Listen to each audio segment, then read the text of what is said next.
Okay, I'm done.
Green, on.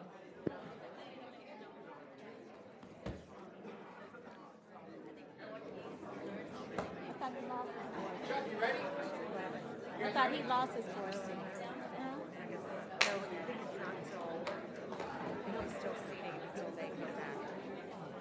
I need a favor from you.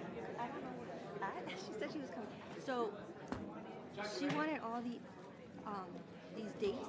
Just let her know because these dates are from Damon that he's gonna be asking, and she wanted the dates that are all in orange. Just let her know that all the dates that she wanted are in orange. Okay. She'll be here any minute. Thank you.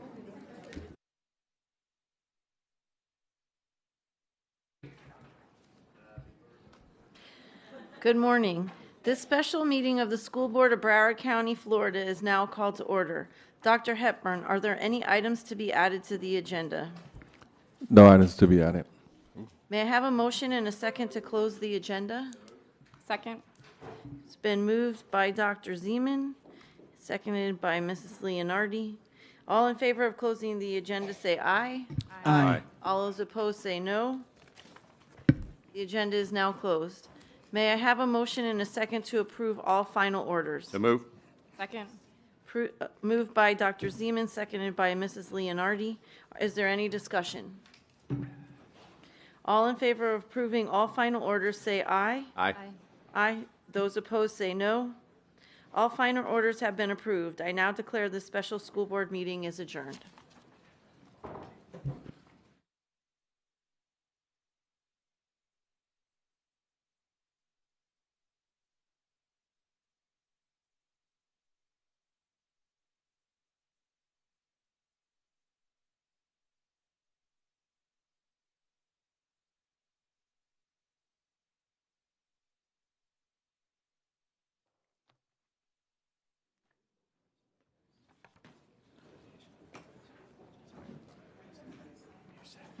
Thank you. Appreciate it, Ernie.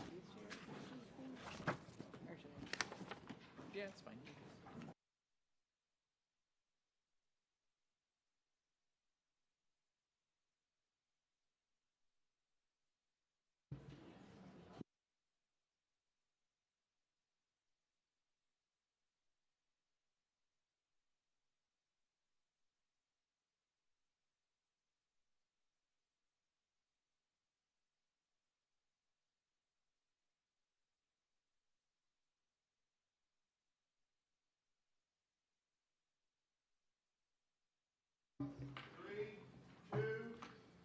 Good morning again. This regular meeting of the School Board of Broward County, Florida is now called to order. Please identify the exit doors that are clearly marked for emergency exiting. While in the boardroom, refrain from obstructing the exit doors. All attendees must occupy a seat in the boardroom with the exception of media. Once the boardroom has reached its seating capacity, attendees will be directed to a designated overflow area in the building. Upon activation of the fire alarm system, please exit from the room in an orderly fashion and continue to exit the building and remain outside until the authority that has jurisdiction has deemed the building safe to return. Our primary focus is to create a safe and productive environment for all participants. Thank you for your cooperation. Board Member Leonardi will now introduce her school to lead us in the Pledge of Allegiance to the flag. Mrs. Leonardi. Please rise and remain standing for the presentation of colors by Northeast High School JROTC and the presentation of the Pledge of Allegiance. Thank you. ROTC.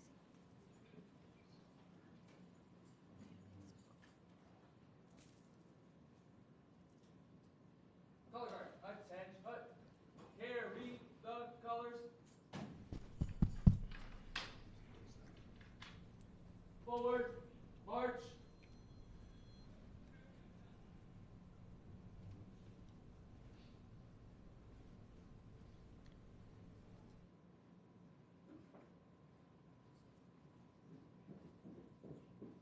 Left turn, march.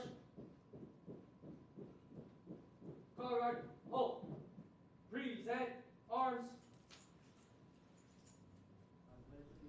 To the flag of the United States of America, and to the republic for which it stands, one nation, under God, indivisible, with liberty and justice for all. Order, arms.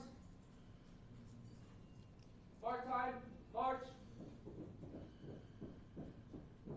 Right turn, march. Forward, march.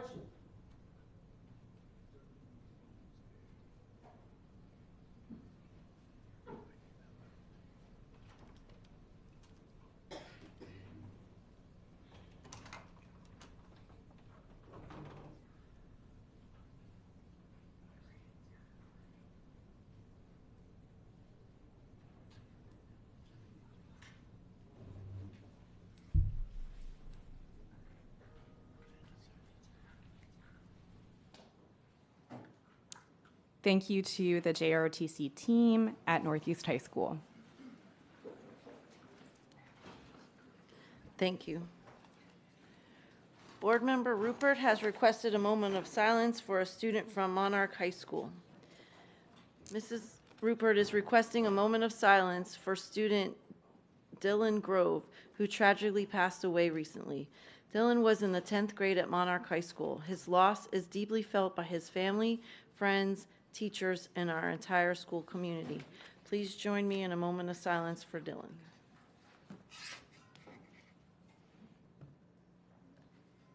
Thank you. As we prepare to begin our regular school board meeting, we are reminded that our vision is 100% proficiency for all our students. As an A-rated school district, our vital task is to sustain this achievement. We will continue educating all students to reach their highest potential. Our theme this year is Believe, Empower, Achieve, One Broward.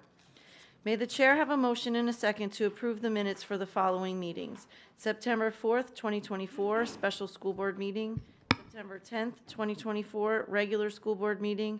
September 10th, 2024, second public hearing budget. October 15th, 2024, special expulsions. Moved by Mrs. Leonardi, seconded by Dr. Zeman. Is there any discussion? All in favor of approving the minutes as listed, say aye. Aye. Aye. All those opposed say no. The minutes are approved. Thank you. The superintendent released a revised agenda with certain changes for this meeting and published it on the school district's website. The chair finds pursuant to section 120.525 Florida statutes that good cause exists for such changes and accepts the revised agenda. Dr. Superintendent, are there any other changes to the agenda? Yes, Chair, there's one change to the agenda. I have Mr. Azarito read it to the record. Hi, good morning. David Azarito, Chief People Officer. We have a revision at H2.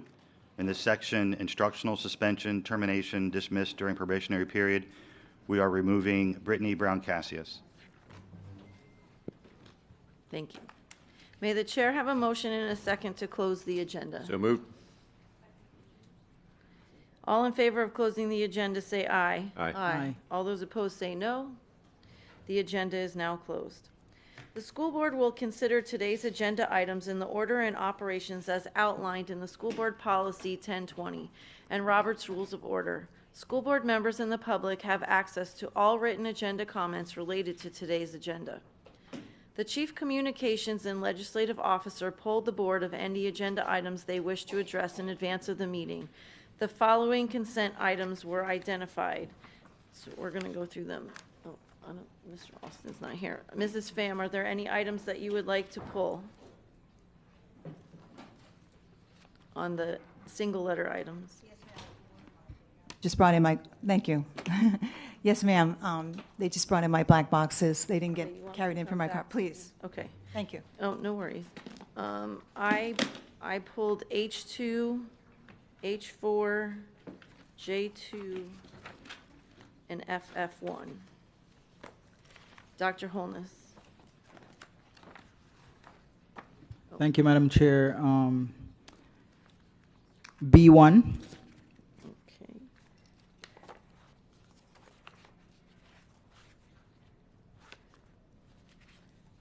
that's it for single letters. Okay, thank you. Mrs. Leonardi? Nope. Thank you. Dr. Zeman? Oh, so Dr. Zeman, I have for you H5, and that's it for single letter items. That's it. Thanks, Chair. Okay. Mrs. Pham, are you? I'm good. I'm sorry, I'm going to need a few minutes. Okay. We'll come back to the single letter items then.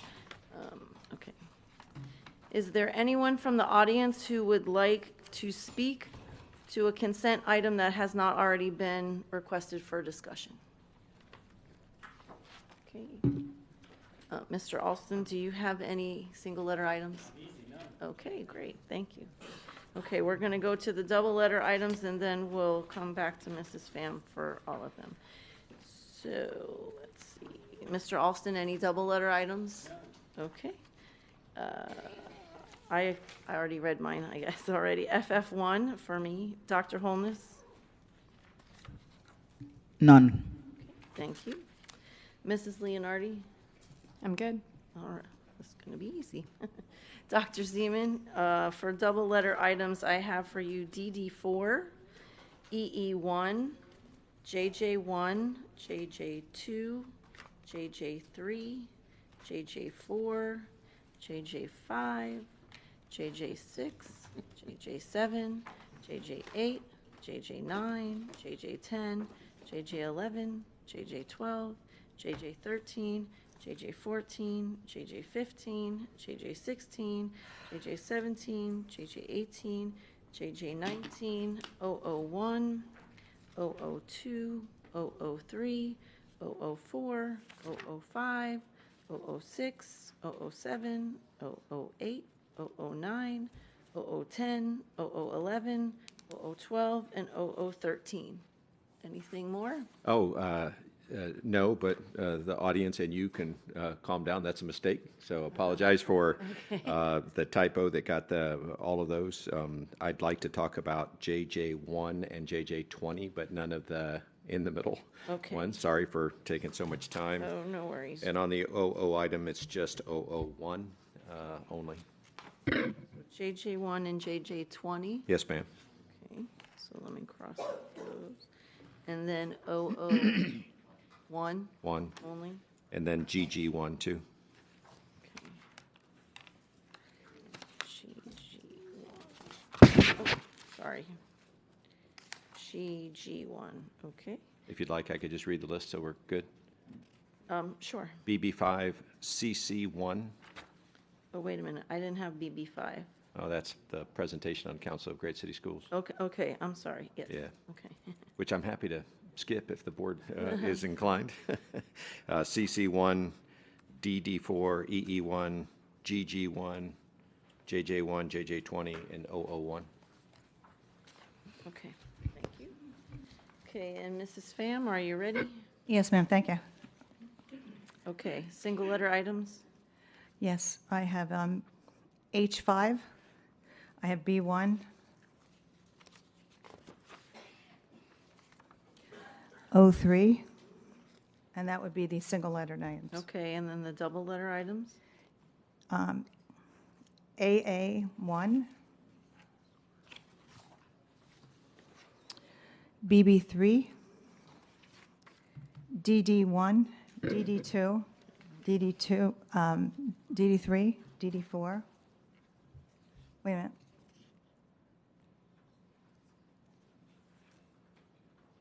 Yeah.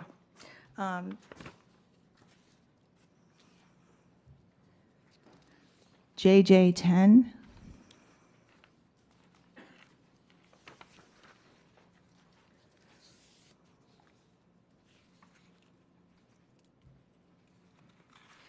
O03.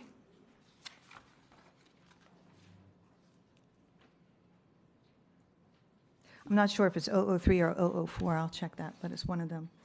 Okay. JJ16.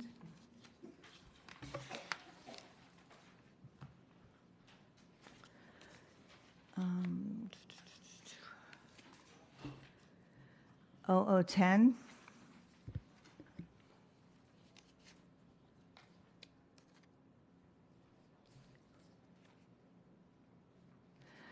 OO11.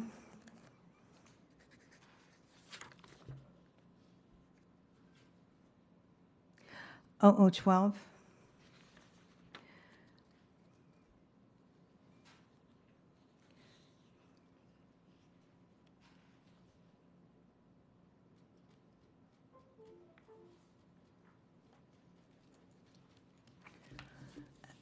And that's it. Okay, thank you so much. Okay. Madam Vice Chair, Yes, sir. my apologies to go backwards. You've already gone through the minutes, correct? Yes. Okay. Actually, let me let you conclude this and I have a question. Okay. At this time, may the chair have a motion and a second to pass the open items that have not been indicated to be pulled for discussion? It's been moved by Dr. Seaman, seconded by Mrs. Leonardi. All in favor of approving the open agenda, say aye. Aye. All those opposed, say no. Motion carried. Madam Chair, you have to also pass the consent items. Oh, sorry, it just says that one on there. Okay. May I also have a motion and a second to pass the consent items that have not been indicated to be pulled for discussion? So moved. Second. Moved by Dr. Zeman, seconded by Dr. Holness. Point of clarification, are we also talking about the items that are the policy changes for the rulemaking that are, If the items have been pulled, we're not passing them because we'll discuss them, but all the things that no one pulled, just on this? yes. Okay, thank you. Just to clarify. Okay. Okay, awesome. So motion carries. Mr. Alston, you wanted to? Yes, thank you, Vice Chair. Question on, and my apologies, I had to step off for a second. And I know the minutes from the, get this meeting right, the September 10th special meeting was already passed on the second public hearing. I actually had a question. Am I okay to ask the question? Sure. Thank you. So during the board meeting, the item related to the OIG funding allocation passed the board 6-2, where the board removed, I believe, $800,000 to go towards another program. So my question is really, now that the voters have passed the OIG implementation council, and I know that there'll be a new 9 that will help oversee that. My question is, maybe through the superintendent, how are we going to handle the $800,000 that the board moved? Is that on, I know that's not on the discussion for today, but I'd like an answer on that. Just to Dr. understand. Hepburn? Yes, and I need some help from General Counsel also. From my understanding, with the money that was pulled previously, it was an allocation originally for the entire year, but since we knew that the services would not be rendered until the second semester, we have money for that. And I think the contract hasn't been fully negotiated to start those services yet. So, you want to add anything? That's correct. So the contract has been fully negotiated, actually. Excellent. The only part that is missing is the actual amount of the money. So that will be coming forth at the December meeting for approval by the board. The county has already approved it, and after that, then it will move forward. Got it. Is your thinking, because in terms of implementation and setup, because we need an OIG yesterday, do you anticipate that, because I thought the number was around 1.2 million? That is correct. So if we moved 800 out, there's how much remaining? Did I get that? 400,000. Yeah, it would be 400,000 approximately. So does that 400, is that enough for the initial months of startup?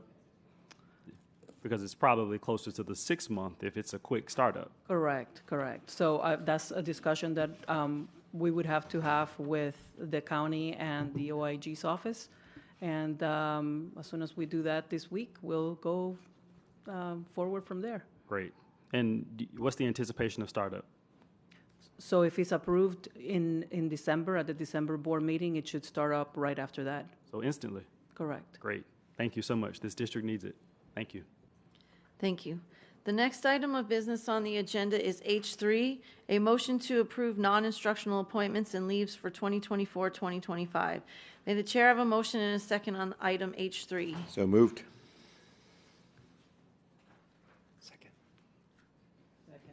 Second. Thank you. Moved by Dr. Zeman, seconded by Dr. Holness. It is moved and seconded to approve H3, a motion to approve non-instructional appointments and leaves for 2024-2025. Any discussion from the audience? No public speakers, Madam Chair. Thank you. Any discussion from board members? Okay. The question is on the approval of H3. Those in favor of those in favor of approving H3 say aye. Aye. Aye. All those opposed say no. The ayes have it, and H3 is approved.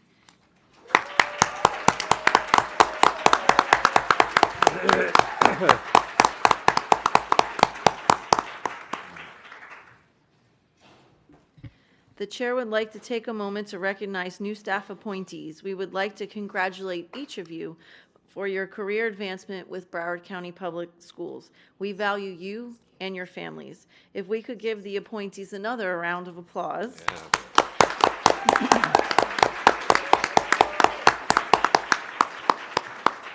Dr. Hepburn, can you please introduce the new leaders for a few remarks? Yes, we have two new principals. Principal of South Plantation High School, Alexandra Reese. Principal of Stranahan High School, Nicola Gale. Yeah. Come forward. We can go to the podiums for some quick remarks.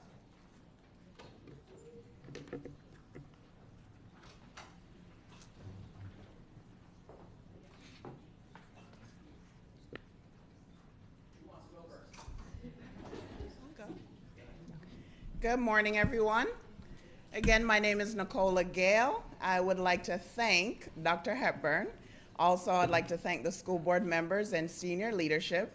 And most of all, I'd like to thank my mentors in the building as well as my family members who have supported me through and through. I am a Broward girl. I went to school as a student in Broward, a teacher in Broward, a curriculum coach in Broward, assistant principal, and now I am the proud principal of Stranahan High School. And as we are one Broward, I am entering into the home of the Dragons, which will be my home, and I hope to continue the excellence that they have started at Stranahan High School, and I hope to propel my school to the next level. Thank you, everyone.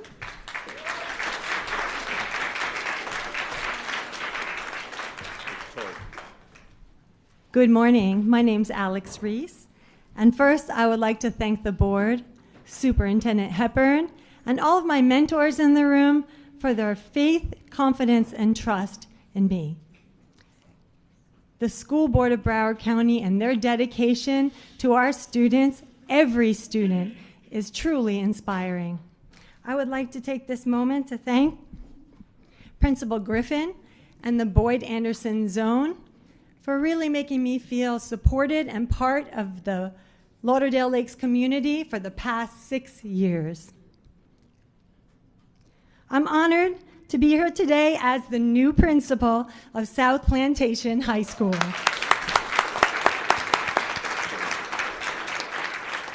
And I want to express my deepest gratitude to Christy Henschel, as well as my supportive family, my husband Tim, and my family as well.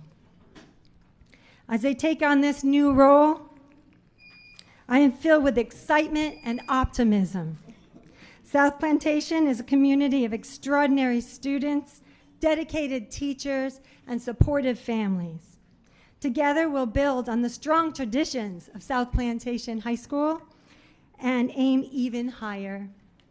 I'm eager to work alongside each of you as we guide our students to success, open doors for new opportunities, and cultivate a culture of respect, resilience, and unity.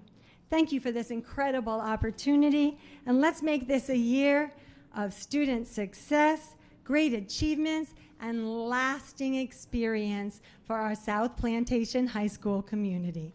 Thank you.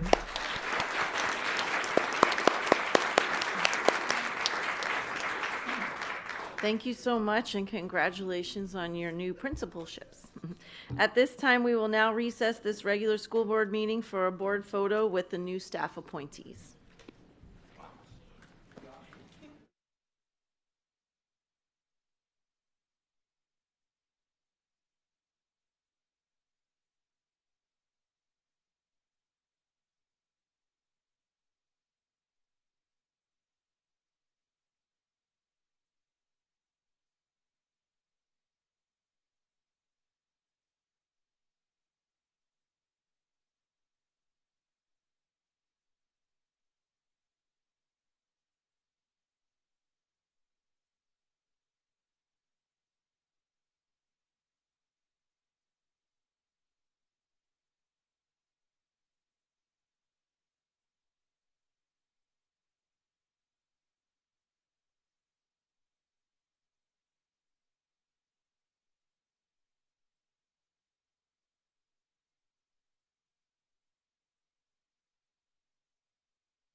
Thank you. This regular school board meeting is now reconvened. Mrs. Rupert, you had a comment on H3? Yes, ma'am, thank you.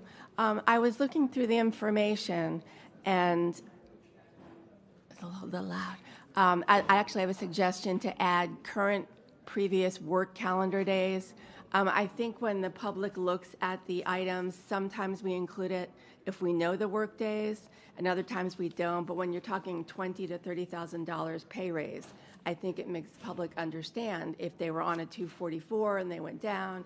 Just, I had some examples that showed it, so staff can get with me. Page 29, 31, and 33 are examples of where we could have actually put that. 29, 31, 33. Those 3 pages, yeah, I'll catch you between. I mean, it's nothing to vote on. It's just I think it would be more transparent and help the public understand. So thank you. Thank you. Dr. Superintendent, do you have a report? Yes, thank you, Chair. I want to remind the public where we are with redefining BCPS. At the October 8th school board workshop, we agreed on schools participating in this year's Redefining Our Schools process, focusing on expanding program options, creating feeder patterns, and exploring alternate facility uses. On October 15th, the school board established a school boundary committee for 24-25 school year, defining its scope of work. A revised timeline was presented at the November 6th workshop. We will hold regional stakeholder engagement meetings to gather community input on boundary adjustments and program options for the identified schools. Meetings are from 6 p.m. to 8 p.m. on November 18th at Broward Estates Elementary School for Broward Estates and Dr. MLK Montessori Academy. November 19th at Pines Middle School for Coral Cove Elementary, Hollywood Central Elementary, Silver Lakes, Silver Palms, Silver Shores, say that 10 times, a lot of silvers, Glaze Middle, Olson Middle, New Renaissance Middle, and Pines Middle. November 20th at Coconut Creek Elementary School for Coconut Creek Elementary, Lions Creek Middle School, and also Margate Middle School. We invite our community to participate in these discussions as we continue to enhance educational opportunities for all students. Thank you, Chair. Thank you. Madam Chair, if I may make a correction, I had asked for, I think I stated 003 to be pulled. It's 004 and 005. Thank you. Thank you for the clarification. Next, we'll have committee reports. First up is the Audit Committee.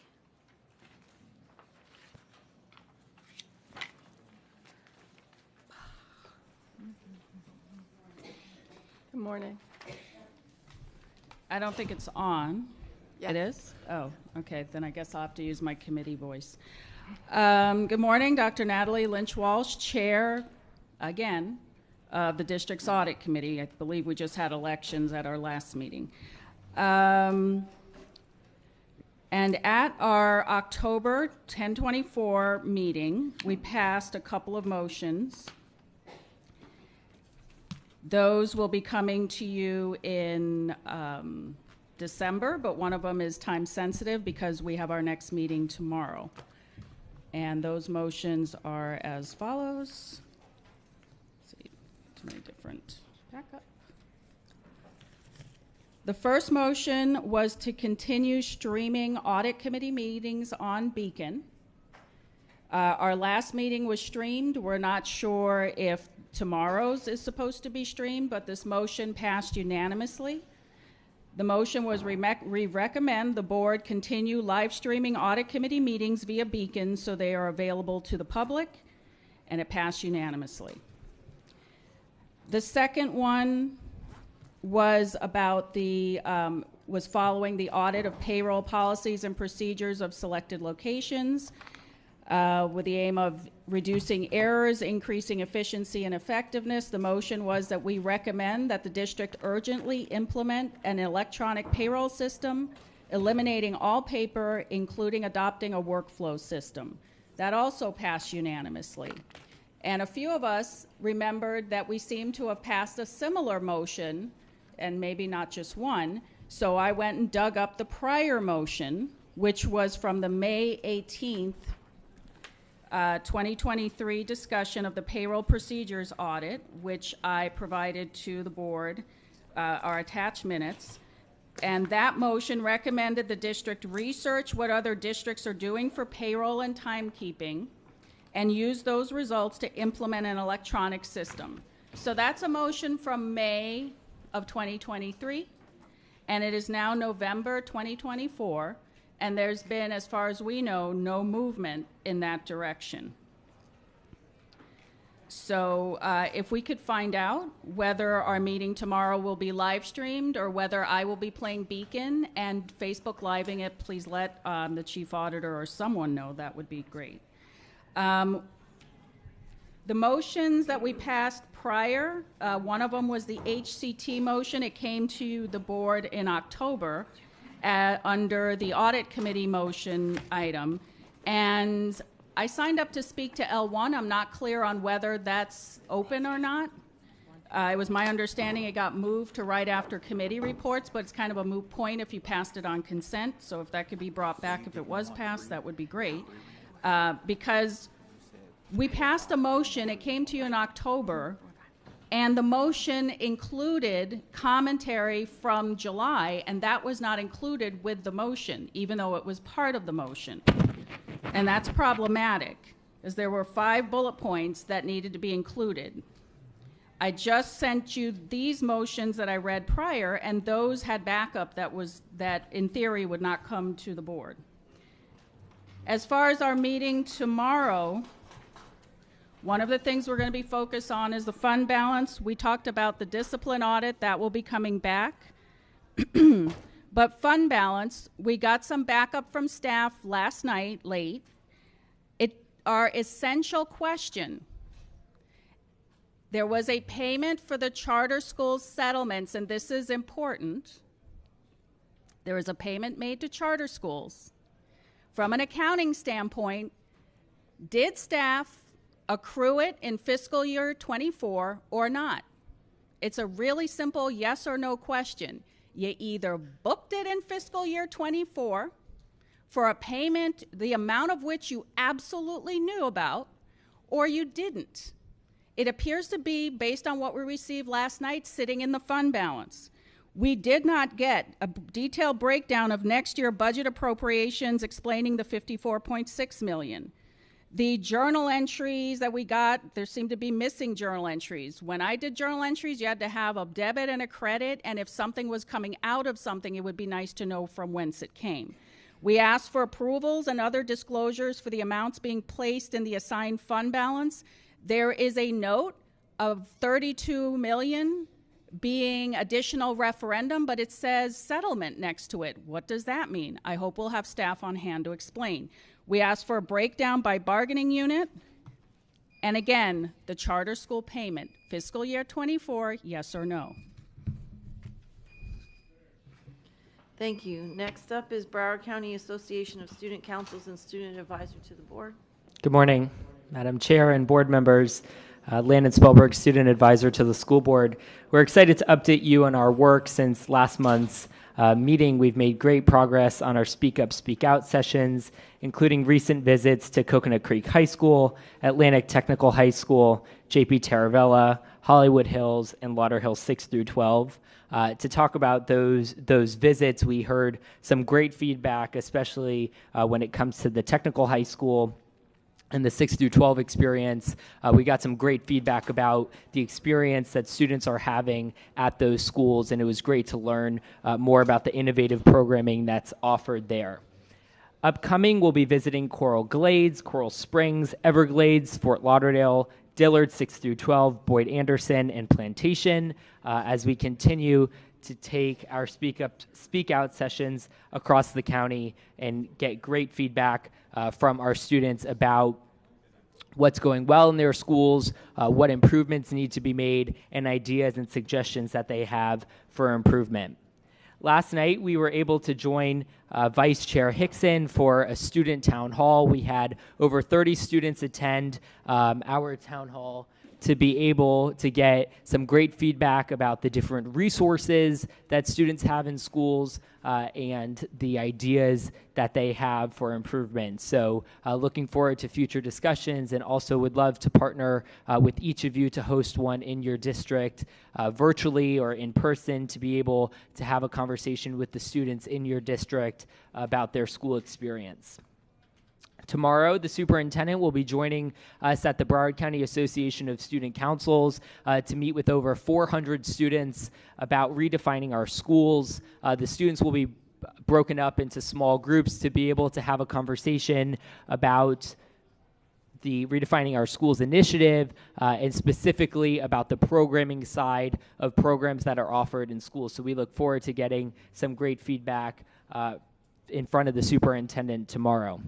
The Superintendent Student Advisory Council will meet next week. We're looking forward to having a mental health specific conversation. Something that's come up in our Speak Up, Speak Outs regularly is that students feel like there is a gap when it comes to the resources for mental health, and this came up a lot last night with Ms. Hickson, is that they feel like we feel here in the boardroom that we have the resources and that we're giving the resources, but from the student's perspective, that's not really the same feeling. So I know I've had a conversation with many of you about this, and I'm looking forward to being able to delve into this in the future to address that gap, because we do have resources in place, but if the students don't know about them, they can't use them. So we look forward to elaborating on that. In January, we will be presenting to you in workshop form on the work that we are doing as student advisors and putting together a lot of the themes of what we're hearing at schools for improvement and bringing those needs for improvement to you all. So we look forward to that conversation. Overall, we continue to be here for students for whatever they need.'re here to share those concerns as well as share those ideas.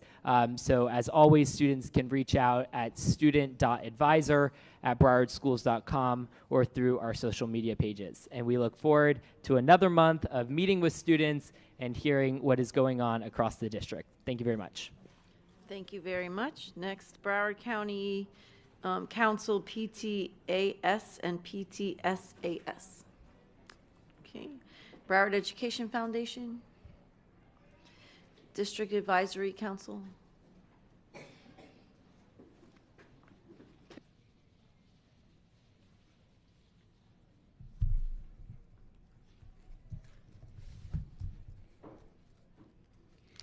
Okay.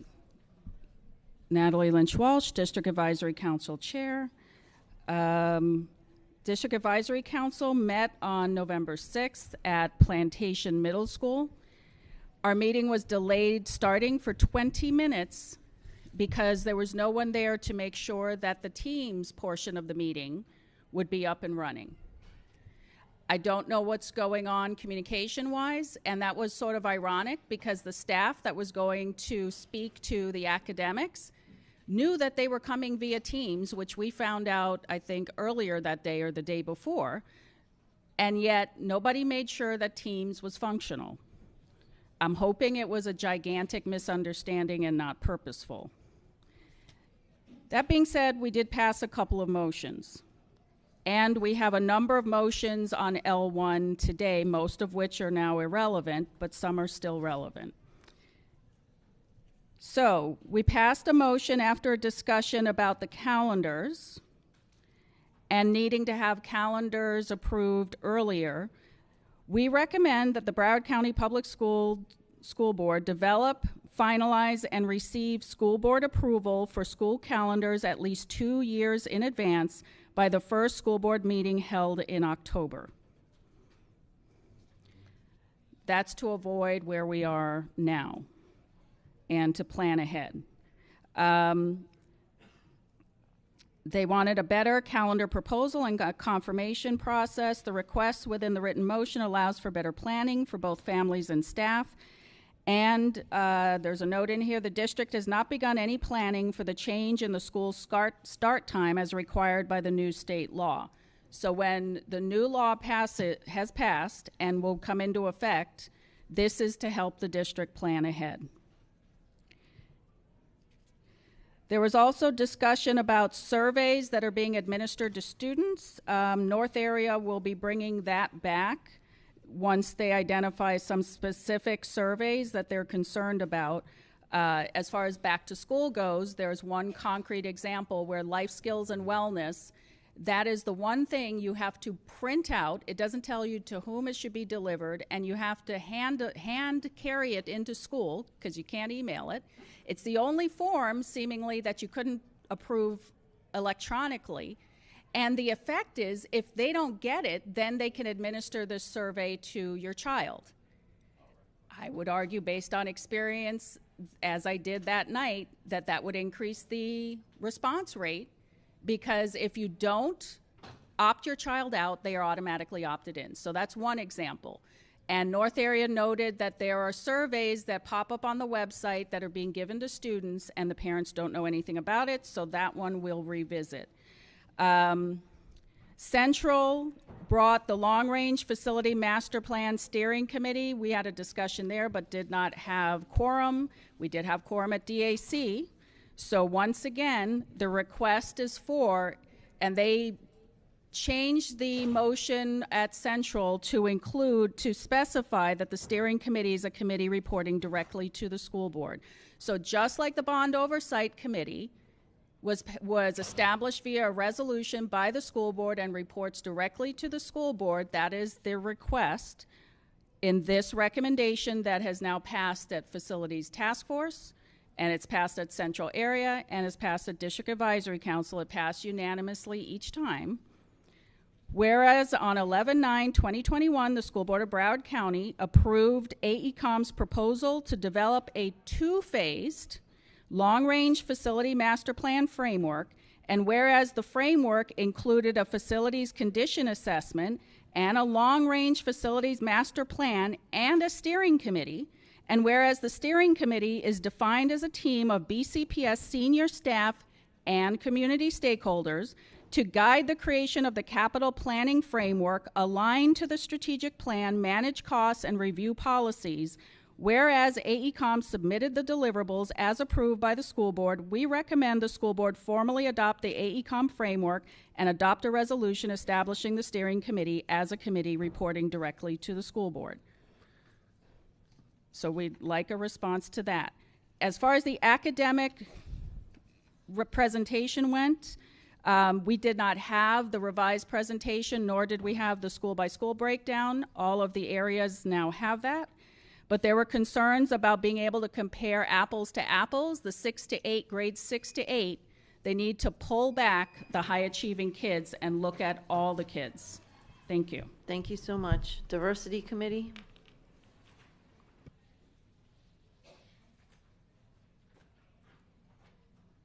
Morning. Narnique Pierre Grant, I look at these meetings and I keep forgetting. I don't even say my name, so I remember to say it this morning. Good morning, school board members, Dr. Superintendent, and staff. The diversity did have site visits to Hollywood Hills High, Dave Thomas Center, Watkins Elementary, and Margate Middle so far. While all these schools have in common are the bane of this district's existence is the facility issues. Several schools are experiencing AC issues and the need of replacement for items that are considered safety hazards, discrepancies with Maximo and work orders, projects stalemated, and PPO non-communicative. One school has a rat and mice infestation in classes students frequently, as well as one administrative office. The PPO witnessed it and verified this information while we were on our site visit. Safety protocols, assessments, guidelines are inconsistent. All schools visited thus far have blind spots. 1 to 2 schools have inoperable cameras. 2 schools have single point entry issues. A few schools do not have a PA system or the system is inoperable, making code drills problematic. A few schools have items stored right under the designated area for code drills, or full code, when the little picture things you have there. A few schools have not done a security assessment yet. One school has all electrical panel doors throughout the school inoperable, and the school are using masking tape to close them. That's a real issue. I've had this conversation already with the superintendent as well as Ms. Paul, and they are on top of it. We also discovered inconsistencies with standard of service and student progression plans. We are noticing that grade weights vary from school to school, which can potentially create grading disparities throughout the district. We also are seeing inconsistencies with the level of teacher engagement and parent engagement.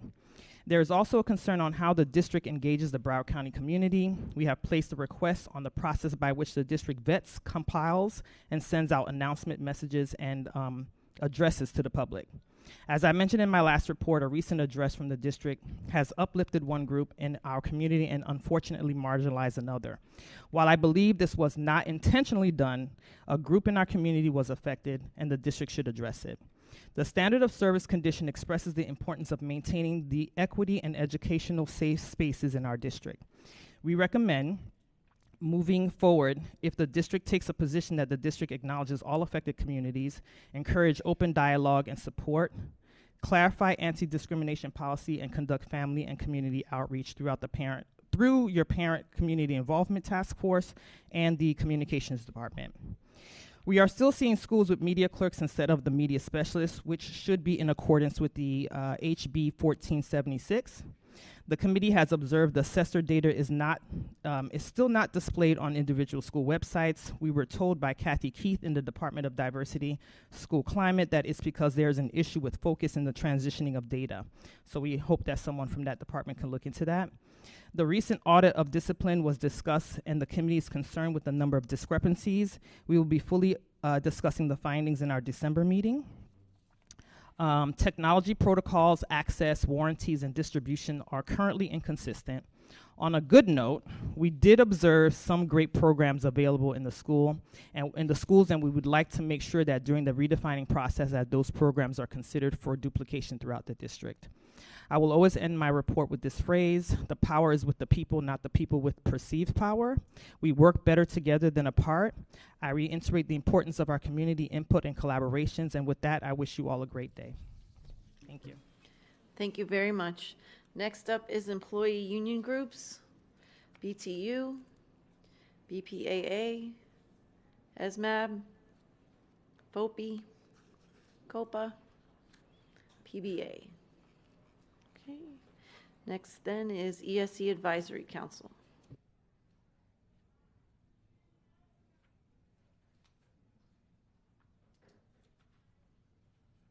Good morning, Jackie Luscombe, ESE Advisory.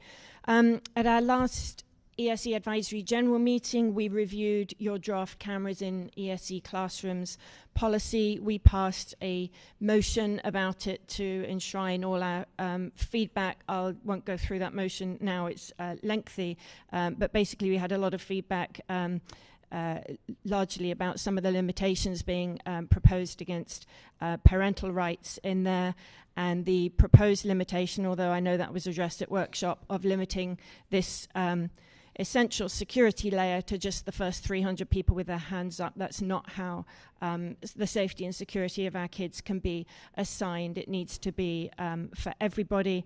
I know that was discussed at workshop, and we would hope that that clause will be disappearing from the draft policy. Next meeting is next week. We haven't at the last two meetings drilled down really and had time to drill down properly on the nearly $11 million rollover of IDEA funds, which has occurred for the second year. I still have not seen conversation and dialogue decrying this and assuring us, especially now, that the district has our kids' backs on this. This is why it's important. We're looking at a potential now abolition of the Department of Education, which is the body that assigns IDEA funds and funds special ed. Not properly, but it funds special ed. To know that we are given funds as a district that then are not being managed to the best use for our children, that students are being starved of staff and services to support their needs, whether it's because you can't recruit them or for other reasons. But to see for the second year in a row that money being rolled over and it kind of being blown off, which is the perception we get out here. So if it's not being blown off, please help us to emphasize why that was really egregious and understand how it happened and be doing something about the staff gaps that we're told are responsible for some of this money having been held back. As some of you know, in the last couple of weeks, I came across a school, and I shudder to think how many there are. I've asked, and I can't get the figure, but that doesn't have an ESE specialist. That is a full-time job and more, especially now with Focus. And to find that there is a school that not only didn't have an ESE specialist, but the roles of the ESE specialists, all of them are not being fulfilled. The end result is that students are impacted, students don't get services, parents hadn't even been told. Even when I had a conversation at regional level about it, my understanding from a parent at that school just a few days ago was that there's still been zero outreach to parents to even let them know, well, how are we managing your children's supports and services in the meantime? Who's the contact person? How will IEP meetings be done? How is record keeping being maintained when there's nobody there to do it, or you're having to borrow, or school's having to borrow off the district for some of those roles? Our autism committee met last week. Great meeting, drilled down on cluster provisions, ESE clusters, and we discussed that issue about understaffing as well. And we welcome Brandon Dietrich, who's a new addition to the team, which I found out third hand. But he's the new curriculum supervisor for autism, joins the department from Palm Beach, and we're delighted to see him. And then the Down Syndrome Committee of ESE Advisory held an exceptional educator training day in collaboration with the ESE department, which was awesome teamwork and a great education for teachers to understand and help their interactions with students with Down syndrome. Compliance continues to be a concern across the board. Focus problems continue. If anybody has got comfortable thinking, well, Focus, we're going to have all the issues troubleshot by December, that is absolutely not the case. I can tell you categorically from first-hand experience that parents now cannot get their federally mandated right to have an amendment to their IEP without having to hold a full-scale meeting at the school. And we still have no answers to a number of questions that I enshrined in a report back in May about how compliance will be monitored. And ESE specialists are now spending twice as long having to do their jobs, if not more. Students with diabetes, we had a family that was refused the cell phone accommodation. We fought it as much as we could at this point, and in the end went to the state. The state overturned the ban on a student having a cell phone accommodation in their IEP or 504, and I think that needs to be a lesson learned. Thank you very much. Thank you. ESOL Leadership Council. Facilities Task Force.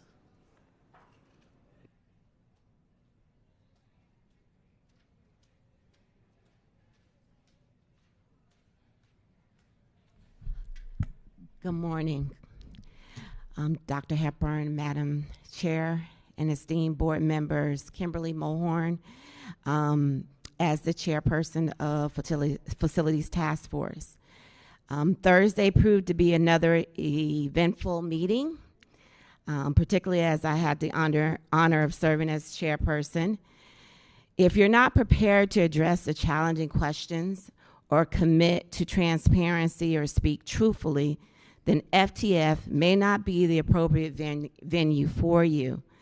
Please remember, we take notes, and if you choose to evade us, then we'll remember that. We had quorum in attendance.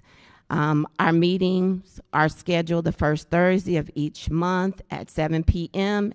at Mirror Lake Elementary, just for, we had to move. A significant item on our agenda was the installation of the carbon monoxide detectors, and we were informed that all devices are anticipated to be installed by the end of 2024. During our new business discussion, Maximo was a hot topic. We learned that leadership has begun the rollout of the program of Maximo, setting the stage for one particular custodian as the tester of the program, and we were encouraged that it will go out to other custodians. I don't know how effective that will be with just one custodian, but that's what we were told. Also, there was a discussion of $168,000. It was put before us as a roadblock that was has delayed the re-implementation of Maximo, has delayed it for 8 months. We were not pleased with that, as $168,000 is not a significant amount to delay the possible re-implementations of this Maximo that we so need in this county. We wanted to know if the board members were aware of the $168,000 roadblock.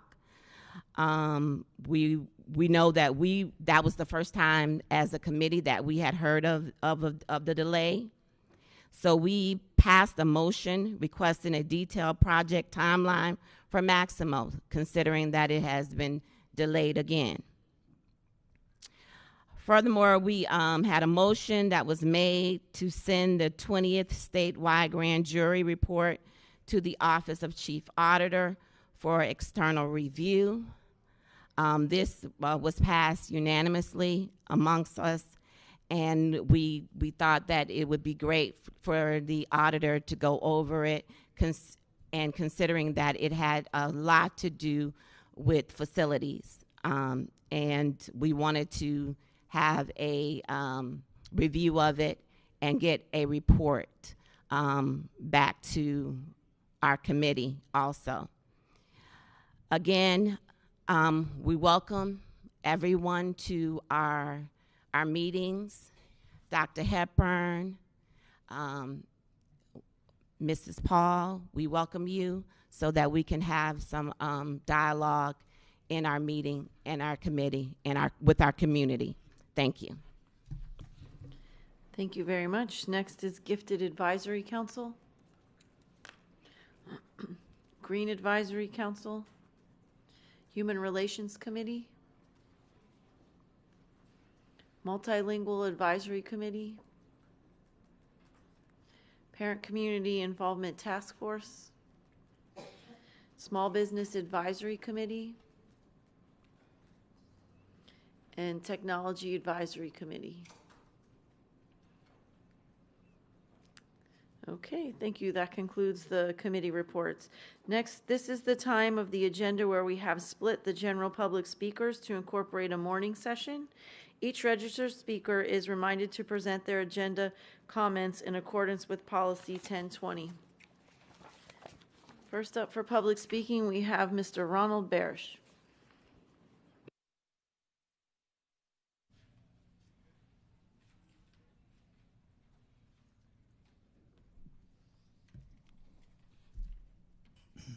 Good morning. Good morning, ladies and gentlemen. I have something I have to say. I've been working with the school board since 2010. I will say that I'm against all kinds of bullying. I want to create all kinds of bullying. I'm against everything. Creating a Bob scare on social media, creating mass shootings on social media. I will be calling and sending an email to Governor Ron DeSantis to change the penalty for what I said from a third-degree felony to a second-degree felony. Listen up, parents. This is for you too, guardians and everybody. Okay? I want installed metal detectors in all middle and high schools, if not done yet. Okay? Try not to close any schools, if possible, too many students would be in the classrooms. They wouldn't learn that much. Okay? Now, also, I wish to honor the following school board members and 2 that became state reps. Nora Rupert, Lori Aldahaff, Miss Leonardi, State Representative Robin Bartleman, State Representative Dr. Osgood. I have honor you for your safety and health that you have done since 2010, and I hope the other people that I don't know yet will do the same thing you have done. We have to get this done. It's important that we get it done. I don't want to see any more bullying or anything like that. The parents have to be aware of what's going on, and they have to be responsible for what happens. I just want to let you know that. Thank you very much. And I want to tell you also that you all are great people. I've always known you. I've known the ones that I said, and I'm so happy to be here today because this is the day I really wanted to wait for. And I thank you very much. And I want to tell you one more thing. I wanted to hear from Sandra Bullock. She never made it. Thank you so much, sir. Next up is Dr. Natalie Lynch-Walsh.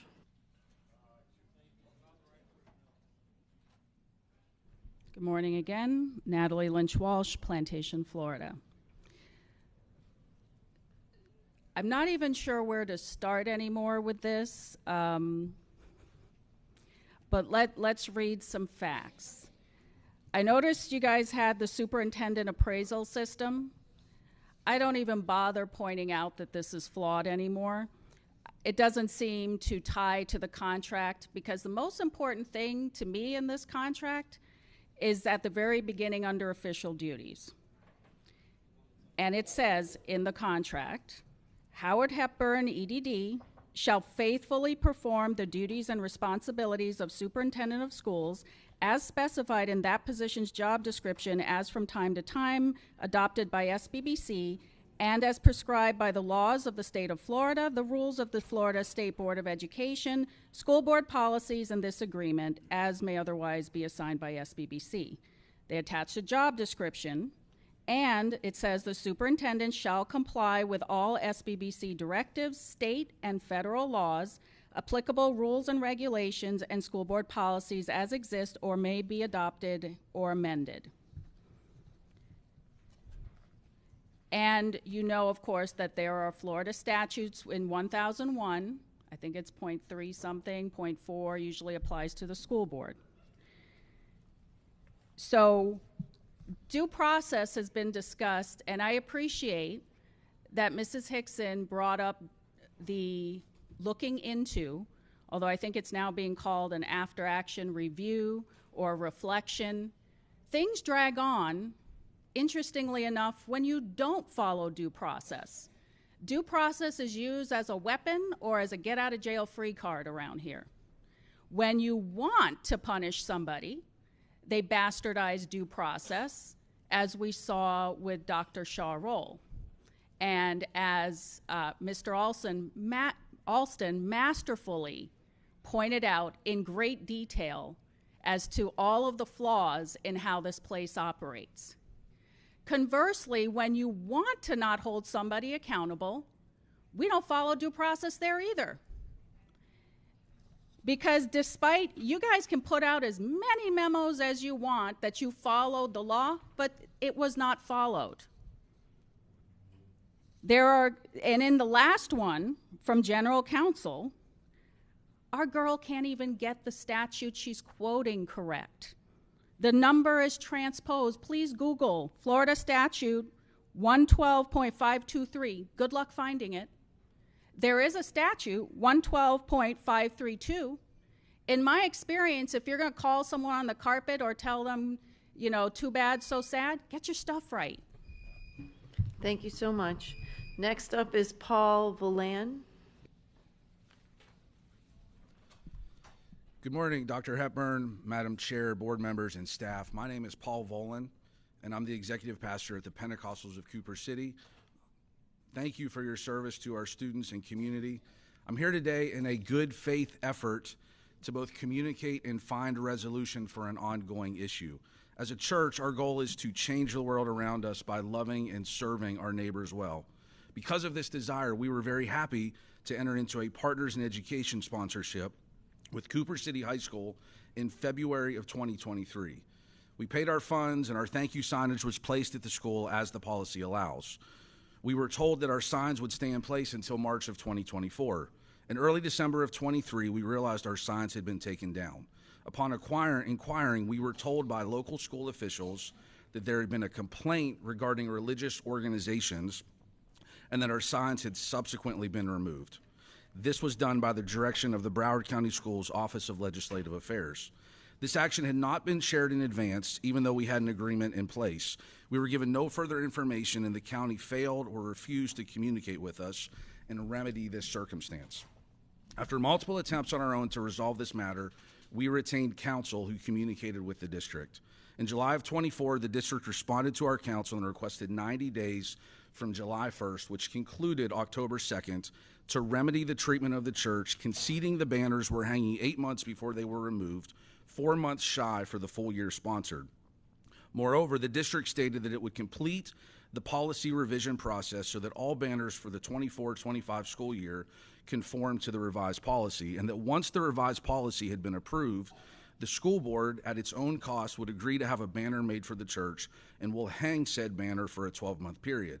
While we believed that the appropriate response on the part of the district would have been to simply restore our signage alongside those of other sponsors who were not removed, we agreed to the district's request for a 90-day extension. 90 days have come and gone. We're now at almost the 120-day mark, and we've had no further communication from the district. We are simply asking for equal treatment under the law and for churches not to be seen or treated as second-class citizens. No one should be singled out and targeted because of religious belief.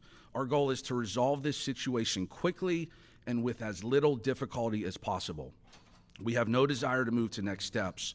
We desire to be partners and not adversaries. Sadly, removing our signage and singling out a religious organization very clearly violates free speech, free exercise, and the Establishment Clause of the First Amendment. Because these principles are so vitally important to all of us, we're willing to move on to next steps if we can find no resolution. I'm here today as a last gasp effort to bring this to your attention and prevent this from happening.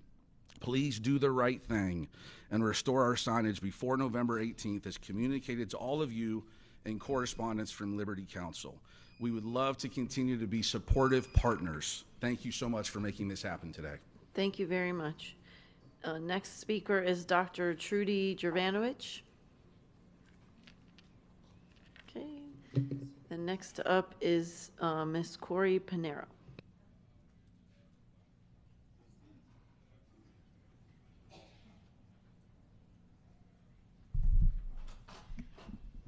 Hi, good morning. Corey Pinero. I am the chapter chair for Moms for Liberty in Broward County, and it is a great day to be an American. The Americans have spoke. The Florida people of Florida have spoke. They don't want woke ideology indoctrination into our schools. And let me tell you, there was recently a book that was removed last year because it was part of DeSantis's press conference called Let's Talk About It. And what happened? It got removed. But all of a sudden, in September, it was put back. Why do I need to have to watch you? And I'm describing this. This is two men naked on top of each other doing some sexual act, talking about pornography. When people talk about there's not pornography in school, you're not pushing this on our children, how did this get put back in our schools? If it was removed last year, how did it get put back in? I would like for somebody to investigate as to why this got put back in MacArthur and Charles Flanagan High Schools. This book here shows graphic pictures as well. And when I complained about it, I was told I needed to put a request for an objection in for the SRC committee, which needs to be on Beacon as well. SRC needs to be on Beacon so everybody can see.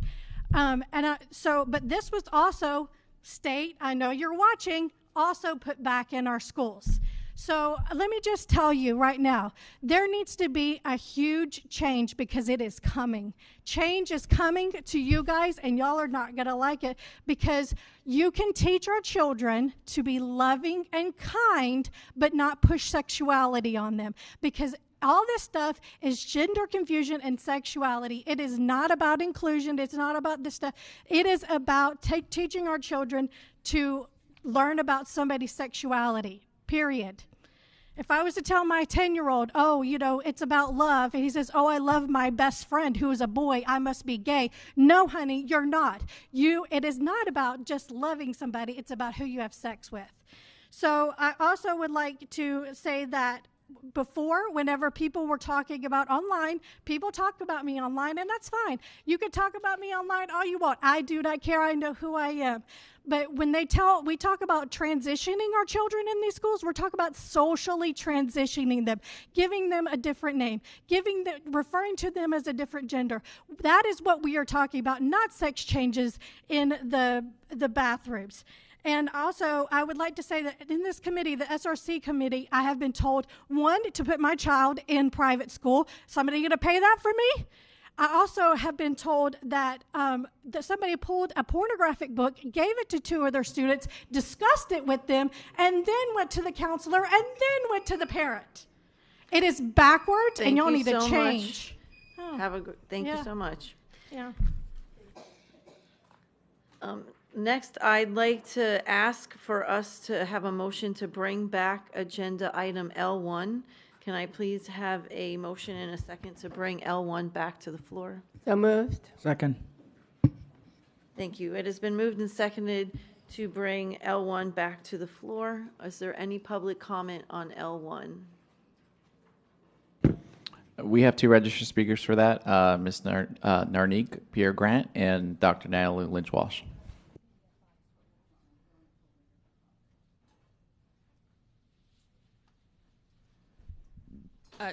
Am I speaking to the motion to bring it back or to the actual item? To the actual item. Okay. It's the motion to bring it back. Did you guys approve it? No, we just approved that. So Okay, sorry. Now we're on the item. Sidebars going. I'm sorry. I thought we did. All those in favor of bringing L1 back to the floor, say aye. Aye. All those opposed, say no. The motion carries. Okay. Thank you for bringing that back. And also inadvertently pointing out one of my points. The motions, the way that staff is treating these motions is not working. Hasn't ever been working for years. But currently, I now have to do a public records request requesting documentation, and I'll just read from it. Please provide the school board policy, procedure, memorandum, or any other district document that would prohibit advisory motions from being uploaded to the school board agenda with supporting documentation or explanatory language. Because what is happening is our motions are coming to you, and we can write rationale, we can provide background information, we can attach the minutes, which I did yesterday, and got a response from the advisory correspondent, and this was in response to the audit committee motions. These recommendations only will be reviewed and received by the members. And there are other email trails where every time I try to attach supporting documentation, they don't give it to you.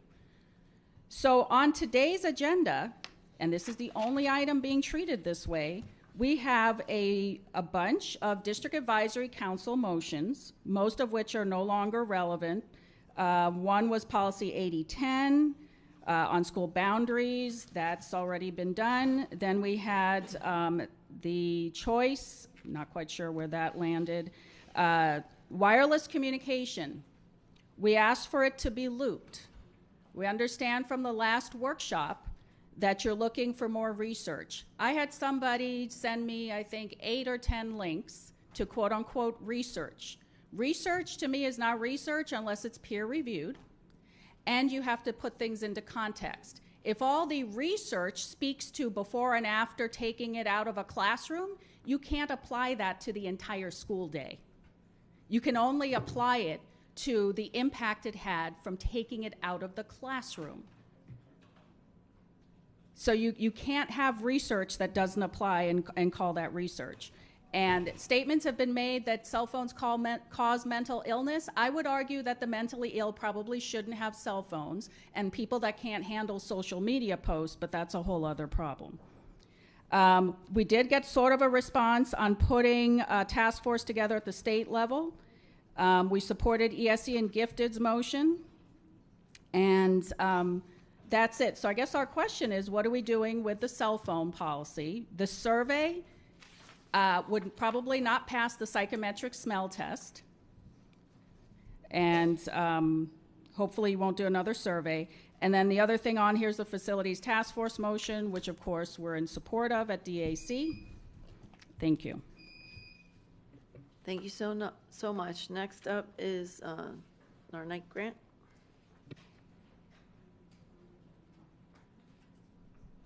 Thank you for bringing that back, Vice Chair. Appreciate it. So there's a couple of things that kind of meshes with diversity on DAC's motion, but to Dr. Lynch-Walsh's point, I'm just confused about what's going on with the motions. And so diversity has agreed to bring recommendations on our monthly reports when we come into the district. I really don't feel that it's prudent for us to lobby a board member in order for you all to champion our motions. Because what's the purpose of having motions or that particular process if it's just going to be like, well, we'll think about looking at it. So I hope when we meet in December that the board will reconsider how that looks and talk to staff about that. If we have a process put in place, we should be able to use it. We understand that our motions are all recommendations. We get that. But they shouldn't be ignored or lobbied by us to a board member in order for you to champion it. So that's just my take on that. I appreciate the time. Thank you very much. Any other public speakers?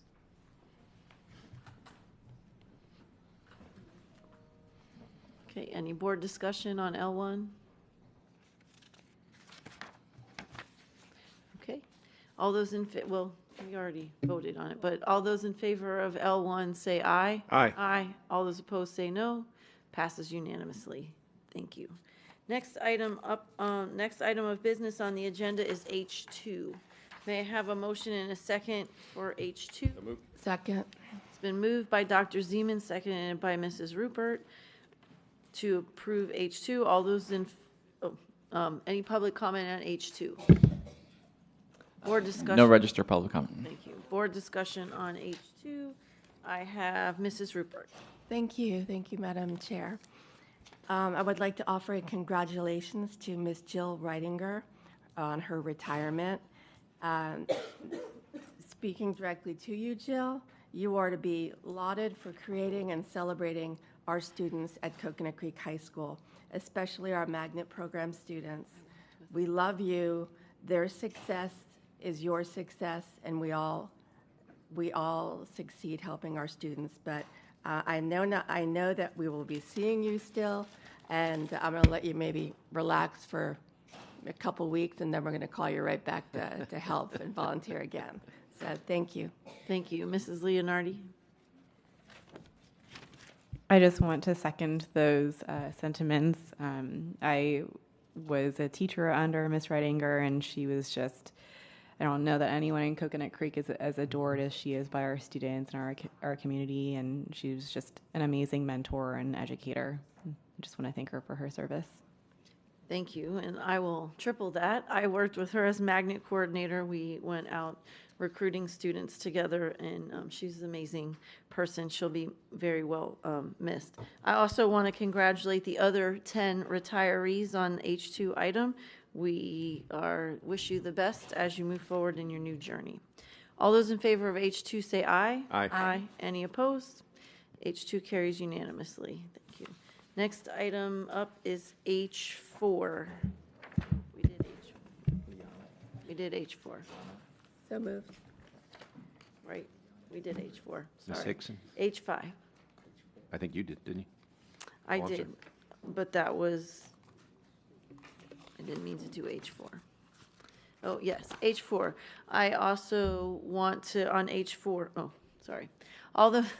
I need a motion in a second to bring H4, to H4. So move. Second. Thank you. It's been moved by Dr. Zeman, seconded by Mrs. Rupert for H4. Any public comments on H4? Yes, ma'am. We have two, Leanne Alford and Liz Alford.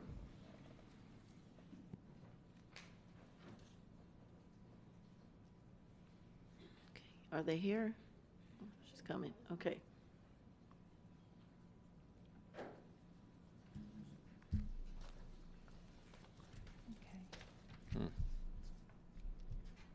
Good morning. My name is Leanna Alford. I am a general clerk at Adams Middle School. I've been working at Adams Middle School since January 13th of 2023. Currently, I am being faced with a 3-day suspension initiated by my principal, Cassandra Adderley, and my assistant principal, Fatima Williams. The information that has been listed in this disciplinary action was dated September 24th, 2024, and the information is false.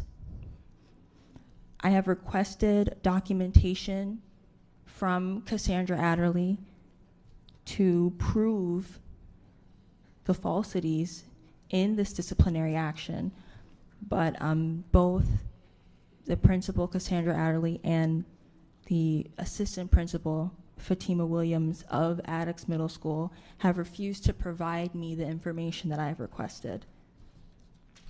On November 7th of this year, I received a notified letter informing me that my name would be submitted to the board for a recommendation for suspension. I received the letter on the 7th, however, it was dated on the 13th today. And I'm requesting that the board remove this suspension from the agenda to allow Cassandra Adderley time to provide me the information that I have requested. This has been an ongoing issue since I started in January of 2023. And I just asked the board to assist me with providing this request so I'm able to prove that the information in this disciplinary action is false. Thank you. Thank you very much. Next public speaker.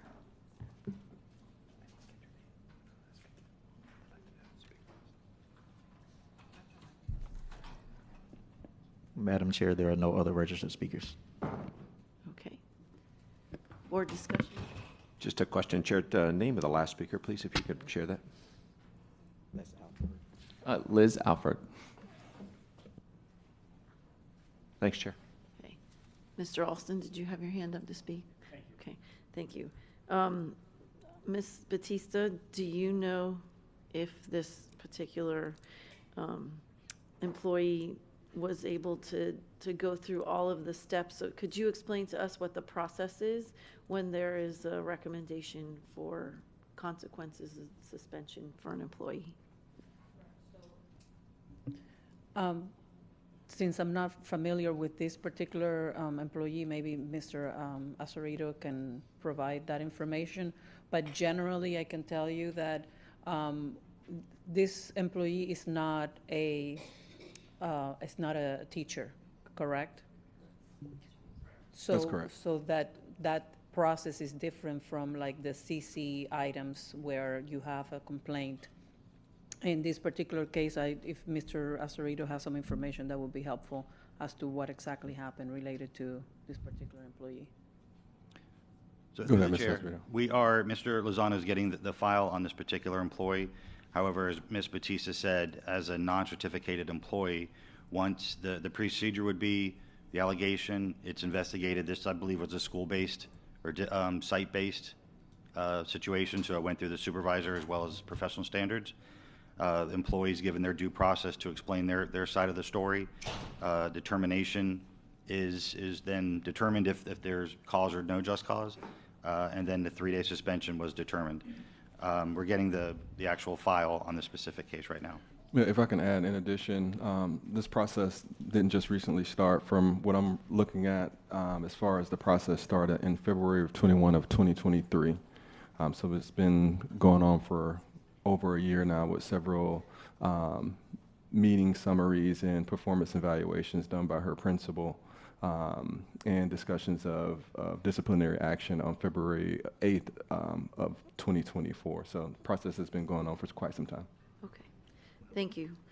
And if I can also add, so as you know, as a member, as an employee with a labor union group, there's a process for grievance on the back end. So once it's approved by the board, the employee has their rights to grieve it, and it would go through those steps. Okay, thank you so much. I also, on a different note, would like to congratulate the 13 retirees that are non-instructional in this particular item. Again, we wish you the best of luck and enjoyment in your future endeavors. Madam Chair, Yes, sir. can I ask a question on what we were talking about with the previous employee? Sure, go ahead. Okay, so the employee indicated that she had requested some information that would be pertinent to her defending herself. Question 1, was she privy to that information? And number 2, was she denied that information? Dr. Hepburn. So that specific question I can't answer. We have to follow up with the principal. But what I can tell you, based on the summary of actions starting on February 21 of 2023, the employee concern is mainly an attendance concern, just not adhering to prescribed work hours and such. Okay, so Dr. Hepburn, the employee seems to think that the relevance of the information that she requested would assist in pleading her case.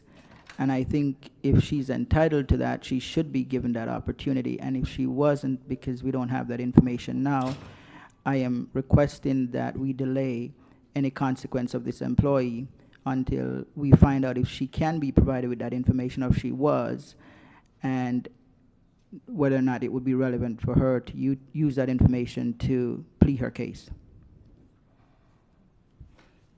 Mr. Acerito, does a delay cause any situations with this specific case? No.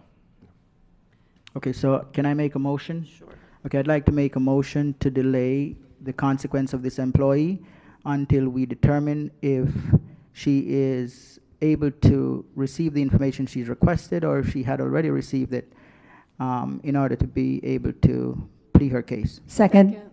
And may I, point of clarification, Mr. Holness, would you consider amending that motion to include that we would learn why she would not be entitled? In fact, in other words, when there was a ruling, they're not entitled. I want to know what policy we're relying on, what statute we're relying on, what's applicable to why the assertion is she is not entitled, because I believe that the accused should get everything that the school district has from the accuser.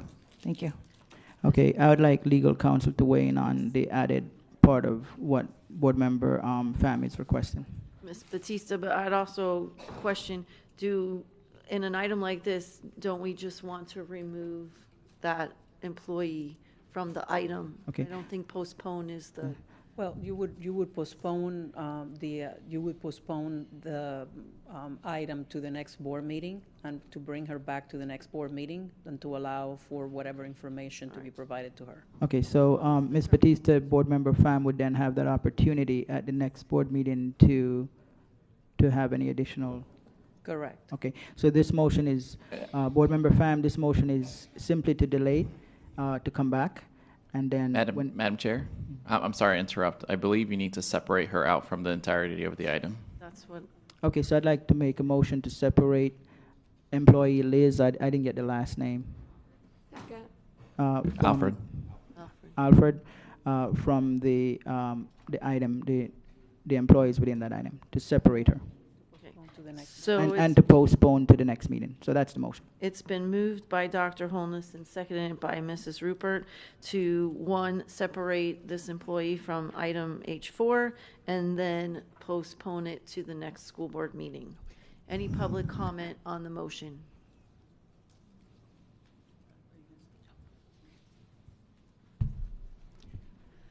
Natalie Lynch Walsh, Plantation, Florida. No big surprise here. I'm totally in favor of this motion.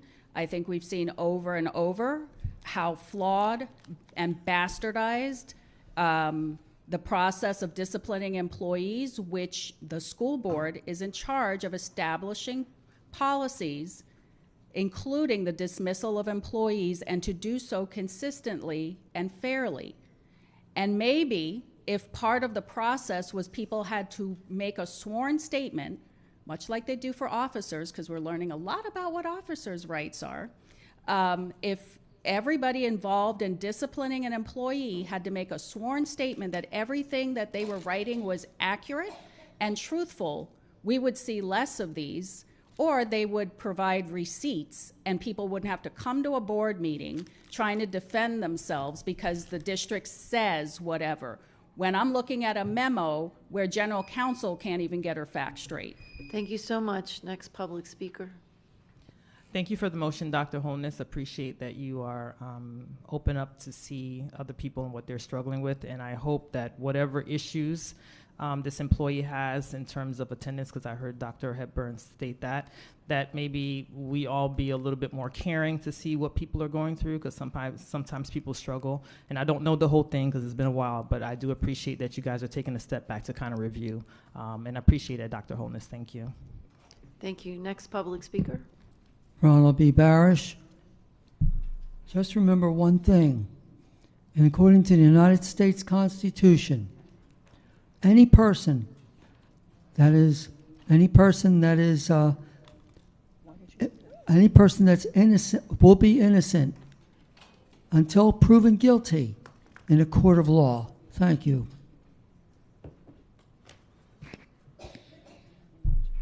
Next public speaker. Good morning. I'm speaking on behalf of Leanna Alford regarding the employment issue at Alex Middle School.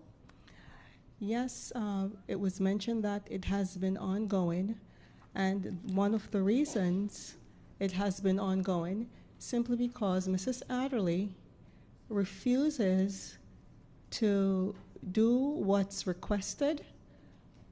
All requests to Mrs. Adderley have been ignored, including a simple copy of the employee's evaluation. The employee misplaced an evaluation that was done, and Mrs. Adderley has refused to simply give a copy, an extra copy of that evaluation. So all requests made, all requests that have been made have been ignored.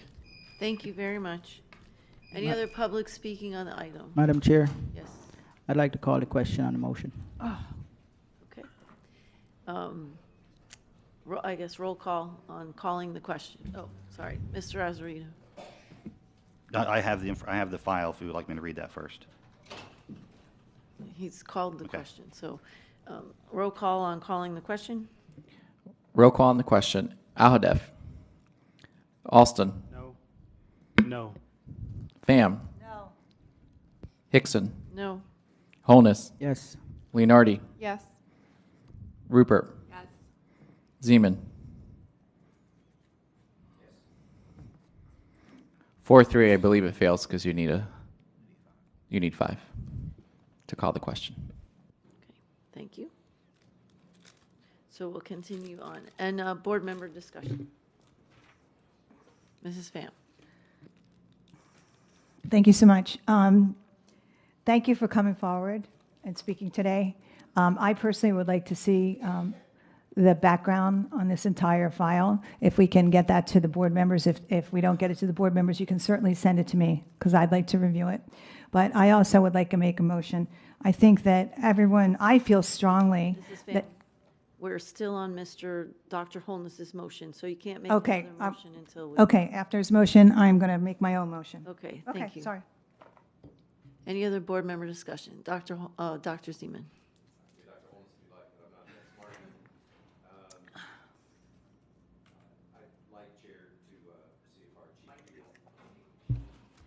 Chair, I'd like to request our Chief People Officer to share information on this particular case before we vote.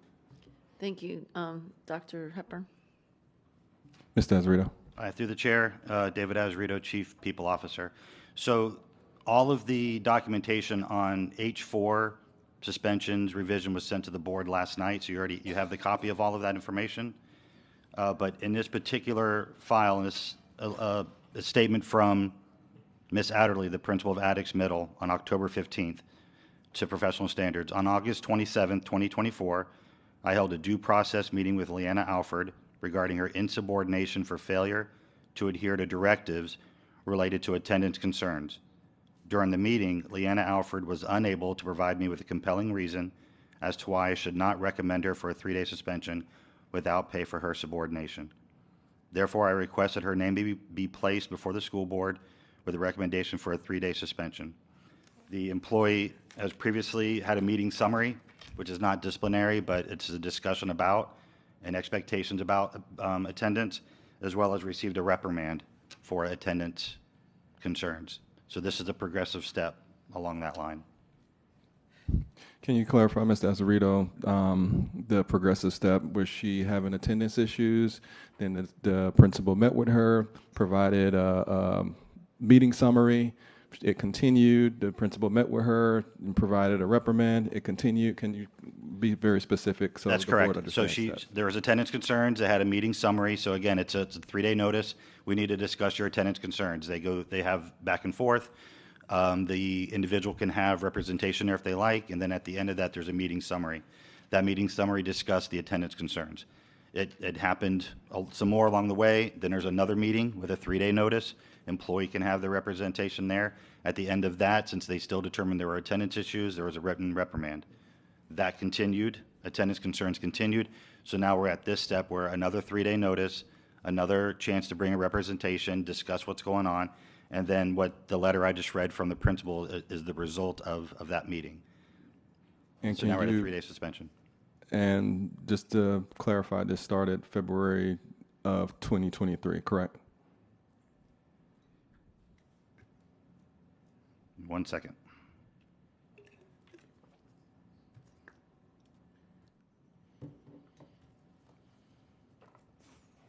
Correct. I'm not done yet, Chair. Okay, Dr. Zeman. Thanks so much, Chair. I am very comfortable setting this aside so we can learn more, and I respect the rights of everybody to come here and talk. But just because public speakers say something doesn't mean it's true. I work very, very closely on investigations with our senior staff, and I want to commend them for the thoughtful, intentional, and purposeful steps that they take. I'm impressed very much with the processes that they follow. It has nothing to do with this individual case. I'm happy to pull this out and let's get some more information and figure it out. But the fact of the matter is that we do everything we can through our processes, including last week bringing the process to public domain and showing the community what our process is for learning about staff complaints that are made. We have 5 of those on our agenda for today. the record on those 5 is exhaustive. It is not brief. It is not blown off. It is not dysfunctional. The process that we follow is functional, and we're looking at the process to see if, in fact, we can make it even better, which is just what healthy organizations do. So on this particular motion, Dr. Holness, I'm happy to set this aside and let's get it back when we can in December. But I just want to make sure that our staff knows that the board spends a considerable amount of time meeting, discussing, asking questions, getting answers, and the like. And I'm impressed with how much time and effort that our team puts in to delay when delays are appropriate and to bring things to the board when they are. I want to balance this out one more way, though, Chair, which is one frustration we have as a board, I think, is that these things sometimes take a year to get to us. And to my point, partly that's to give people due process, to let them review the record and let them to present what they want to let them say whether they want to go to administrative law judges and to DOHA and the like. Our process takes forever, and the public cry about that is when the punishment is a year or a year and a half after something happened, it's not likely to really have the same deterrent effect as if it can happen in a few months. So there is a big balance on this. I'm impressed with the way that we do these things in general, not that every case turns out to be perfect. These are all human beings that are working on it, but I just want to make it clear that I've spent a lot of time staring at what our senior leaders do on discipline, and while we can do it better, I have seen great flexibility and great intentional steps within our current process to make sure that we get the full record before cases are brought back to the board. I'm going to talk about this more when we get to the disciplinary actions on the balance between speed and the rest of the process. Thanks, Chair. Thank you. Dr. Holness. Thank you, Madam Chair. So, Dr. Zeman, I certainly concur that I appreciate the effort that staff has put into all of these different cases. The premise of the motion, and I appreciate indication of possibly supporting the motion as well. The premise of the motion is that the employee has indicated that she has requested information that would be relevant to her being able to understand her consequences and be able to make a plea, a better plea for whether or not to be relieved of those consequences. So I think that she is entitled to that, and she should be. The motion was made because there has not been any clear indication that she was provided this information or that she can be provided this information if she's privy to it or not. So I think it's really important that when we make a ruling as a board, that we ensure that everyone is given fair opportunity, including what the staff has presented and what the employee believe the information they were given or not given. So I think this motion is to ensure that the employees are treated fairly in given the information that they need to defend themselves as well. So that's the reason I made the motion, and I thank you, Dr. Zeman, for your comments, and I look forward to the motion being approved. Thank you. Any other board comment on the motion? Mrs. Pham. Okay. Thank you so much for bringing this forward. I really do appreciate this opportunity to address this specific issue. And one thing I'm going to say is I received today, this morning, all these added on agenda items, which I have never seen. There's an email going out at 6:08 p.m. saying that there's things being added. They were not presented at any time to me prior to that, and they were left on my assistant staff who found them in the morning. So I think this is, actually I'm going to object to everything that's on here and say no, no, no, no, no, because we have not had the adequate time to review it. At least I haven't. Maybe other people were given that.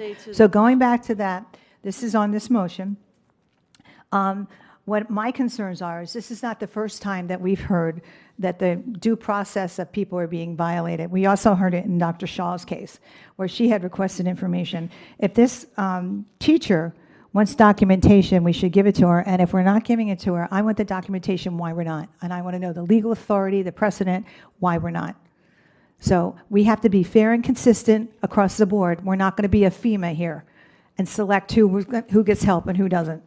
So in addition to that, I would also like to know why parties, when statements are being made or accusers are making allegations against the accused, why they're not getting the exact copy of the statement. Why are they getting a third-party synopsis of someone else's opinion of the statement?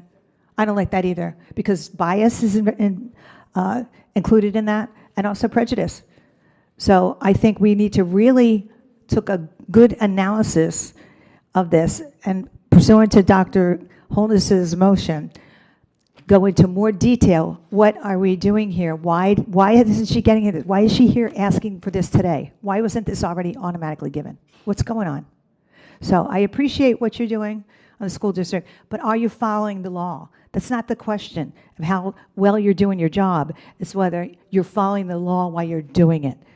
So, and that's what I'm going to stand up for.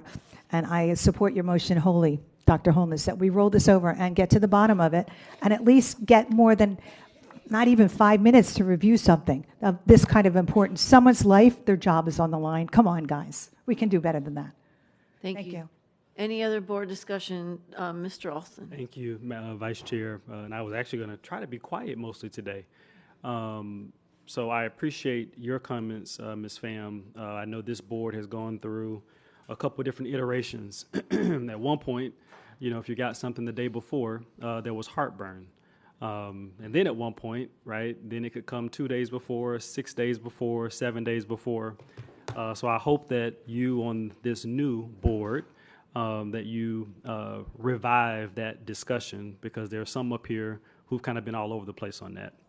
I will support the motion that's been proffered from Board Member Holness. I think it's the right thing to table.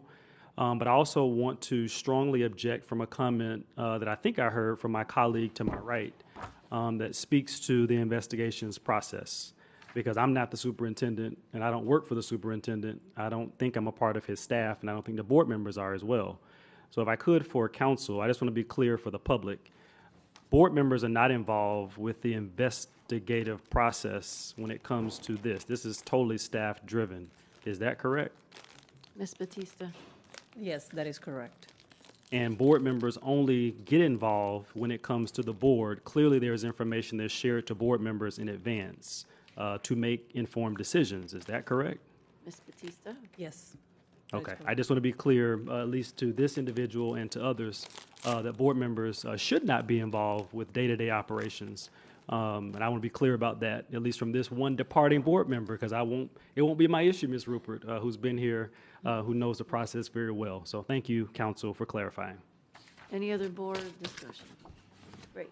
Okay, all those in favor of Dr. Holness's motion to, one, separate this employee from item H4 and to postpone to the next meeting, say aye. Aye. Aye.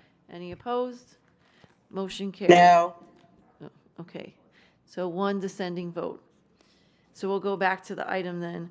All those in favor of H4 as amended, please say aye. Aye. Aye. Any opposed? Aye. H4 passes unanimously. Thank you. Next item up is H5. I have a motion and a second for on item H5. So moved. Okay. So it was moved by Dr. Zeman, seconded by Mrs. Leonardi for H5. Any public comment? No registered speakers. Thank you. Board member discussion, Mrs. Pham.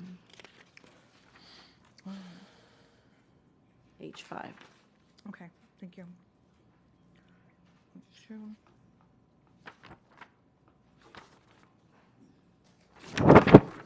Sorry. H5. Oh, thank you. Yes, this particular agenda items involves the passing of funds in order to supplement teachers, athletic coaches, and others that work to improve and provide additional clubs and services or athletic events to help our kids. I'm back here almost every month, and I have been trying to get on specifically a member of Nova High School and now Nova Middle School as well, Kristen Murphy, who runs the legal team over there, the legal committee. I'm going to call it a moot court committee. And she trains students now in mid-grade and high school. For the last 2 years, she's won the national championship, her team, but she doesn't get compensated at all. I look at every month all the compensation that we provide to other people. I've asked, I've requested, staff has said they're going to look into it. There's never any feedback. This woman, we're so lucky to have a licensed practicing attorney, let alone someone that's bringing us national, state champions, not state, national, 2 years in a row. And we can't give her any kind of supplement? What kind of message does that send to this district that says, I want to be an A-rated district? This is because you're an A-rated district for commitments like this. So until such time as this staff and board takes me seriously, that this woman and other teachers providing extracurricular academic functions get recognized, I'm going to be voting no on every single supplement. So you know that. That's how important this is. If we don't recognize our academic excellence and only our athletic excellence, what does that say about us? So I'm academic bound, so I'm staying firm. No. Thank you. Dr. Zeman? Thanks, Chair. And I look forward in our budget work looking at supplements and making sure that we are sending the right statements about what we value in Broward County. We are primarily, our core function is K through 12 education. And so if we don't have that balance right through the budget process, this board has the authority to make changes. I want to talk about a little bit of a trickle-down issue, which is last year we made some balancings in our budget at the last minute, really in the very, very last minute. The board was presented a list of things that we voted in favor of. Several of those things reduced school budgets, and those school budgets being smaller, I'm concerned about supplements not being used. So what we do, Ms. Pham, is approve the amount available for each supplement, but not every principal uses every one of those. So one of them that I'm more upset about, maybe even than you are about the academics, is that we have a volunteer supplement that is dramatically low and is only used by 9 schools. And so I feel like institutionally we have shut out volunteers in Broward County. We did it first with Marjory Stoneman Douglas and single points of entry and all the other appropriate security steps we took, followed by COVID, where we put up even more defenses and kept people out. And we haven't gotten the muscle memory back, nor do we have the processes right to encourage people to volunteer. I continue to hear, and this past week, as I shared with the superintendent in my role as a school board member, sharing informations, a mayor's spouse applied to be a volunteer in a school and waited 2 months for not hearing back, and then finally ran into me and said, look, you know, what's going on? There's some work that we can do on volunteers. As we reduce the budgets available for principals to spend on their campus, on things like supplements, on all the little gift cards they do, on the rewards and incentives that they are able to provide to their staffs, and in addition to sometimes even paying for instructional staff, instructional coaches, and other things, given that those were reduced, did the spend on supplements and therefore overall pay to teachers go down this year? Dr. Hepburn. Thanks for the question. We did not reduce supplements, nor decrease pay for teachers. Principals do have the autonomy to utilize supplements in the categories that there are for, right, for the appropriate staff that is carrying out the specific extracurricular duties that they're assigned to. Terrific. But when I add up, if someone were to add up all these supplemental supplements provided to staff on schools, did the amount of supplements go up or down last year to this year? Dr. Hepburn. Supplements didn't go down. They did not. No. So the total supplement play Correct. did not. That to me says a lot. And if I can add, we actually gave additional supplements this year to assist with security and metal detectors as well. So we approved additional supplements for the high schools. Terrific. And that was additional, that was a budget change that allowed for principals to have more money than we ended last year's budget with. Correct. We Wonderful. Yep, added, I think, 3 different supplements to assist with security personnel in the morning. Yeah, and to Ms. Pham's point, yes, academics is our primary goal, but security and safety is paramount. We've got to make sure we get that right always. And so I understand why you would add to schools' budgets. As we start our budget process, though, we have to think very clearly about how much money schools need to have in order to do those things that are available on campus. I'm glad that that has not gone down. I'm glad that we're going to continue to think about the supplemental schedule to make sure that it reflects the values of Broward County Schools. And I look forward to talking more in the future about volunteers. This is an untapped resource for Broward County Schools. If we had the same per capita volunteers as Fairfax County has, we would have 12,000 more people working in our schools. It's a remarkable amount, and there's this untapped amount of energy and contribution that if we do things the right way on our side, will make a huge difference, moving us even beyond the A level that we achieve. So thanks so much, Jerry. Just wanted to get a couple points out as we talked about supplementals. Thank you. And just a quick question, because we've tap danced around this a lot. We have had discussions about increasing supplements. They haven't been increased in athletics and also academics. I was a club sponsor. Many I didn't get paid for, some of them $500, but worked 50 hours a week on that job. So Dr. Superintendent, can you just give us an update on where we are with the supplements and looking at it and how we can adjust it? Because we did have a workshop where it showed we were way underfunded when we compare to the other districts around us on things specifically like athletics and also some of those academic clubs. Mike. Absolutely. Before I do that, if I may, Ms. Pham, the teacher in question that you're talking about, she does receive an extra period pay and a social studies supplement for the extracurricular things that she is doing. Nice. Just to clarify. And Mr. Azarito, because our district does supplements differently than other places I've been, it's very unique how we do that here, and the constraints around increasing supplements, I'm going to have him go in detail of the reason why. Thank you, through the chair.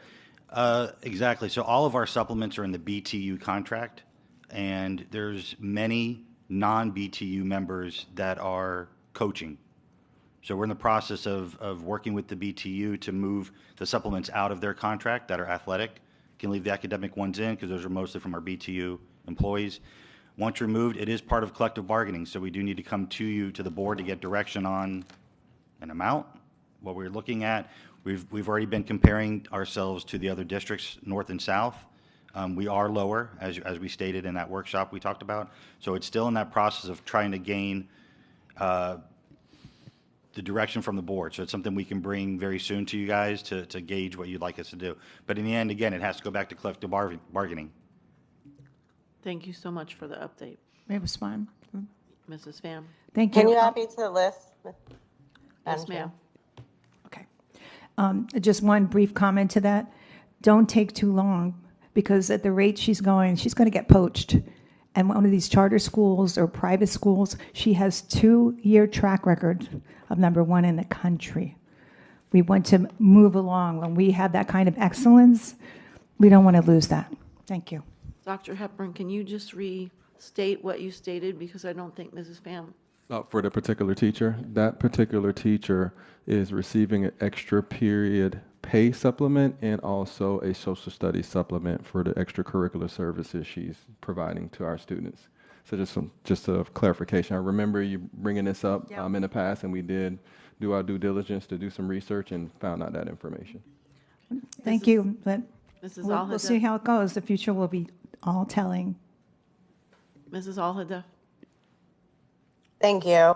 So in order for us to give additional supplements or increasing salaries, the board needs to right-size the school district. We need to make tough decisions, whether it means closing schools or other possibilities. So I just want to make that statement that these are the tough decisions that we're going to have to make in the future to be fiscally responsible. Also, I'd like my colleague, Dr. Zeman, to weigh in on what he meant by his comment about Marjorie Stoneman Douglas High School. Dr. Zeman. Thank you, Chair Alhadeff. The My statement was in the context of volunteers on campuses. As a result of increased security measures, things like single point of entry, all appropriate measures that we took after Marjory Stoneman Douglas, the community found it more difficult to get on campuses, and that's their own perception. I have no criticisms about the steps we took after MSD. In fact, I think we should have taken even more, and I think we continue to focus on that in a right and appropriate way. The second step about volunteers was the COVID response to close schools, to move kids out of schools and the like, add restrictions and distance between people, created a further perception of volunteers not being welcome on campus. So I was talking about perceptions that people have in the community about being able to get on campus. So that's a clarification if I didn't say it clearly before. Thank you. Thank you. Anything else, Mrs. Alhada? No. Okay, great. All those in favor of item H5, say aye. Aye. Any Aye. opposed? No. One dissenting vote, H5 passes. The next item, board item, is B1. Can I please have a motion and a second for item B1? So moved. Second. It's been moved by Dr. Zeman, seconded by Mrs. Rupert. Any public comment on B1? We have one registered speaker, Dr. Lynch Walsh. Good morning again. All right, just making sure the time was 3 minutes, not 1. I thought maybe we changed the rules. Natalie Lynch Walsh, Plantation, Florida. Luckily, B1 came up next. I'm in favor of initiating rulemaking and developing a discipline manual. I suspect that if those things were in place per state law, Florida Statute 112.533, that there wouldn't be a bullying complaint against me because we would have followed due process and things would have transpired the way they should have. But because this dragged on, and I'm often elected spokesperson, we have a pack of foolishness going on. So in whatever happens, I hope it will be looped. I can imagine you will have input from the advisories, seeing as we've been impacted by this. And I want to make sure 4.9 is the current board policy. It should include, because they're a bargaining unit. Understand that currently when we went to look in 4.9, it says the collective bargaining agreement language will prevail in the event of any conflicting language with this policy. Okay, let's go to the PBA agreement. Wait, they don't have an active PBA agreement. And even if they did, you know what's never been in there? Discipline. So now we're back to 4.9. But 4.9 can't supersede state law. What does the state law say? State law says 112.533, every law enforcement agency and correctional agency shall establish and put into operation a system for the receipt, investigation, and determination of complaints received by such agency from any person, which must be the procedure for investigating a complaint against a law enforcement or correctional officer and for determining whether to proceed with disciplinary action or to file disciplinary charges, yada, yada, yada. That didn't happen. That's why this keeps dragging on. That did not happen. And I am still waiting via public records request for the complaint that launched 180 days. I have yet to receive a copy of the complaint. The response that Ms. Batista wrote to Debbie Espinosa won't even call what she submitted a complaint. And she put in quotes something that was paraphrased from the statute. As far as I remember, if you put something in quotes, that's a direct quote out of the statute. Maybe it was because she was trying to avoid using the word complaint again. The only complaint I suspect that's ever been received by anybody is the one that Debbie Espinosa just sent. Because if you had a process, then someone, the custodian, should have been able to cough up that complaint back when it was asked for. And in 4.9, make sure you don't miss things. Like the superintendent has a statutory duty. Dr. Lynch Walsh, I'm making sure these things get in here. You have to stay on topic. I am. I'm saying make sure that what's in 4.9, we're literally talking about a discipline procedural manual. Thank you. But we could do ethics complaints to the state, too. Any other public speakers? Okay, board discussion, Dr. Holness. Thank you, Madam Chair. So I brought this item because since I've been here for a couple of years, I have observed the inconsistencies in how discipline is administered. And so I believe this item will provide guidelines that we can follow to ensure that there are consistencies in how we discipline employees. And I believe this will ensure or reduce the likelihood of subjectivity in how we administer discipline, because we'll have a structured guideline to follow. And so currently our district faces inconsistencies in disciplinary outcomes for employees, leading to ambiguity and oftentimes inequity. I believe a procedural manual will establish clear and consistent standards across all schools and departments, and that these guidelines will align with school board policies, including policy 4.9. So, Dr. Hepburn, I have a couple of questions, and I have met with a couple of staff members before, and I'd like for Mr. Lozano to elaborate, if possible, on how would a procedural manual support policy 4.9 to ensure consistencies in disciplinary consequences. Dr. Hepburn. Mr. Lozano. Thank you, Ernie Lozano, Executive Director, Professional Standards. So again, the procedure manual you're talking about, Dr. Holness, will bring consistency to the process for all site supervisors who implement corrective action procedures, and then from the direction of the board through the workshop to really look at what are the appropriate consequences we feel as a district should be applied to certain infractions that are not mandated by state statute. Okay, and Mr. Lozano, can you, for the sake of the public, provide an example of how the procedural manual could support policy 4.9? Dr. Hepburn. Mrs. Lozano. So again, as a site supervisor would begin to, once a site supervisor received an allegation of misconduct from an employee, they'll be able to consistently follow the guidelines and procedures that are outlined in that manual as they work towards resolving that alleged misconduct.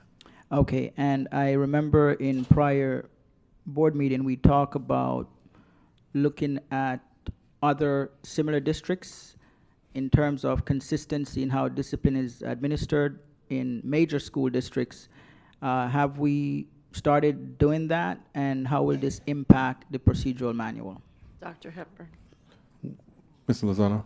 We have received information. I think we have about information from 4 or 5 other districts in Florida right now, and we've asked for any documents that they have and how they implement corrective action. And then we've also asked them if they actually have a matrix that they have created, and we'll take all that information and look at it and decide on the best practices that we want to implement as we analyze the data from other districts and present to the board our recommended procedure manual and guidelines moving forward. Okay, and my last question, Mr. Lozano, would you agree that a procedural manual that supports policy 4.9 will create a greater degree of consistency in how discipline is administered and reduce the likelihood of any sort of ambiguity or inequity in the process? Absolutely. Thank you, sir. Thank you. Mrs. Pham.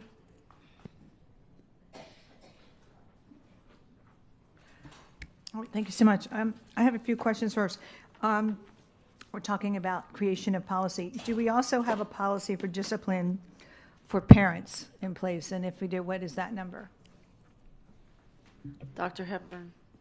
No, we're not talking about policy, more so procedural manual for policy 4.9 to bring consistency to discipline process for employees or people who are working under the auspice of the school district as a volunteer and such. Specifically to Ms. Pham's question, I know if General Counsel probably has more, can shed some light on that, a policy for discipline. Policy manual, yeah. For disciplining parents? Parents. And then I have a few others. Actually, it's parents, vendors, visitors, and contractors. I just set them out in different categories. Do we have that? And if we do, where can I find that? Ms. Batista. The policy that applies to parents and vendors, et cetera, is the civility policy. That would be the policy that is applicable. And what is that number? Sorry. I believe it's 2010.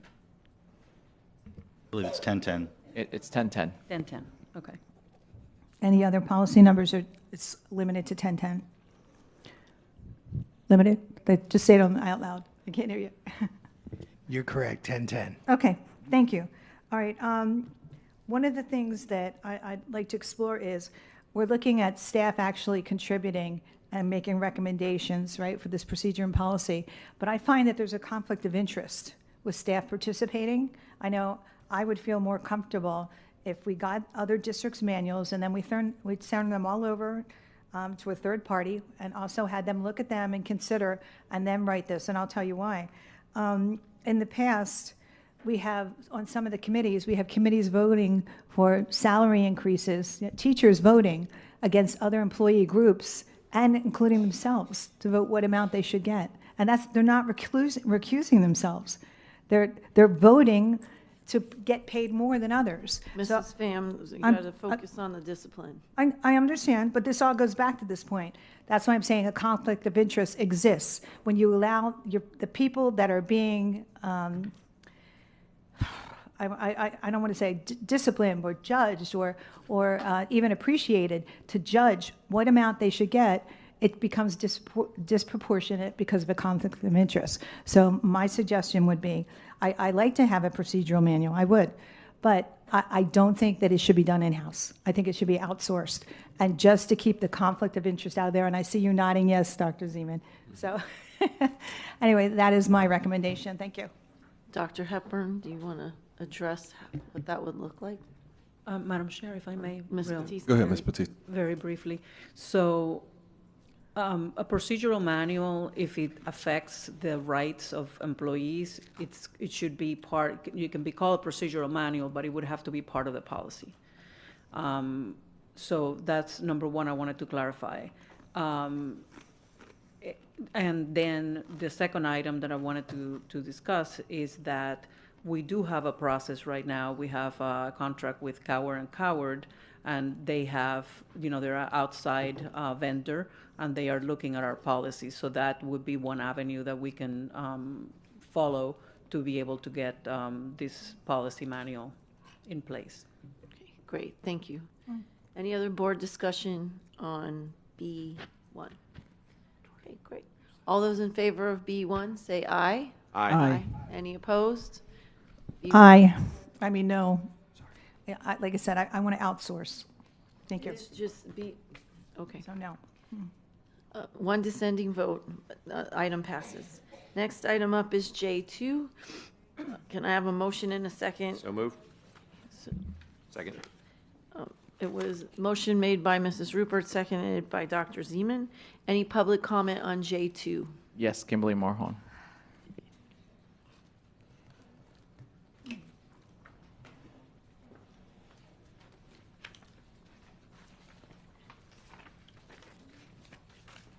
Good morning again. I want to just thank everyone for finally bringing this before us. We've been waiting for a year now.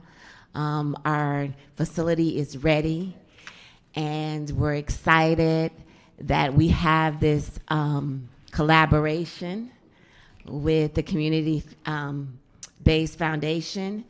And thank you, Nora, for pushing, making sure it goes through legal. It took a while, but it's here, and we're excited. Thank you. Thank you. Any other public speakers? No other registered speakers. Mr. Obel, go ahead. Good morning. Good morning. Let me try that again. Good morning. Good morning. Morning. Look, I can't thank you all enough. Thank you to the leadership of this school board district. I know I'm dressed in my Sunday best because I was ready for this marriage we're going to go into today. And I just want to take a moment. As we celebrate 15 years, many of you all have supported us in this journey, community-based connection. And we have had the opportunity to expand the option that changed the odds. And what we're doing today is taking social services and partnering with medical health care systems and providing grassroots approach to families and children right here in Broward County in partnership with Blanche Ely High School, William Danny, because our community need it. And so I want to thank you all from the bottom of my heart on behalf of our board, over the 60 staff we have at Community-Based Connection, part-time and full-time. We want to thank you all. You know, I had the pleasure of working with the superintendent, with Debbie, Madam Chair, and with Nora, and as well as, you know, some of the other board members that have been a part of our journey. And so we know that Community-Based Connection in this last 15 years have poured millions into Broward County school system.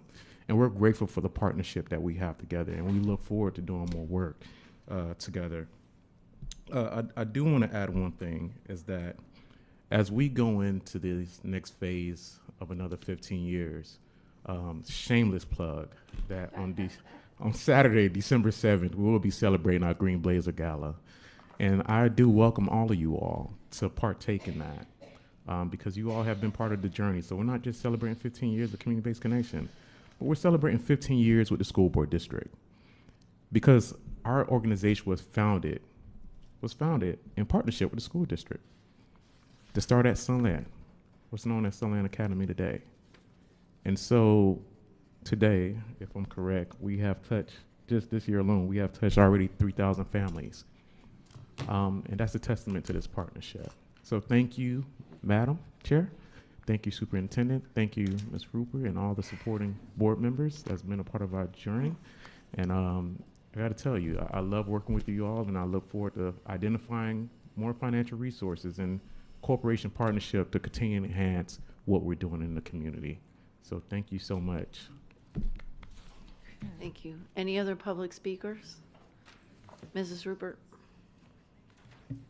Thank you. I'm beyond excited today, and not to get political, but Mike and I are the actual, I don't know what to even say, goodness personified when it comes to being political and running for office and not trashing anybody. Coming away as a gentleman and as a gentlewoman. That is the only way we were able to go forward and make these changes for our families and kids, because our egos did not get in the way. It was all about the kids. So thank you. And it just goes to show you, when you're nice at the polls, lots of things can happen. And I appreciate you guys so much. Thank you all. And the rest of the board and the superintendent. This is a great program. Thank you all for supporting it. Thank you. I also very excited to see this come forward. As Ms. Mohan mentioned, it's been a long time coming. It started off as a conversation that I had with Mr. Obel at a backpack giveaway for the last school year, and just having a conversation on things that I would like to see in the district. And then he said, hey, well, we have the money to do that. And then it moved forward through the staff, and really, really happy to see that we're going to have these wellness centers because our students need them and our families. So very appreciative of that, and thank you for the partnership. Any other board discussion? Ms. Pham. Mrs. Pham. I just would like to congratulate Mrs. Rupert, and I'm so proud that you're really making changes, bringing about change in your district, and I just want to say kudos. That's very great. Anybody else? Great. All those in favor of item J2, say aye. Aye. Aye, and aye. Any opposed? Motion carries unanimously. Thank you. The next item up is item 03. Can I please have a motion in a second on item 03? So move. That's me. Need a second. Oh. Motion made by Dr. Zeman, seconded Second. by Dr. Holness. Any public comment on 03? No registered speakers. Okay. Board member discussion, Mrs. Pham? If you can just skip and go to the next person, I'll be with you in 1 minute. You're the only person that pulled that item. All right.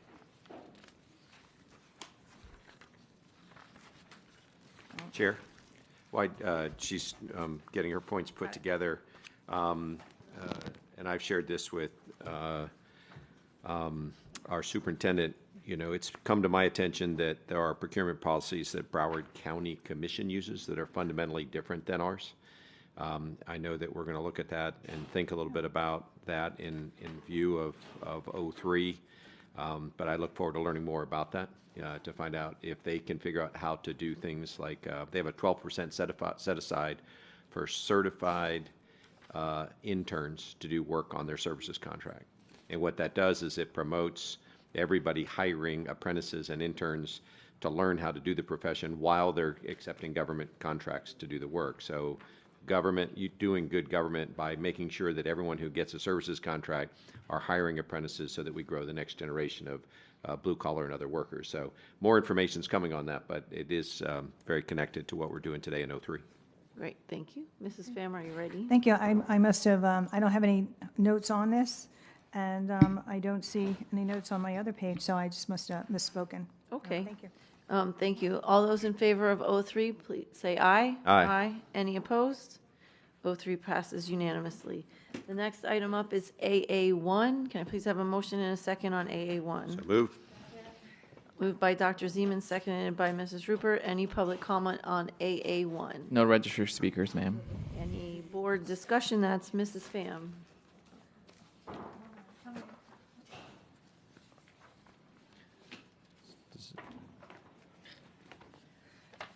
It's the FAU contract.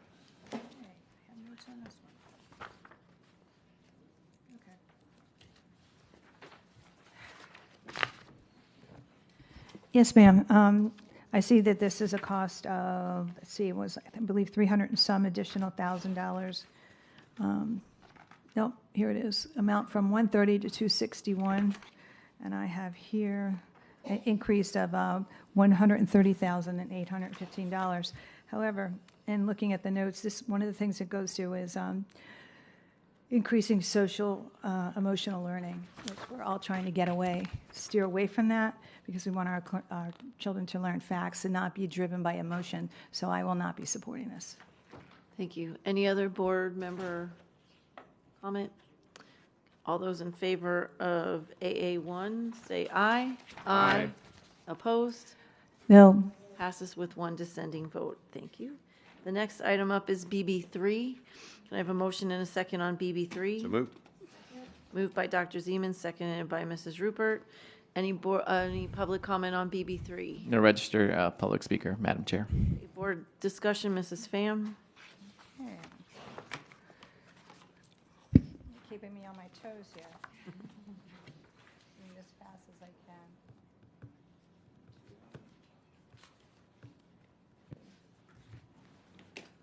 Yes, ma'am. Thank you. What my concern is with this audit report, it's not accepting the audit report. It's something Madam Chair, I'm sorry to interrupt. BB3 is. Oh, I thought you said DD. Is Ms. Hickson's travel to FSBA. Bravo, Yes. bravo.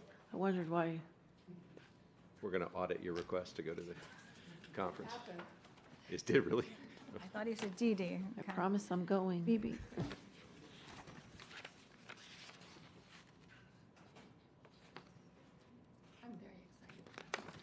1, 2, 3. Here's my notes here.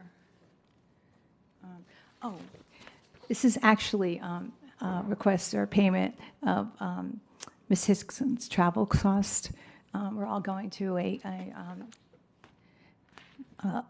seminar up in Tampa for, FSBA, which is for the Board of Education employees and nominees. And I just wanted to bring it to your attention. I try to be very, very careful about the money that we spend. In fact, I got grilled last time because I was going to Washington, D.C., and it was $383. I got up at 2 o'clock in the morning to make a flight that was leaving at about 6, and I flew back at approximately 9 o'clock on in at my home, maybe around 1:30 or 2. so I didn't incur a $750 hotel bill. Okay, and the seminar I went to included food and everything.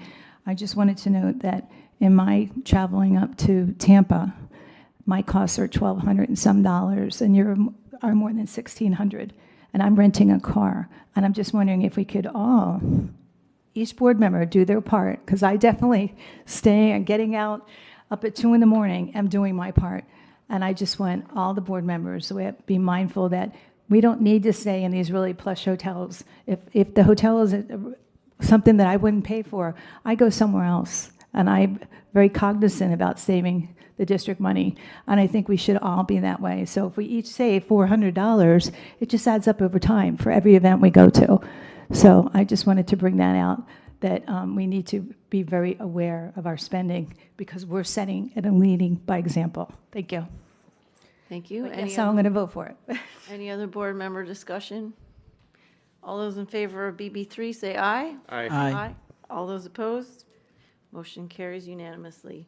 Next item up is BB5. Can I have a motion and a second on BB5? So moved. Moved by Dr. Zeman, seconded by Mrs. Rupert. Any public discussion on BB5? No registered speakers. Great. Dr. Zeman? I'm shocked that there are no registered speakers. But this is, again, I think a thoughtful recommendation. To my knowledge, it was started by our chair, Lori Aldeff, when people would ask to go to conferences. Hey, can you come back and give us a little insight on what happened? I've prepared a handful of slides. It takes 3 or 4 minutes just to share what I learned. This is about a conference that myself and many senior staff attended, the Council on Great City Schools. If I can go to the next slide. Here's a summary of the things that we did. There are task forces on African American students, on Hispanic students, on special needs students, on gay straight alliances, on various task forces that were set up. Again, this is 78 large urban school districts out of the 90 that there are in the United States. So this is a bulk of them all joining together to learn from each other. So these task forces make a lot of sense. There are keynotes at this conference. This year they were absolutely eye-watering, and I'll talk about those in a minute. Breakout sessions, over 60 breakout sessions on topics from bus transportation to federal funding for Title I, to academic issues, to athletic issues, to supplementals, to budgets. One of the fascinating breakouts that was very popular this year is what are we going to do with ESSER funds going and being in a large urban district with declining enrollment. So lots of good learning going on there. And then we're a member of the board. Dr. Hepburn and I are a member of their board of directors, and so we participated in a board of directors meeting. The task force meetings that I found fascinating really had to do with these 5 things. Achievement and professional development, that's academic achievement, Ms. Pham. I mean, that was pounded at this conference. People forget that in Broward we're under tremendous pressure to be an A district, stay in A district, continue to do better in our core mission. But at the same time, that pressure is felt by other large urban districts as well.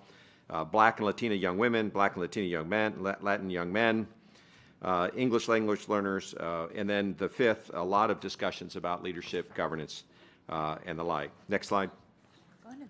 We had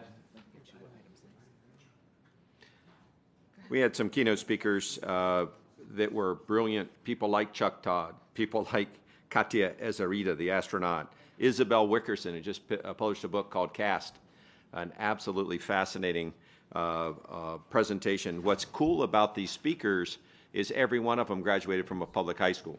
And so there's an opportunity to see our products out there doing amazing things. The keynote speakers really brought some new and exciting perspectives to what we do in K through 12. They're shown on the next slide just so that you can see them. Chuck Todd was brilliant as always. Isabel Wilkerson, raised in D.C., told the story about her family. Her father was a Tuskegee Airman, and shockingly, Chair, what is the one thing Tuskegee Airmen were not allowed to do when they came home from fighting the war? These are the best aviators in the history of warfare at the end of World War II. And Mr. Superintendent, what did Isabel tell us they could not do in the United States when they came home? Who segregated? They couldn't fly airplanes. Yeah, an airplane in the United States. Yeah. Nobody wanted African-American pilot to fly, seats where we, had all kinds of folks. So her father moved north from Alabama, from Tuskegee, until he got over the Mason-Dixon line, and that's how they ended up in Washington, D.C. She grows up first African-American Pulitzer Prize winner, and she's just written her 5th book, and she stayed afterwards, as Dr. Hepburn can attest, and answered questions from anybody that wanted to go talk to her. It was absolutely moving about the things we did. Landon's one of our heroes in Broward County, but I met so many students at this conference, not just people who came and sang and performed for us, but then we had a student town hall, and we had dozens and dozens of students come and talk to us about things that matter so much. Finally, we had a board of directors meeting. It is an opportunity to slew the research toward the things that we care about in Broward County. So we've asked them to do some research for us on what we do with student deaths. We lose a lot of students as a large urban districts, and the question to the Council Great City Schools is, could we do better in honoring and recognizing all of our students when we have students like we did this past weekend die. So my takeaway from all this, and I could be happy to share more information with anybody that would like more individually, but next year at this conference in Philadelphia goes from October 22nd to the 26th. When I looked at Palm Beach County and Miami-Dade, they were either all there or almost all there. There were other districts like Dallas and Los Angeles that brought their entire board. It is an unbelievably great conference, 1,300 people this year, but the quality of sessions and the quality of speakers and just the learning that goes on there is remarkable, as are the connections where you can find other people in Topeka and Chicago and New York who have similar interests to you, and you can learn a lot about what other districts are doing. So, Ms. Alhadeff, that's what I did on my field trip to Dallas. I hope it's been a complete and useful report. Thank you very much, Dr. Zeman. It was very informative, and very grateful for you sharing that information with us. Will you join me in Philadelphia next year? I think we made a commitment as a general group that we were doing that, if I'm not mistaken. It'll make a big difference to Broward County if we can, and I'm sensitive to spending money, as you are, Ms. Pham. That's my hometown. I'll be sure to tour you around. Yeah, that would be fun. But this is... can ring that Liberty Bell. When you Bell. look at the money that you spend for coming back from that conference with so many new and different perspectives, and those things will all be infused as we think about the things that other counties are doing. I'll give you a quick example. In one of the top 3 large urban districts, there's 121 failing schools. Ooh. Their principals all report to the superintendent. And the superintendent says when the principal has problems, they get attention because the superintendent knows about it.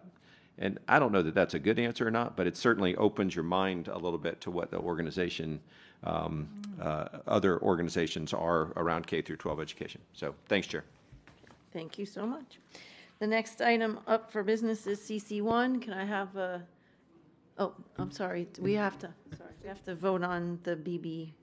Madam Vice Chair. Yes. Sorry, Madam Vice Chair, just wanted to ask, is this a motion to accept, or are we just sharing insights? Are we accepting this item? Is there anything we need to approve on this? I don't think we do. Well, since it's I just want to make sure, because Yeah, at least that last comment I don't support, so I just want to make sure. These are just insights from one board member. Is that fair? Is that correct? Yeah, it was, Great. we're just accepting his report. Well, no, I don't think we're accepting anything, right? It just says share some insight. So we just heard from a colleague. Those are in his words only, correct? We had this discussion before, though. If it's an item, we have to vote on it, yes. Well, I mean, Just like the recommendations from the, I'm only reading what's on the agenda, so it just says share key insights. So there's no action, there's no board action. Normally, correct? when there is an item such as this one, what the board does is receive key insights, and you approve, you receive them. So is that both written and verbal? Yes, Insights? it would be, yes. So like the- Receiving them, yeah, right. So the Got it. action So- of the board would be to receive them. So the last insight, I think, given by my colleague to my right, spoke of, I think, something he's referenced at least 2 or 3 times, right, of getting rid of, these are my words, central staff, I guess? Is that the kind of insight that we'd be accepting from this item? We're just receiving them. We're not accepting anything. We're just receiving. Is there a vote that we're going to take? Yes. Okay. All those in favor of BB5 say aye. Aye. Any opposed? Absolutely opposed. Austin. Okay. So it passes with 2 dissenting votes. I'm having trouble counting at the moment. I'm trying to keep up. Okay. Thank you. It's just for record, it's Ms. Rupert. and Right, also, so Mr. Alston and Ms. Rupert are the dissenting votes. Next item up is CC1. Can I? Okay, so Mrs. Leonardi, moved by Mrs. Leonardi, seconded by Mrs. Rupert. Any public comment on CC1? no registered public comment, Madam Chair. Board member comment, Dr. Zeman.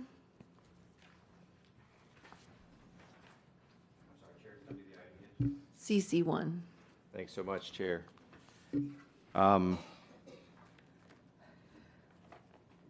My comment is really about the amount of time that these take. We have the process under advisement. I know people are working on this. It is a general good policy for consequences to come close to actions that cause those consequences. This stack of them is between 7 and 11 months from things ago, but and I know the staff is working on it, but I hope that the policy and the process that we approve in the end are things that can reduce the amount of time between actions and consequences. Thanks, Chair. Thank you. I also have a comment on this. So, Mr. Azarito, through Dr. Hepburn, was the process for CC1 followed? We received an email and also conversation from someone that the employee did not have the opportunity to speak with the PSC. Is that the process? Is that the correct due process before it comes to us, or is them being able to present to the PSC after as a grievance piece? If you could please speak to that. Mr. Azarito. Thank you, Vice Chair. David Azarito, Chief People Officer. Yes, so all of the due process was given to this employee. The statements that were received through email yesterday were part of the packet that they went through to make their determination. If this went through PSC, then the employee, along with their representative, would have 20 minutes to go through their side of the story and present. Okay. Do we know if that happened? Yes, so on May 3rd, Haas attended her due process meeting regarding the recommendation for suspension. On May 21, it was issued a corrective action report regarding the recommendation for a 3-day suspension. So there was a due process meeting for her. Okay. And do we know if she was able to speak at that due process meeting? Yes. It's a due process meeting, yes. Okay. So this kind of strikes me, as did the other item that we had, because the teacher is reaching out and saying that she was not given the opportunity to speak, similar to the other employee that was before us a few minutes earlier. So I'm sorry. So this individual did not go through PSC. This was a site-based administrative. So there isn't a PSC. So sometimes when a case comes in, there's determination if it's going to go through PSC route, which would be their old SIU detectives would look through it. The other way is through the site-based, so the supervisor and professional standards work together. So there is a due process meeting where the representative and the employee have a chance to plead their side. So I think what she was saying, and she didn't have a chance to go through a PSC, is because this incident was determined to go through the site-based route, not PSC. And how does that get determined? That's through the date of this. May 3rd would have been the chief of police at the time. So all the items come in. It's determined if it's something that could be criminal in nature, that goes more towards the PSC side. If it's something attendance or truancy or other types of just inappropriate conduct, it may be determined to go through the site-based administrative. And who is it? Just the principal that is part of the site-based? It could be the principal, it could be the assistant principal, whoever the supervisor is. It could be a director if it's an employee downtown. And so when they have the due process, who did they speak in front of? The site supervisor and professional standards. Okay. So I'm just wondering why this particular employee, along with her union representative, reached out to say that those things did not happen, but you're saying that they definitely Our records show they did. did happen. It's in the complaint, an administrative complaint. And is there any paperwork from those meetings? I'm sure there is, but an administrative complaint kind of gives a summary of it. And it's which line was it?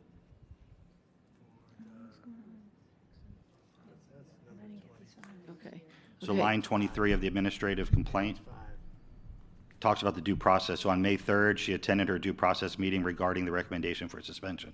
Okay. At that time is when they would be given a chance to talk. But you don't have anything that shows that she actually spoke? Madam Chair. Yes. So, hold on, the lawyer is going to speak. Go ahead, Maya. Good morning. Maya Moore with the General Counsel's Office. I am looking at the corrective action report, which is what our office gets to prepare the administrative complaint, and within that report, which is what was issued by the principal, it states that she had that meeting on May 3rd? May 3rd, 2024. So I get that we're saying they met, but this particular employee is saying they were not given the opportunity to plead their case or whatever. So the question I'm asking is, do we have documentation of what was said in those meetings? We do. So on line 22, right above, during Haas's due process meeting, Haas admitted that she kicks the same students out of her classroom every day who are not on her roster. They continue to come into her class without permission. Haas has never reported the issue to administration, nor has she requested assistance. She's talking about one of the allegations, but during the process, she admitted. So she's at the meeting and she's talking at her due process meeting. Okay.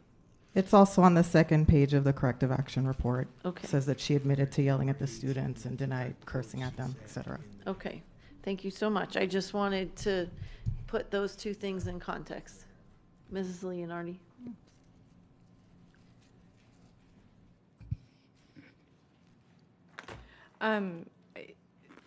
I know we just had a workshop on this, but can you, and I know Ms. Hickson just asked some questions, but can you help me understand like some details around why this didn't go to PSC? So again, something that would go to PSC may involve a lot of video. It may involve, again, a CPIS allegation or something that requires a more formal investigative process due to the complexity of the situation. Where this situation was primarily dealing with allowing students who shouldn't be in your class into your classroom, it can easily be handled through management rights through the site supervisor. So based on the complexity and the situation, it was determined that the site supervisor could handle this situation. Okay, thank you. And if I could just say, and again, when you talk about, because we heard from the board, issuing discipline closer to the time it happens, when things do not go through the PSC process, it's a much quicker process to get to a resolution. Okay, thank you. Thank you. I also just like to mention that if whatever's passed here, there's still a grievance process, and the employee could go through that process, and then something would come back to us. Dr. Holness. Thank you, Madam Chair. So I have a few concerns, and this is for Jordana Hash, right? Yep. Okay. So when I read her background, I'm quite impressed with the teacher's accomplishment that was provided to me, where it indicates that, well, she wrote an email to us that her students' achievement ranks is in the 92nd percentile, that her AP scores are consistently above national average. She founded a robotics team in partnership with Florida Power. So her achievements as an educator is quite impressive, but one of the concerns that I noticed that she mentioned, and I read pretty much everything, what was presented to me, I have 20 student testimonials here as to what happened. majority of them seems to, and I'm assuming these were students in the class that were witness to the actual incident, and majority of these seem to be supportive of Ms. Haas.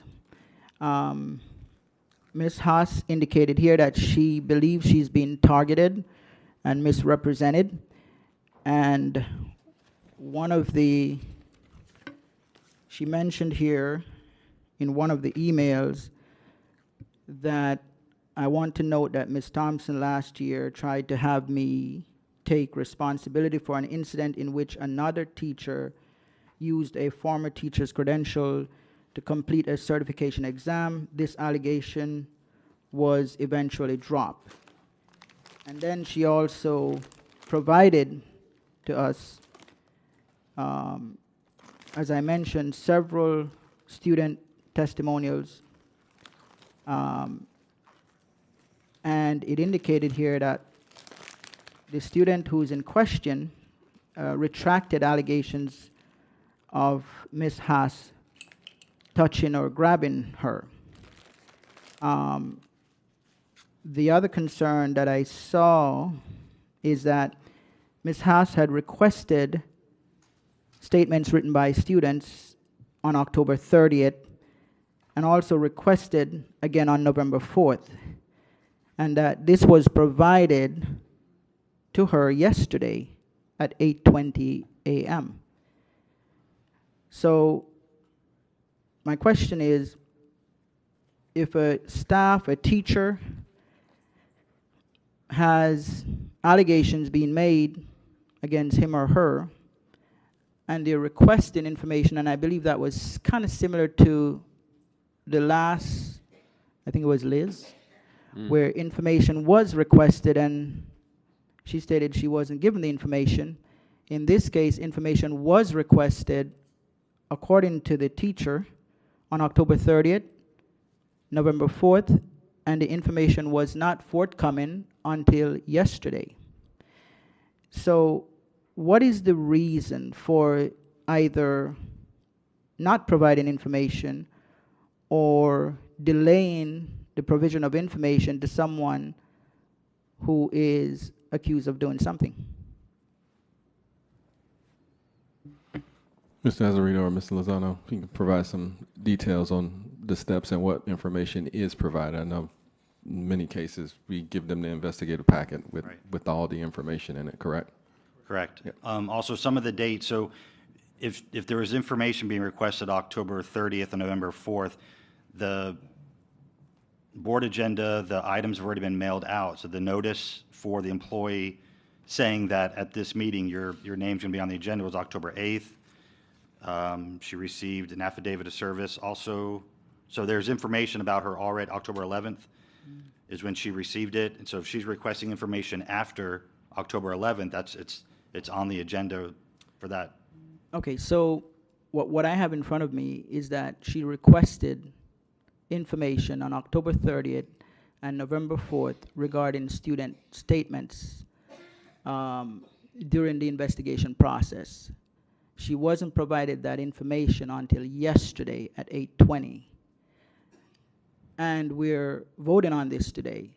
Why wasn't she given those student statements? So she can understand what is being said about her and that she'll be able to defend herself or to at least use that information to advocate for herself. So she can absolutely use all that information after you make a decision on this item. Okay, but it still does not answer the question. I'm so sorry, Mr. Lozano. My question is, she requested this information. Is she entitled to this information? And if she is, why did we wait 12 days to give it to her? Dr. Hepburn. Mr. Azarino. I have to do a follow-up on that. Correct. Okay. I think, well, let me ask a few more questions. A lot of the student statements that I've read, and I guess I'll ask the question through Dr. Hepburn, has the respective staff read the student statements? And there are 20 of them that I have in front of me. Dr. Hepburn. Mr. Azarito. If the student statements were part of the investigation, then yes, they would have been in the investigation and read throughout the process. Okay, so we have about 20 student statements, and at least 15 of them indicated that there was a disruptive student refusing multiple times to hand over her cell phone, that she was asked multiple times, and these are different students given information, and at least 15 of them, and I need a couple more minutes, I'm so sorry, at least 15 of them gave similar statements, that the teacher had a very difficult time getting the student to not use a cell phone in the classroom. And then we have one statement, which I believe is from the student, who indicated that the teacher grabbed her, and then that was retracted later on to be not true. And then we have this particular teacher who feels that she's being targeted. So there is just some gray areas here that I believe is questionable. And so could there be, I guess it leaves me with a question, could there be tension and conflict between Ms. Haas and the AP that needs to be resolved or to be explored or to find a solution? And do we have any clear direction, Dr. Hepburn, regarding use of cell phones in the classroom and the procedure in place for a teacher to deal with the issue if we have a persistent student who is refusing to put away the cell phone or continue to use the cell phone? Is there any clear direction that is uniform throughout the district that a teacher knows what actions to take? And if there isn't, how can we put that in place? Dr. Hepburn. Yep, so I'll answer the cell phone part. Yes, we've provided guidance to staff, including teachers, about cell phone use in the classroom and providing guidance to not confiscate, but to work with your administrator if you do have cell phone issues so it doesn't escalate. But of course, schools and also by law, teachers have autonomy in how they want to handle that in their classroom. But some schools may do it a little bit differently than others as far as procedures on how to collect cell phones and when to call for those type of issues in the classroom. Okay, so we have... I'm sorry. Go ahead. This happened May 3rd, 2024, before the board voted for the current cell phone policy. So this was before that current policy. Okay, so Dr. Hepburn, before the policy was in place, were students allowed to use cell phone as they please in the classroom? No, they were not. We followed the state statute for Florida for not using cell phones during instructional time in the classroom, and we provided guidance via a memo to all school staff to help them use some discernment when addressing those issues if students are using cell phones during instruction. Okay, so during that time before the policy was implemented, a teacher had the latitude to determine how they deal with a cell phone issue, which would include confiscation? Correct. Okay, and in this particular case, the teacher confiscated the cell phone? Mr. Azarito, you can provide detail. Yes. And Mr. Azarito, would you ascertain that the student retracted the allegation that the teacher touched her? Mr. Azarito. I'll have to read that statement. I don't have that student statement in front of me. But I do want to say, in addition to the cell phone, there were other issues, other allegations that were part of this investigation. So in addition to the cell phone, it was not letting students go to the restroom. When the assistant principal said you need to let them go, that's when the teacher said, I'm leaving, you find somebody else to do it. Writing passes. There's statements in there from the assistant principal advising her that she must write passes for students to go to the bathroom. Haas responded, I'm not writing any passes to go to the bathroom. They can hold their pee for 90 minutes. State law requires be allowed to use the restroom. Haas responded, then I'm going home. You can get coverage. She told her you need to contact the front office to secure coverage for your class. Then there's also incidents of students coming into her study hall that are not on her roster, happening multiple times. During Haas's due process, she admitted that she kicks the same students out of her class every day They're not on her roster, so they shouldn't be there, but she continued to come into her class. She hasn't reported this issue to administration. She's not asking for help. So it's not just the cell phone policy, the cell phone incident. Okay, Madam Chair, I know my time is up, but we're going to have a second round, and if we are, I have more to say. Madam Chair, if I may. Ms. Batista. I just think it's important to clarify and put this process in perspective. The process that is being followed, which is under 4.9, and well, in this particular case, it was a school-based investigation, and then the process that is followed is pursuant to statute, which is 1012.33.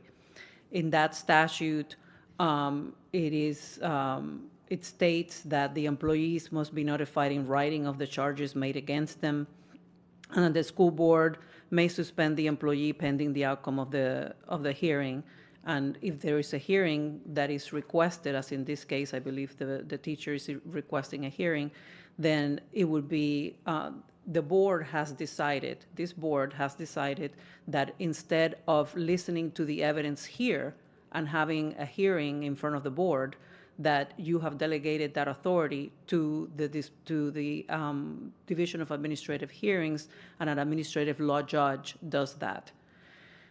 So this is not the forum to have evidence weighed as far as, you know, what somebody said, whether there is credibility as to what a student may have said or not said, what the teacher's response to that is. All of that will be adduced at the hearing before the administrative law judge. In turn, then the administrative law judge issues a recommended order to the board. Then if there are exceptions to that order based on what the ALJ said, then that comes before the board, and then you have a hearing here.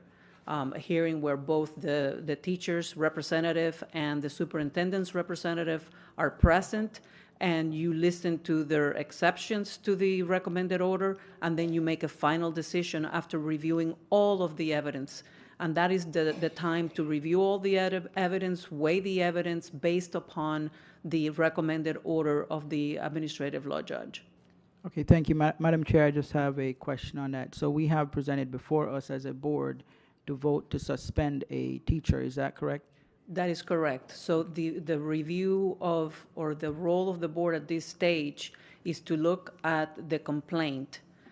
And if based on the four corners of the complaint, you believe that the information provided therein by the superintendent rises to the level of discipline, the discipline that the superintendent is recommending, then you would approve the process to move forward so that it can go before the ALJ, and that's where the person would have, the employee would have the additional due process rights and be able to present their evidence in front of that judge. Okay, so Ms. Batista, with the information that we have here as a board, can this board look at that information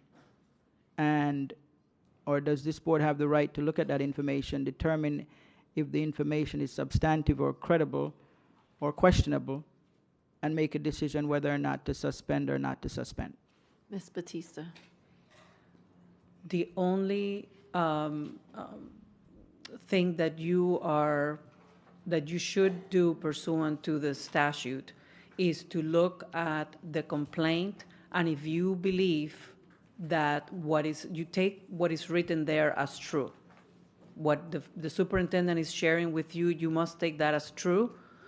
If you feel that based upon those allegations in that complaint, that a suspension without pay is appropriate, pending the remaining part of this process, then that you're able to do that. Okay, so am I able to make a motion that this particular case goes through, instead of the site-based process, the PS process?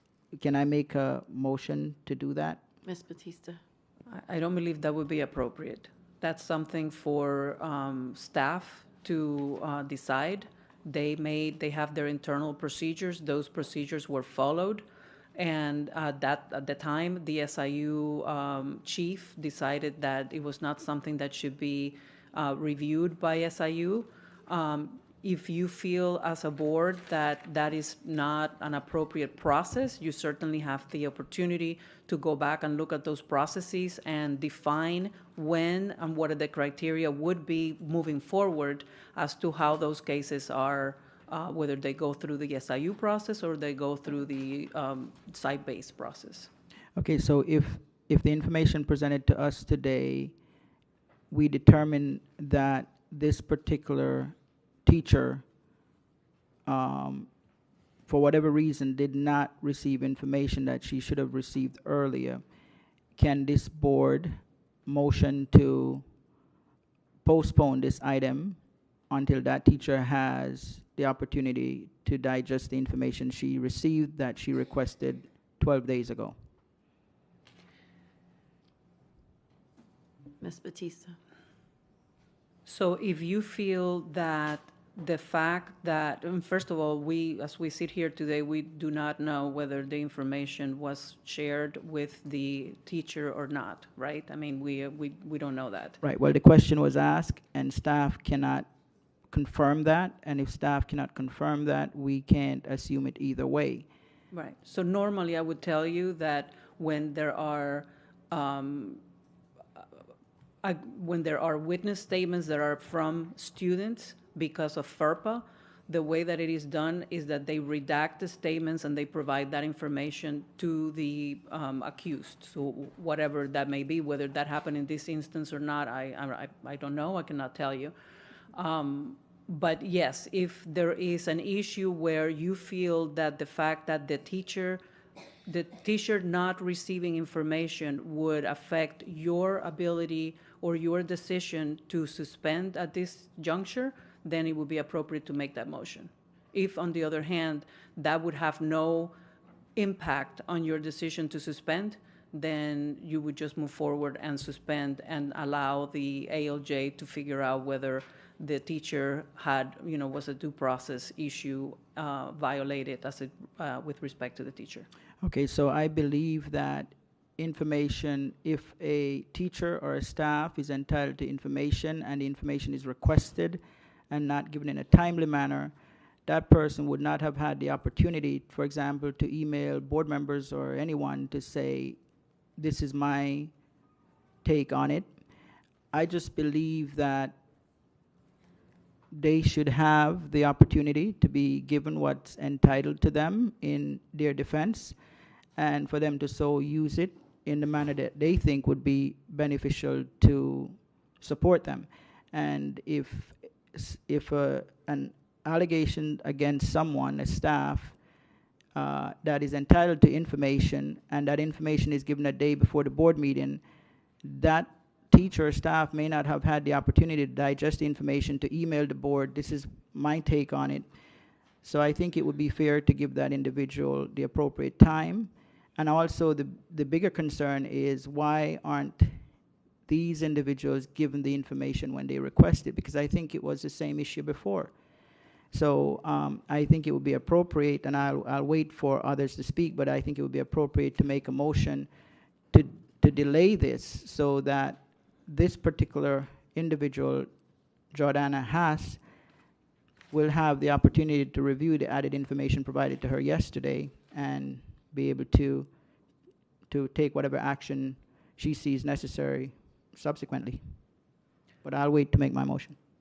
And Madam Chair, the only thing I can say is that we have documentation that there is that information, the students' statements with the information redacted was attached to the corrective action report. Whether that was actually provided to the teacher, again, I'm not sure whether it was or not, but I think somebody in HR should be able to answer that.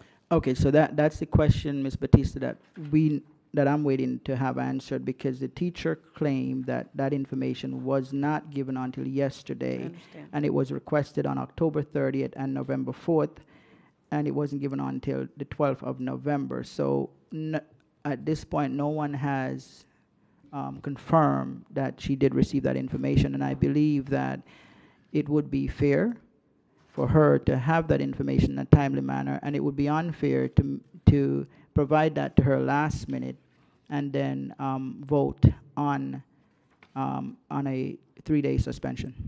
Mr. Azarito.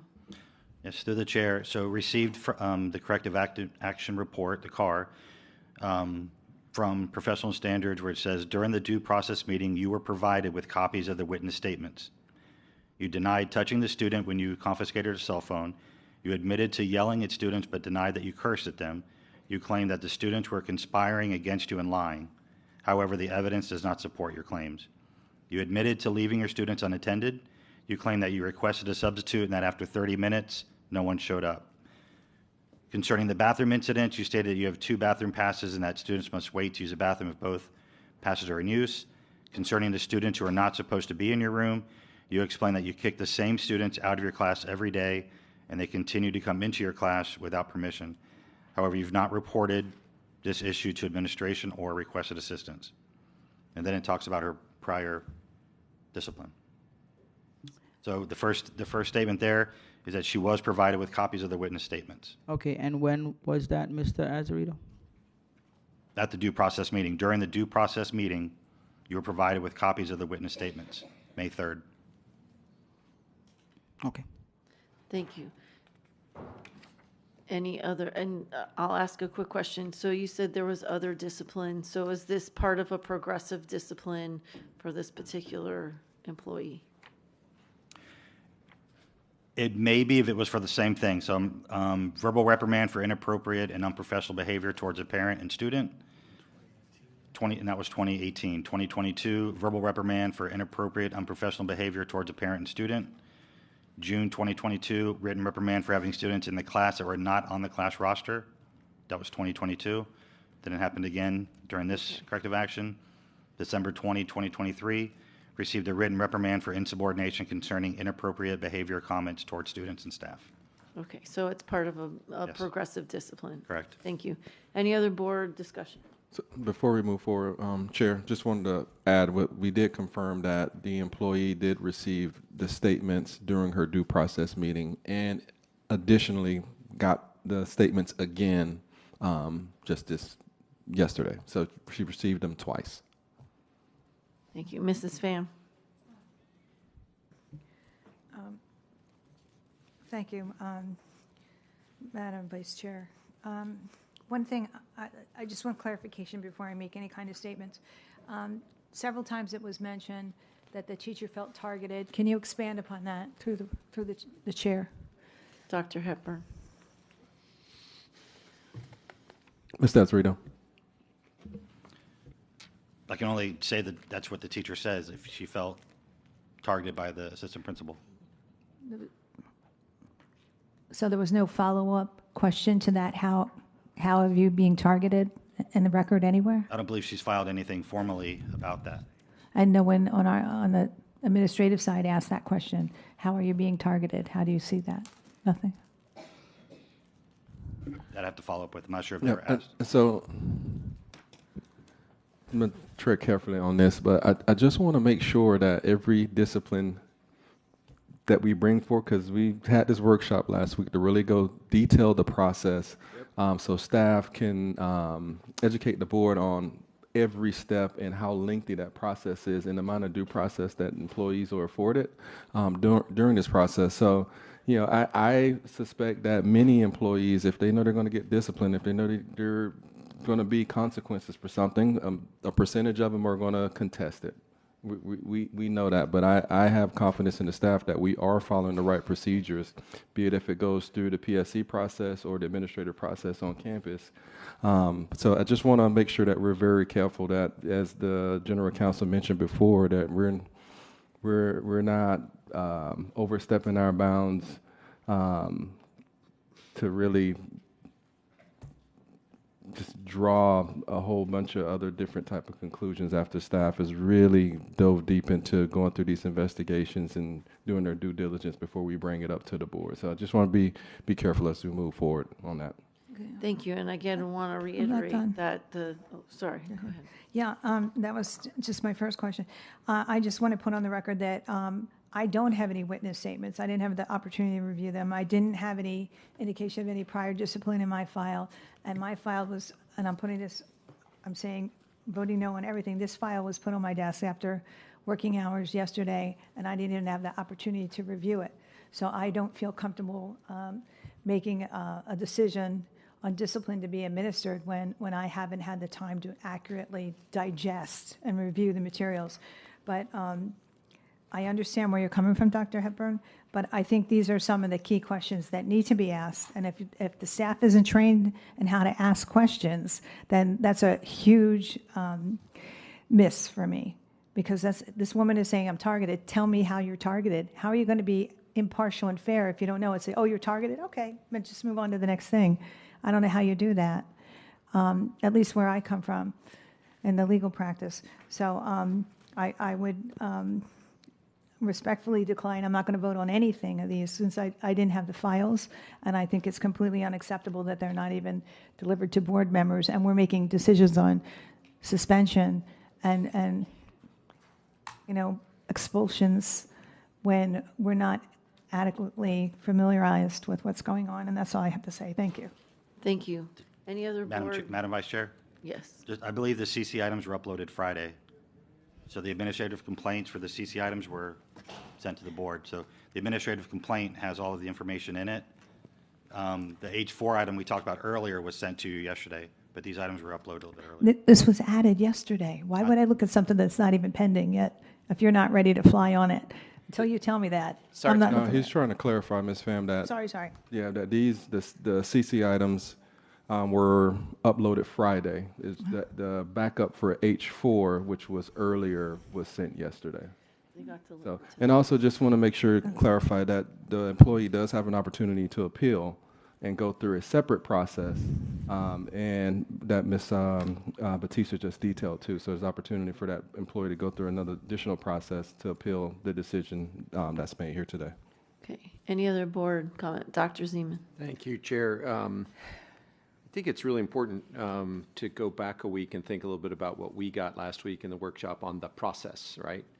There were 10 steps laid out. One had an 84-day window. I remember that one very clearly. I'm hoping it comes back as less than that in the future, and that there's tremendous interest in making best speed through these whole things. But Ms. Batista made a point that's really important for us as a board, which is I think what we're deciding today is if we accept what's in the administrative complaint is factually true, then this punishment is appropriate if it is. Now, there's still 7 more steps in the process, including going to an administrative law judge and going through the formal process of presenting all the information that they have at that point. So, and then when that's done, the 10th step is to come back to the board and say, do you still agree with that? Because the judge sometimes will tell us you went too easy or you went too hard, and we have to come back and at that point make a decision. I'm very comfortable saying that if this is factually true, the 3 days makes sense. It kind of fits into the body of work that we have seen before on the board. But I just want everyone to know this is step 3 in the 10-step process, and we still have a whole bunch of appeals where all the evidence comes forward, where those that are accused can either hire union reps or their own reps, and can choose to go to an administrative law judge and present their entire side in a proceeding that makes sense. We don't have a school board that sits as a quasi-judicial board on these, right? We only get to decide, does this punishment meet what the facts are here, accepting all those facts, and then it goes through the 7 steps along the way where everyone gets all the data and there's total discovery, and then it comes back to us after an administrative law judge has played that role for us.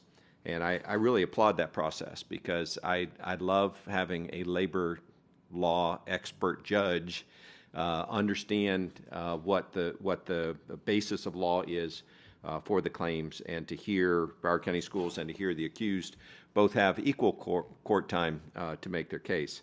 So if in fact this is correct, General Counsel, I'm okay with the 3 days. But I am using your guidance here, which is we're at step 3 and we have to accept all this is factually true for right now and say that if this is in the end proven to be true, we think the 3 days is about right, and I think it is. Thank you. Thank you. Any other board comment? Okay, all those in favor of C1 say aye. Aye. All those opposed? Opposed? No. No, Alston. Roll call. School board members Alston. No. Pham. No. Hickson. Yes. Holness. No. Leonardi. No. Rupert. I think I heard a yes. Zeman. Yes. Ahodeff. Mrs. Ahodeff. Motion fails 3-4. Thank you.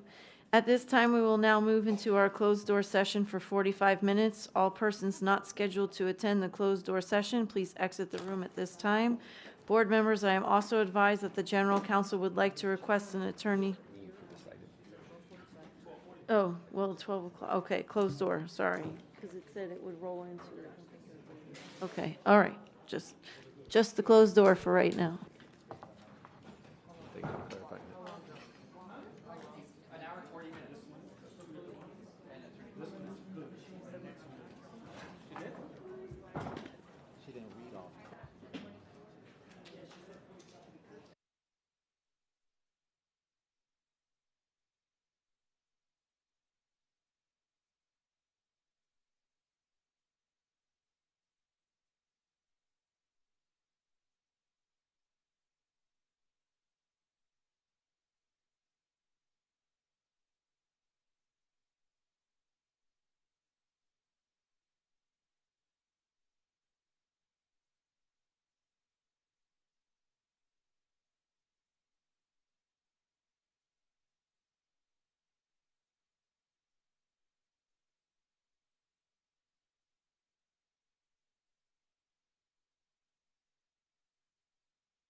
Board members, I am advised that the General Counsel would like to request an attorney-client session. At this time, I am requesting all persons not scheduled to attend the attorney-client session, please exit the room at this time. Ms. Batista?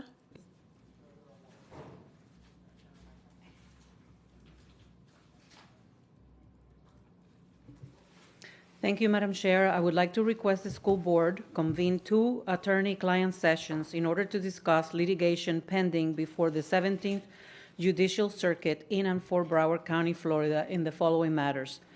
The first session is Championship Academy of Distinction High School, Inc. and Championship Academy of Distinction K-8, Inc. versus the School Board of Broward County, Florida, case number CACE 23-018741. The following persons will attend this attorney-client session. School board members, Deborah Hickson, Vice Chair, Brendan Pham, Esquire, Dr. Jeff Holness, Sarah Leonardi, Nora Rupert, Dr. Alan Zeman, Dr. Howard Hepburn, Superintendent of Schools, Francisco Sanchez, Paul Ranes, Esquire, and Marilyn Batista, Esquire, BCS. Second session is the School Board of Broward County, Florida versus T&G Corporation, doing business as T&G Constructors, case number CACE 22-007439. The following persons will attend this attorney-client session. School board members, Deborah Hickson, Vice Chair, Brenda Pham, Esquire, Jeff Holness, Sarah Leonardi, Nora Rupert, Dr. Alan Zeman, Howard Hepburn, Superintendent of Schools, John Michael Kendrick, Esquire, Thomas Cooney, Esquire, and Marilyn Batista, Esquire, BCS. In anticipation of this request, the attorney-client sessions were properly advertised for today, November 13th, 2024, at 12:45 p.m. in accordance with Section 286.011, parent 8 of the Florida statutes. The purpose of the attorney-client sessions are to discuss settlement negotiations and/or strategy relative to the pending litigation. A certified court reporter will record the sessions. Only those persons noted in the advertisement will be permitted to attend. Madam Chair. Thank you.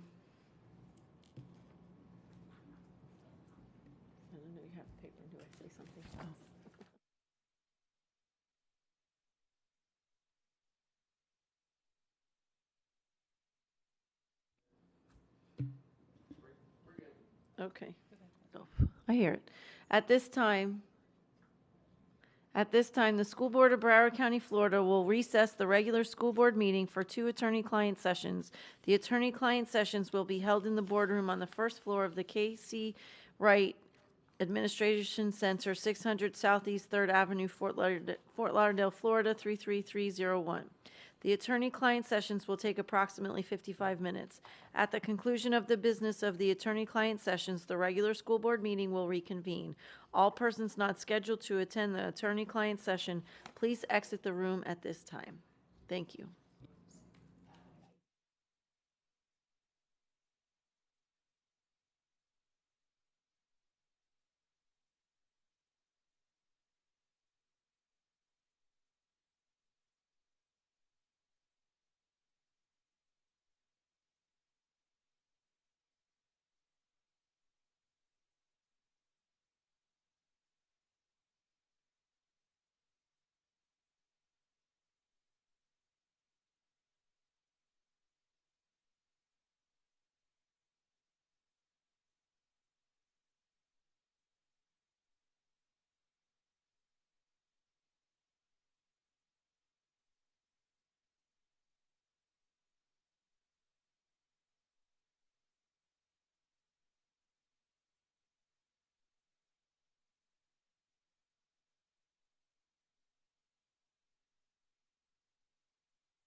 The regular school board meeting is now reconvened.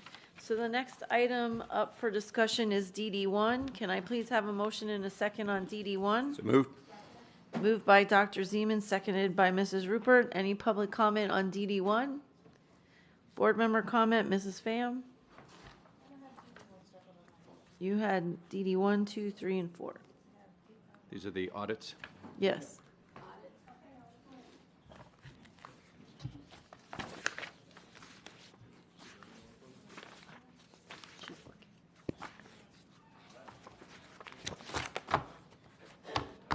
Touch this, enter meeting. Are you talking?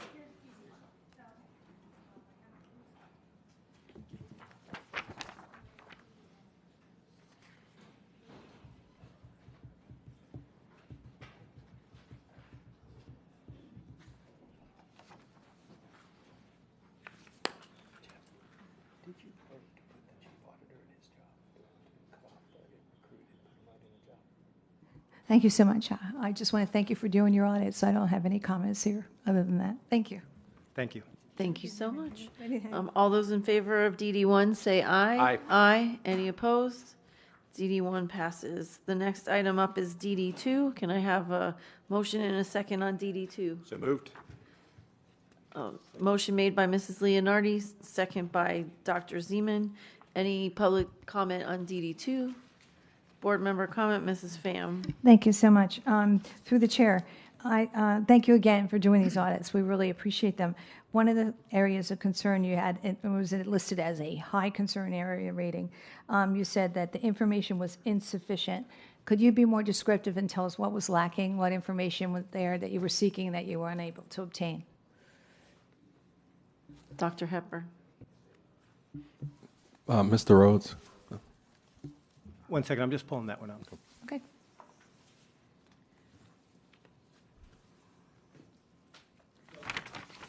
Thank you. So this audit had been ongoing from a 2017, 2018 audit plan when it was originally put out. Over a period of years, the field work began, and it went over an extended period of time to look at the number of years that we looked at that. One of the things I wanted to do was I brought with me my director, Ali Arcis, because she oversaw and directed. She's more aware of the nuts and bolts of this. But in general, just to give an overview of this, there are statutory requirements, and there are requirements that have to do with from the moment a discipline complaint or notification is made. There are steps that take off from the very beginning that have to be documented in a timely manner and that have to be documented in accordance with state requirements. And for assessor is what this ended up really looking at, was assessor type of discipline matters. And so I'm going to let Ali go in and take a little bit more detail into that and help you guys out with that.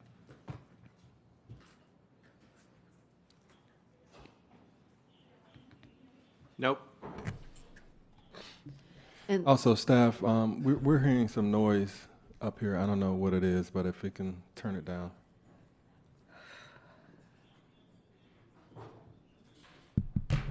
Thank you. I think it's on now. Can you hear me now? Okay, great. Good afternoon. Ali Arcis, Audit Director for the Office of the Chief Auditor. If I may ask specifically what observation you may be referring to specifically? Sure.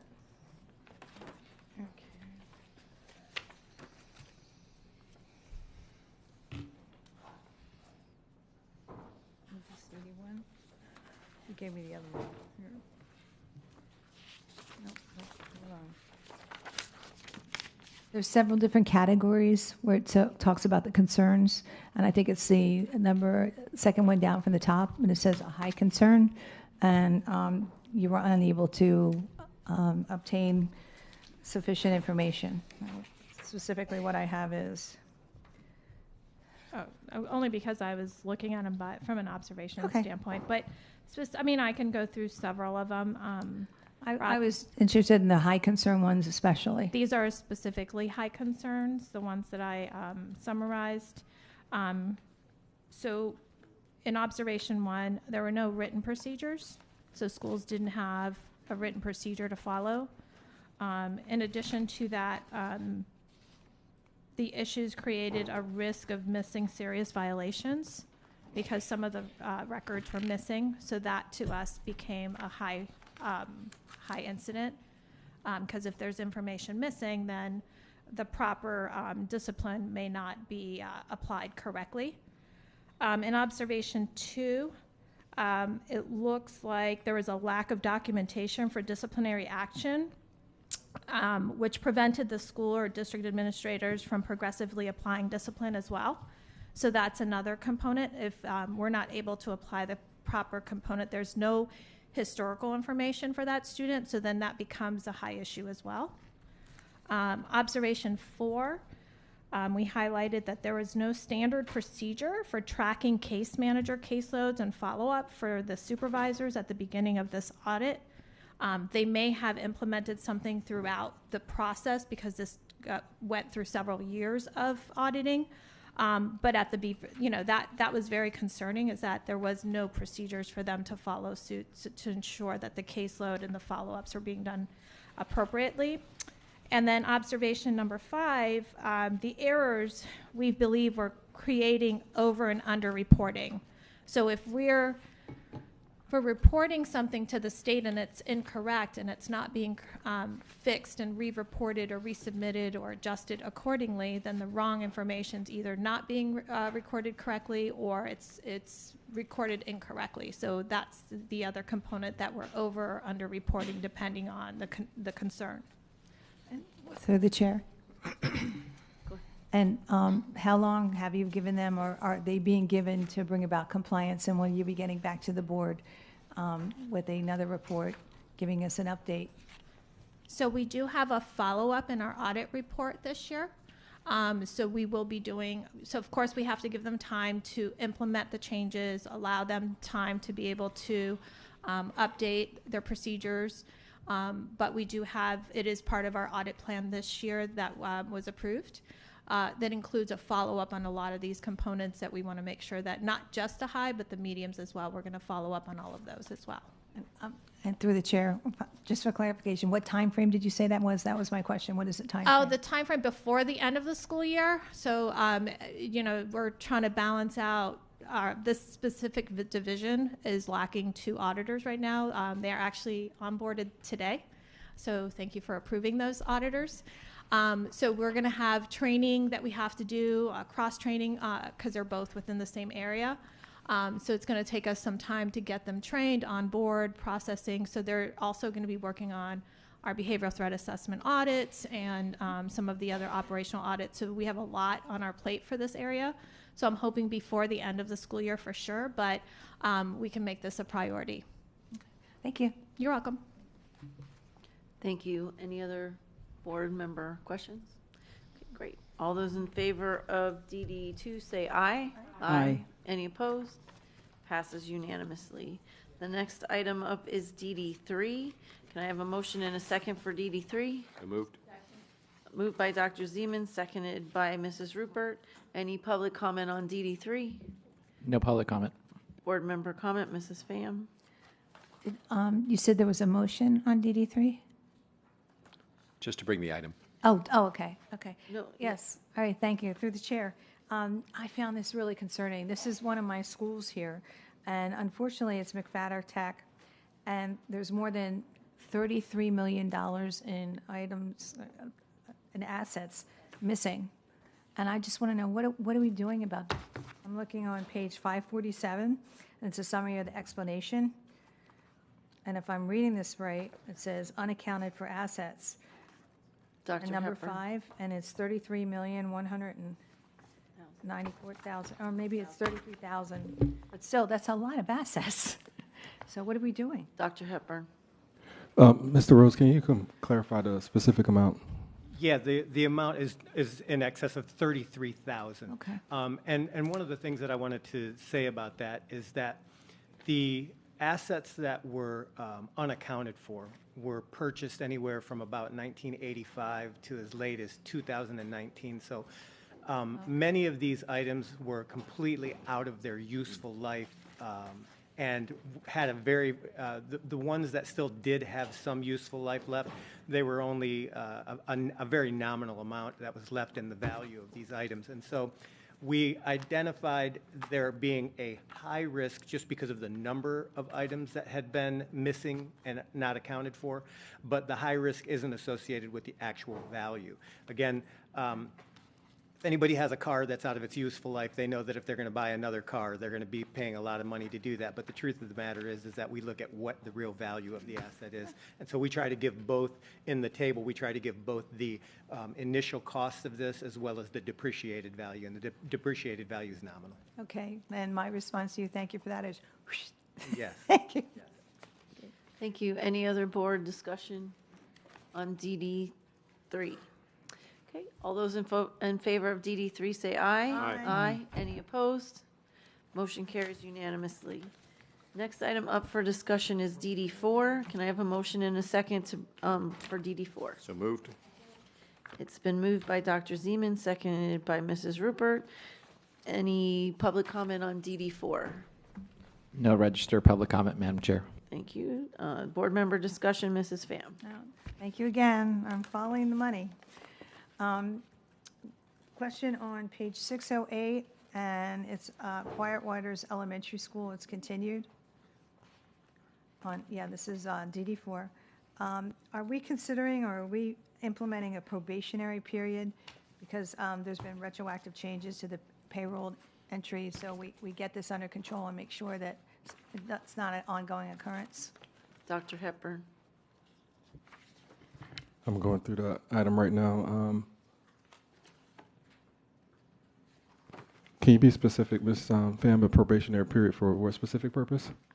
So they had 4 different payroll quarters where they looked at, and it's not a large amount, but it's a bad pattern where hours are being added retroactively. But what I can tell you is that we have a robust process improvement project for payroll, not just for this school, but for the whole entire district, because we do have some payroll issues that we are aware of to address as far as going electronic in many different aspects and making sure that we're recording payroll before folks are actually paid also. So it's a whole huge process improvement going on in that area, period. So that'll actually help Quiet Waters as well as all of our schools and departments in the district. So it sounds to me like you're on top of it, Yep. right? Thank you. And Mrs. Pham, I asked the same question. My question was Quiet Waters issue says it's a repeat issue, so what are the consequences or actions put in place to make sure it doesn't happen again? So I think the response is going to go out to everybody so that you can see, but specifically it says the process will be reviewed to ensure accuracy of the retroactive changes. When changes are made, they must be updated in SAP, and once that has occurred, a new copy will be printed by the principal. And they also said the process has been established for printing the time management and earning sheets on Monday and then signed by the principal on or before Wednesday of that week so that they don't keep having that issue. So That's exactly why I suggested a probationary period. So you just monitored that to make sure they're following the guidelines. Thank you. Thank you. Any other, Dr. Zeman? Thank you. I'm always fascinated with these audits and what they find, but sometimes I'm curious about other questions that may also have been found on this. And I get a lot of emails from people about payroll and paycheck problems, like a crazy number of people who get errors along the way. And what I'm curious about is, in this audit, were we able to document the percentage of paychecks in Broward County that have mistakes, or the percentage of employees, even of the 25,280 employees, how many have received an inaccurate paycheck in the last year?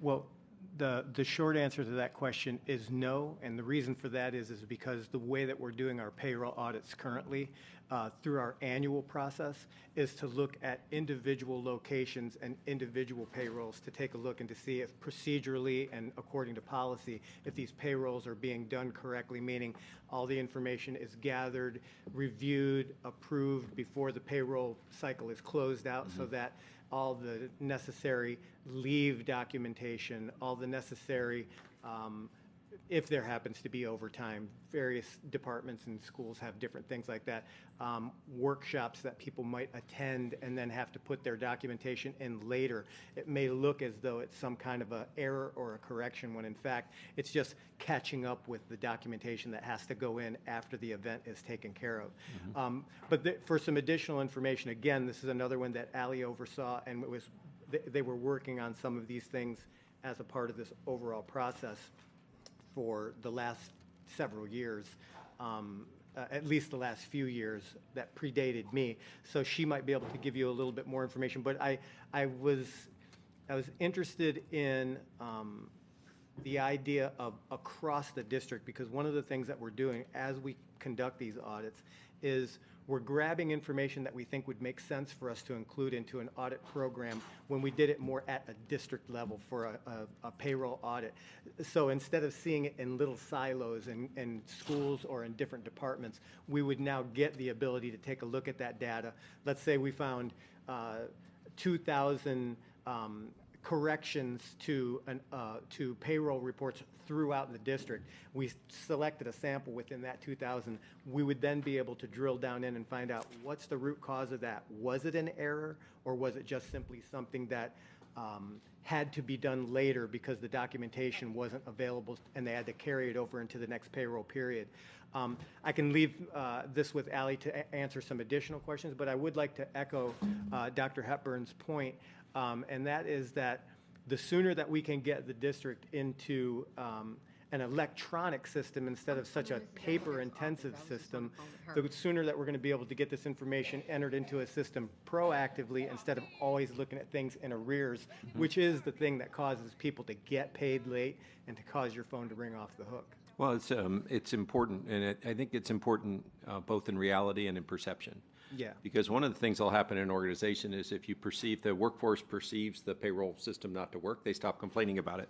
Because their expectation is, of course my paycheck's wrong. It's been wrong in the past, it'll be wrong again in the future, and they might not complain if it's not a substantial amount of money.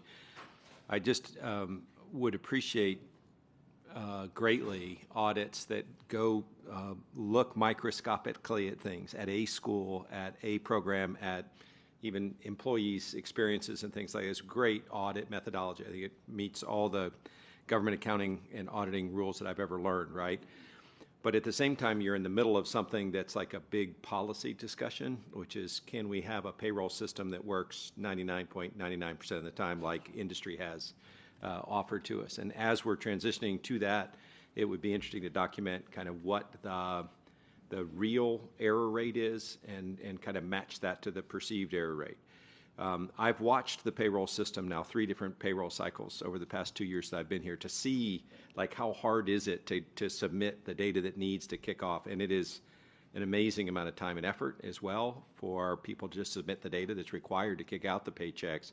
And when I've seen it those 3 times, I'm not surprised, that there's errors in that manual process. So look forward to kind of making the workforce feel like we've got their backs by making sure that we have a much more reliable payroll system and their expectations and their perceptions go back up. Understood. And to that point, the idea of doing a more holistic look at this, as well as you mentioned, drilling down into some of these locations and departments to get a little bit more of the why for these various discrepancies or corrections that happen retroactively. We'll be doing a look at all that. And I appreciate your seating, because you're sitting right next to somebody for which enterprise databases are second nature. And when we do not just Focus, but other enterprise software, it opens up an opportunity to find things much faster, or at least get general context of big issues. How many laptops, how many student workstations are there without a laptop? How many paychecks did we have to fix over the past 3 pay periods? Those kinds of things I think will be more available as we move forward into these advanced enterprise-wide databases. So. Indeed.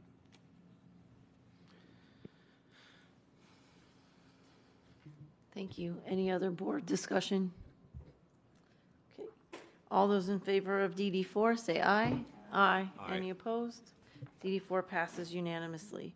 The next item up is EE1. Can I have a motion and a second for item EE1? So moved. It's been moved by Dr. Zeman, seconded by Mrs. Rupert. Board discussion, Dr. Zeman.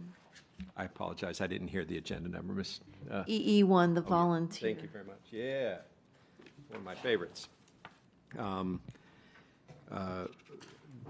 Again, this is, to borrow some more veteran school board members, a little bit of a puddle jump, but it's really, really important to think about this. Doing a $40,000 system and continue it is wonderful, but we're, paving over cow paths in a way.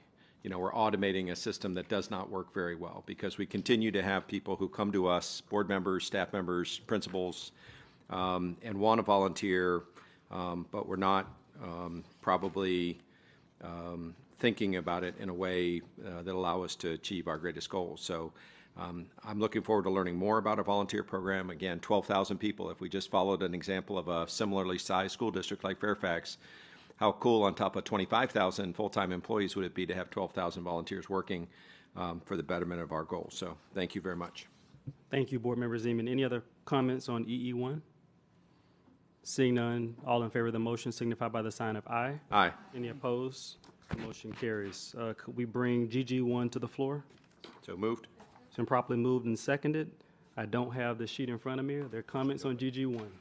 No comments. All right. All in favor? Actually, Ms. Batista, you want to make a comment? Are you good? Oh, I do. I apologize, Mr. Olson. Board Member Zeman. This is exciting. Almost, well, I'm not going to say how long it's been. It's been a while since we approved an additional budget to hire attorneys, and it is so exciting that we found one on staff, actually right here in Casey Wright, who has been proving her value for a long, long time and is now moving up to the office of the General Counsel. So I just wanted to take a minute and applaud our General Counsel. I know, Ms. Batista, it's hard to do the General Counsel's job and find time to recruit people, but you did it, and thank you very much for finding an internal candidate who's fully qualified for this job. Ms. Batista, anything else? Sure, thank you. We are excited to welcome a new attorney to our office. Her name is Virginia Balkowski, and she brings a wealth of experience, having been admitted to the Florida Bar in 2001 and having worked in our district for the Human Resources Department for the past 10 years. Additionally, she has 5 years of specialized experience in contract management for a governmental entity, which will be a tremendous asset to our office. Great. Any other comments from the board? Seeing none, all in favor of the motion signify by the sign of aye. Aye. Aye. Any opposed? Motion carries unanimously. Thank you. Next item is JJ1. So moved. Is there a motion? It's been properly moved and seconded by Board Member Rupert. Any discussion on the item? Board Member Zeman. Thank you very much. This is another change order that we're getting, and I just want to kind of highlight that while it's nice to know about these things, as a board, we've set some limits for the superintendent to be able to approve these things, and we still run into this 3% part of the rule that clogs up our agenda, and the worst part is it slows down construction 30 to 60 days. So I'm looking forward to the item that comes back to the board so we can think hard about what the limits are that make sense, so we can continue to build great schools and great facilities for all of our students in the fastest way possible. Thank you, Chair. Thank you. Any other comments from the board? Seeing none, all in favor of the motion signify by the sign of aye. Aye. Aye. Aye. Any opposed? Motion carries. Thank you. JJ. Aye. Thank you. Thank you, Madam Chair. All right. JJ10. Thank you. Is there a motion to bring it to the floor? So moved. It's been properly moved by Board Member Zeman, seconded by Ms. Rupert. Any discussion on JJ10? Board Member Zeman. I have that circled. I do. Thank you. I'm curious, Chair, about the penalties involved in this and the inability to close real estate transactions. There is a need sometimes for extensions, and then there is a number of projects that we've seen where the buyer continues to extend the closing and then may or may not in the end. And so my question really is what value is there in selling property where we've agreed to a reasonable market price. In this case, if I'm correct, it's $600,000 for something we paid $36,000 for a bazillion years ago. So it's gone up quite a bit in value, almost 20 times. But I don't understand why we continue to sign contracts that allow the buyer to extend, which prevents us from realizing the gain from the sale and using that money for the betterment of Broward County Schools. Dr. Superintendent. Yes, Ms. Paul, and doesn't see Mr. Akabuso in the room, but Ms. Paul. Good afternoon, Board Chair, Board members, Superintendent Hepburn. Dr. Zeman, you're absolutely correct on this. We do need to adhere to initial deadlines when we enter into real estate transactions, barring unforeseen circumstances, but I do not believe this is the norm in terms of handling real estate transactions in general. So we will definitely make sure going forward that we are only asking for extensions of time when absolutely necessary. And I look at the dates of this, and this has gone on for quite some time, but typically this is not the norm and should not be the norm. Chair, appreciate that. My point confirmed, and that's wonderful. The reason I bring it up is we're selling more than one property, and we would like to establish a process that is as efficient as possible, because as Chair Aladuff pointed out, we have to make sure that we're being as wise as possible with taxpayers' money, and we have plenty of ways that we want to spend it to become an even greater district than we are today. Thank you very much. Thank you, Board Member Zeman. Are there any other comments? Yes. Matt, if we're okay, Board, let me just ask for a 2-minute recess. We're in recess. Thank you. Thank you.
John, can you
Thank you. We're back in session. We're on item JJ10. Board members, any further discussion? Seeing none, all in favor of the motion signify by the sign of aye. Aye. Aye. I have discussion. Oh, I have discussion. okay. I didn't get one chance. One of the things. No problem. Go And I- ahead, Ms. Pham. Okay, sorry. I just, Dr. Zeman, I agree with you completely that we're just pushing things down the road and they're not even working to our benefit. It's really actually a negative thing we're doing. But in addition to this, did you note that the contract got changed where it was supposed to be a medical building and now it's a car wash? They want to do that. And if in the event that an extension is granted, I would definitely put language in there, something that would benefit the students of that school that are right there. I mean, you could put a school of rock. You could put, karate training or something, a yoga, you know what I mean? But something, a car wash, kids are going to be hanging out and, it could end up being very detrimental. So if I was negotiating this, I would definitely negotiate something that is going to benefit the school because you're giving them something. Get something in return. Thank you. Thank you. Any other board comments? Seeing none, all in favor of JJ10 signify by the sign of aye. Aye. Aye. Any opposed? Motion carries, and I heard the chair passes 7-0. We're now on to JJ16. Is there a motion? So moved. It's been properly moved and seconded by Zeman and Rupert. Any board discussion? I think I have Zeman. No, sir, not one of mine. No? Any board discussion? No. Seeing none, all in favor of the motion signify by the sign of aye. Aye. Aye. Any opposed? Motion carries 7-0 with the board chair. We'll now move to JJ20. Is there a motion? So moved. It's been properly moved, I'm going to say by Ms. Leonardi, second by Board Member Zeman. Is there any discussion? I don't have anyone. So on this one, all right, Board Member Zeman, you're recognized. Thanks so much.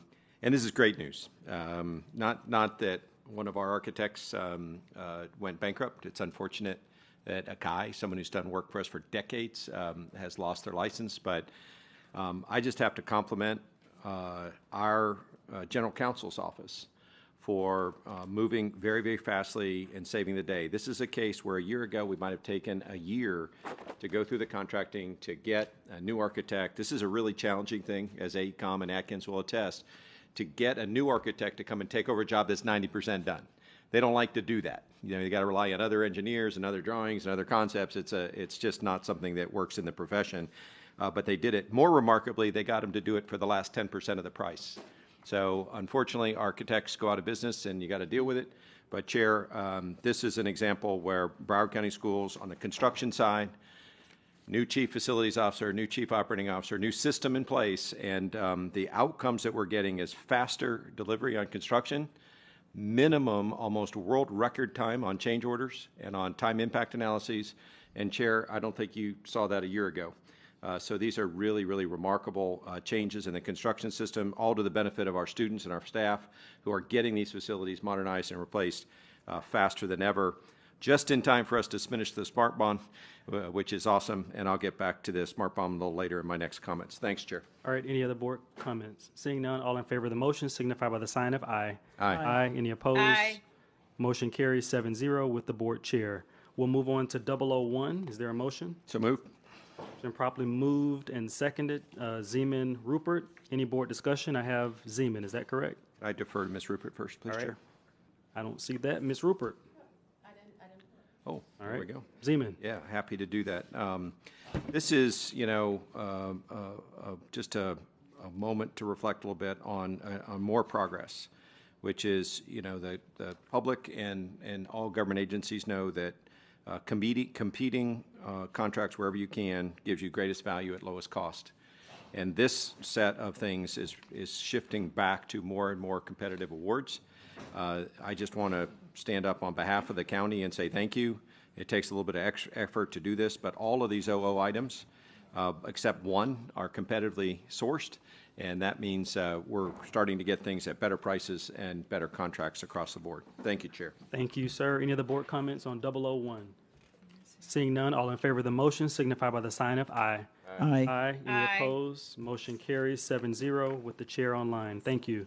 We'll move on to 003 to the floor. Is there a motion? So moved. It's been properly moved and seconded. Zeman, Rupert, same combo. Any board discussion? I have you up, Zeman. 003. And you as well, okay. No? Pham. Okay. All right, let me go to Ms. Rupert and then Board Member Pham. Ms. Rupert? This has been a wonderful initiative, the Rally to Tally for New Floridians. It's absolutely, it's a fabulous academic and wonderful agreement. It shows kids where they can go, and they actually can see the, where things happen, how it happens, and that a lot of conversations are had in the hallway as you're passing through. So I think it exposes our children to a bigger lens on the world, and I 1,000% agree with it. So thank you. Great, thank you, Ms. Rupert. Ms. Pham?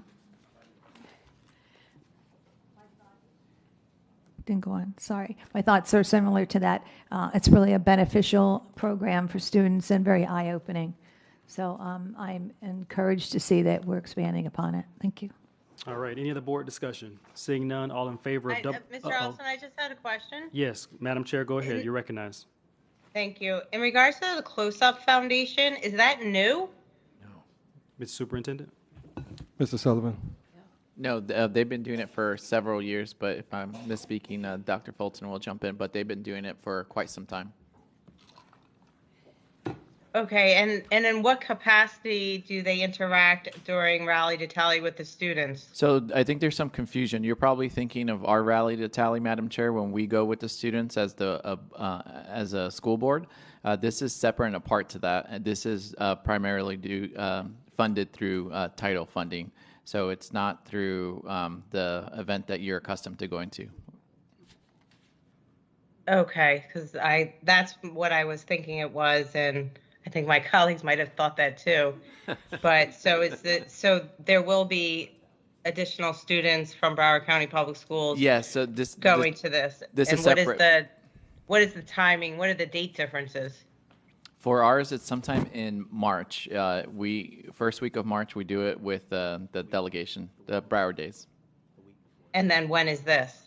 I don't believe this is during session. They usually go outside of session, and it's a much larger group. I think it's over 200 students, where the one you're accustomed to is about 50 kids. Right.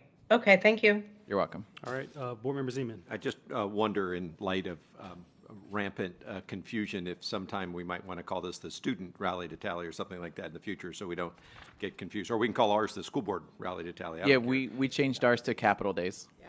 Capital Days. Awesome. There you go. All right, any other comments?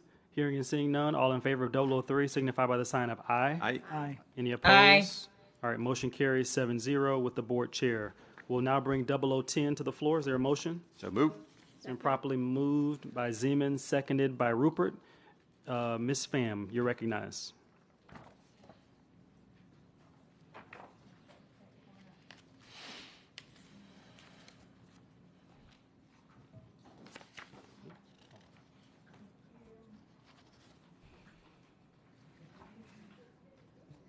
Thank you so much. And looking at this, I just want you to recognize that the price has doubled. And if you go back to it, initially, when we contracted with them back in 2020, it was for 36 months. And they had close to almost 3 supplements during that time, which brought it up to more than $500,000. So after that, we started contracting in 2023 for 12 months at $301,000 for 12, when we were previously getting 36 months for $221. And I just wanted us to be cautious. And if there's anything we can do to put out for more bids, because of the way this is increasing each year, I think that we need to at least be competitive and make certain that we are. Again, we were getting 36 months for 221 initially. I don't know what happened when all these other supplements went in there, but they did. And now we're getting 12 months for 300,000. So that's my only statement. All right, any other board discussion? Seeing none, are there any public comments? All right, hearing. No, sir. Thank you. Hearing and seeing none, all in favor of the motion signify by the sign of aye. Aye. Aye. Any Aye. opposed? Motion carries 7-0 with the board chair. Next item is 0011. We'll bring that to the floor. So move. It's been moved by Zeman, seconded by Rupert. Anyone from the public wish to speak on the item? No registered speakers, sir. All right. Board discussion.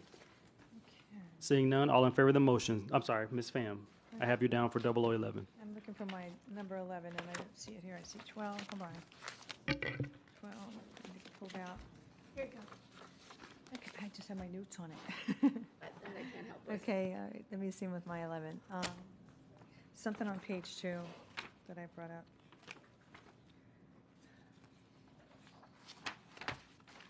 Okay. Again, and this is another increase that we should be watching. We started out with 36 months. That was supposed to be for 476. However, somehow, although we're getting 36 months, they put in another 796,000, which brought it to over $1 million. So now we're getting for 24. Well, it's lowered to 660, but I want to know why we went up to $1 million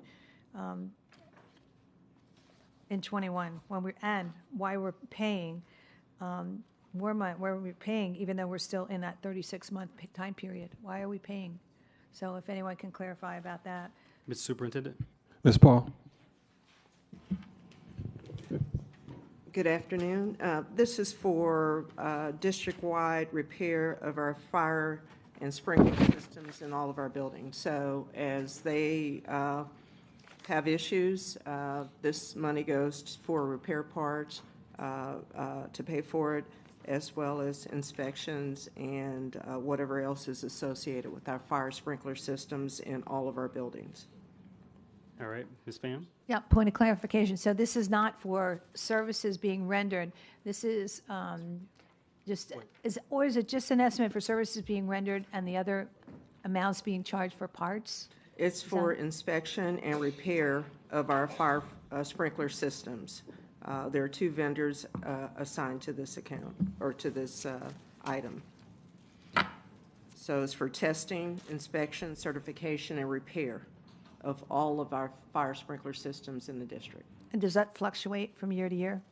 Depends on, it just depends on when they need to be serviced, repaired, or inspected. So yes. So the date of the equipment, the age of the equipment? Absolutely. Okay, You thank have you. it correct. Yes, ma'am. No more questions. All right, any other board discussion? Seeing none, all I in have a favor? comment. Yes, you recognize, Madam Chair. Thank you. So does this item have any connection with a previous board action where we asked the superintendent to have the fire chief go back and inspect the not needing, I guess, fire sprinklers in certain schools? Go ahead, Ms. Paul. No, ma'am. This is a separate item. This is not, this is for our current systems that we have. And as I said before, for inspection, testing, certification, and repair of our current systems that we have installed in our buildings. Madam Chair? Thank you. Thank you. All right, all good. Any other board discussion? Seeing none, all in favor of the motion signify by the sign of aye. Aye. Aye. Any opposed? Aye. All right, motion carries 7-0 with the chair. All right, we'll bring 0012. Is there a motion to bring it to the floor? So moved. And properly moved by Zeman, seconded by Leonardi. Is there anyone from the public that wish to speak on the item? All right, hearing and seeing none, board discussion. Ms. Pham, I believe I have you down. Oh, Where okay. is- Thank you. Yep.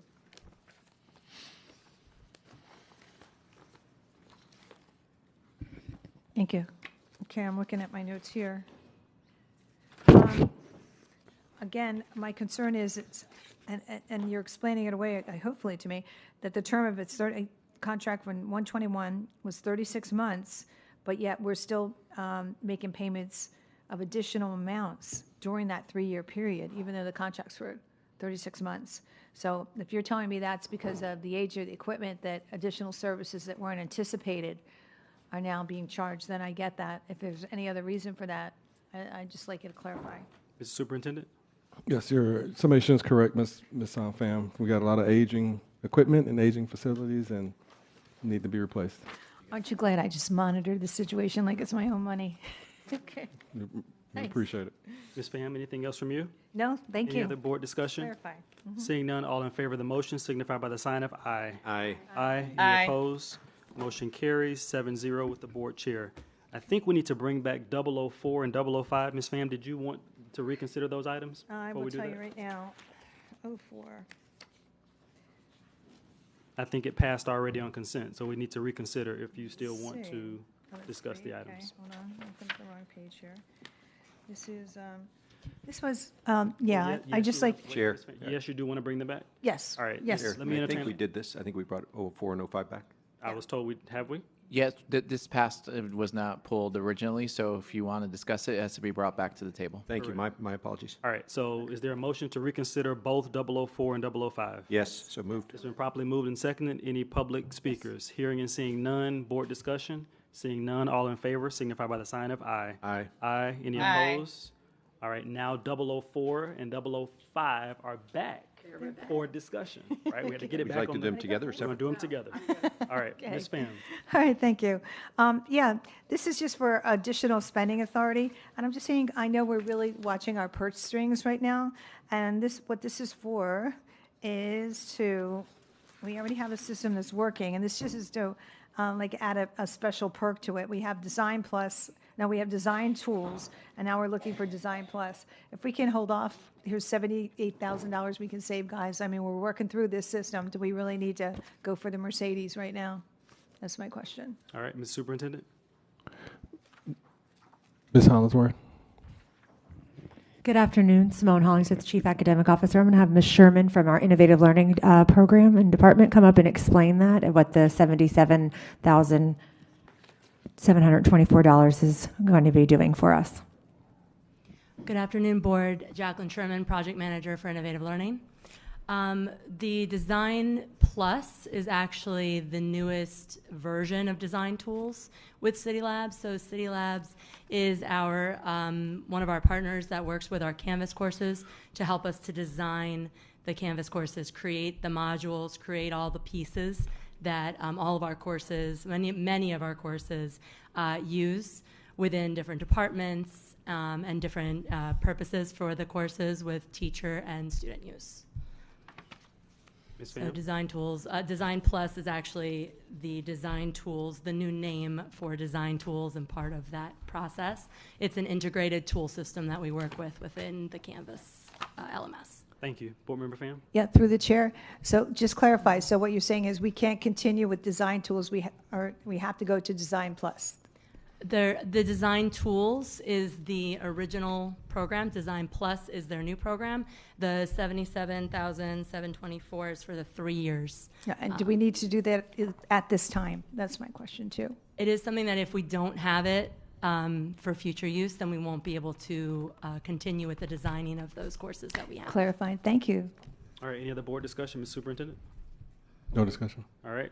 All in favor of both 004, 005 signify by the sign of aye. Aye. Aye. Aye. Any Aye. opposed? All right, motion carries 7-0 with the board chair telephonically. I think we have F1. Is that correct? We need to bring back? Yes? All right, F1, is there a motion to bring it to the floor? So moved. All right, it's been properly moved and seconded. Zeman, Rupert. Any discussion on F1? I think I have Ms. Pham. You do? I think so. All right. Okay, let me. I believe that might have been Ms. Hickson. Yeah, it's usually Ms. Hickson that'll pull for the grants to All right. congratulate. All right, any comments from anyone on F1? All right, seeing none, any member of the public wish to speak? Hearing and seeing none, all in favor of the motion signify by the sign of aye. Aye. Any opposed? Aye. All right, motion carries with the board chair telephonically. All right, I think we've exhausted all items. Is that Yes, correct? Mr. Chairman, all items have been exhausted. All right, so we can now move to speakers. Are speakers ready? Yes? Yes, sir, you can call the two speakers. All right, so we'll now move into the next part of the agenda where we'll allow for our evening speakers. I think first up we have Ernesto Ruby. Are you here? Ernesto? Ernesto Ruby. All right, Carolyn Cron. Carolyn Cron? Crone, that's right, Crone. Ernesto Ruby, Carolyn Crone. They may have expected this to be later in the afternoon, Chair. All right, hearing and seeing none, we will continue to proceed. Colleagues, do you have anything to bring to the superintendent for consideration for success stories? Actually, we'll go around. Board Member Zeman. Thank you so much. Just a few things to be clear about. One is we had an item added yesterday to our board meeting. I know these things happen, and it makes great sense. We had to move $5,000. What bothers me is that we take up board time and handcuff a superintendent of a $6 billion a year organization with a very, very small amount of money. We've been clear, and I think maybe not expansive enough in the authorities that we would like the superintendent to have. But renting out a city auditorium for a high school to do a play for $5,000 is well below what I think is an appropriate level of decision making. And my question, Chair, is when we gave the superintendent $50,000 signature authority to sign a contract, often in times where you need someone quick and it's either a natural disaster or a need for outside help that we hadn't thought about in the budget, and he reports that back to us whenever he does the contract. It's part of the deal. But we need some agility for small amounts of money, and then we bring this $5,000 item back. What prohibited us from allowing the superintendent to spend $5,000 on this particular item? Superintendent. Yes, thanks for the question, Dr. Zeman. General Counsel and I spoke yesterday. There are some specific language in contracts that prohibit me to sign and move forward, so I'll have Ms. Batista kind of dwell with the legalese around some of that. Counsel? Thank you. So yes, there are certain clauses that the school board has not delegated authority to anyone to sign off for the school board, such as indemnity clauses, waiver of trial by jury, for example, amongst many. So those are the reasons that even if a contract is of a small amount of money, that it would come to the board for approval. I appreciate that. I appreciate that answer. I'd like to learn more about it in between now and the next meeting, so we can think about, are there some clauses we want to add, we want to consider adding to it. We've had several colleagues, including Ms. Pham, talk about getting items late. Here's an example of I view a self-inflicted wound.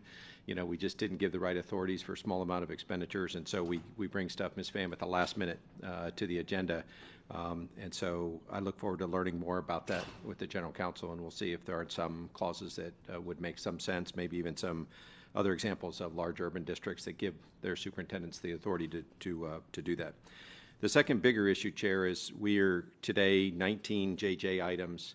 I worry about change orders, time impact analyses, refunds of credits and things like that if anything's going to trip over the SMART deadline. So the SMART deadline's end of November next year, end of October. I don't want to extend it, Mr. Superintendent. End of October next year, Halloween, I guess, believe it or not. And I'm just curious, Chair, or maybe to the superintendent, did any of the 19 items we have today extend the expected deadline of a project beyond the end of the SMART deadline? Superintendent? I have Ms. Paul weigh in, but as I've heard before, and as we've said, when we have to bring an item to the board, it does delay that work from happening for 15 to 30 days, depending on when the change order was actually initiated. So I know I have Ms. Paul weigh in to see if it's actually delaying projects significantly, but we know we have at least a 15 to 30 day delay that work could be done. Yes, sir, and having done some work in that field, it's often 60 because it takes 30 to get the item put together and staffed, and then 30 more to get on the calendar and all that, so it is a delay. I would just appreciate if you can keep the board informed of anything that goes beyond that, and we can shift it from SMART to capital program so that we make sure that we stick with our, I think, well-intended program of ending this at the end of October. I also want to just have a general idea for you, Mr. Superintendent, which I'd love the board to hear about, maybe even weigh in on. We're going to hear about an outcome-based data plan on the cell phones and what data we're going to collect at our next meeting. I talked with our student advisor a little bit about whether or not students might help you in that regard. I just think it's a fascinating example of the brilliance of students who might be able to tell us what we should be tracking about things that affect their daily life. And some of the things that we can track are not very meaningful to me, but some things are incredibly meaningful, like emergency room visits of teenagers who have harmed themselves. That's like a clear, non-manipulable statistic, and I'm hoping that by coming up with right-minded policies across our schools that we can reduce the mental health crisis in the United States.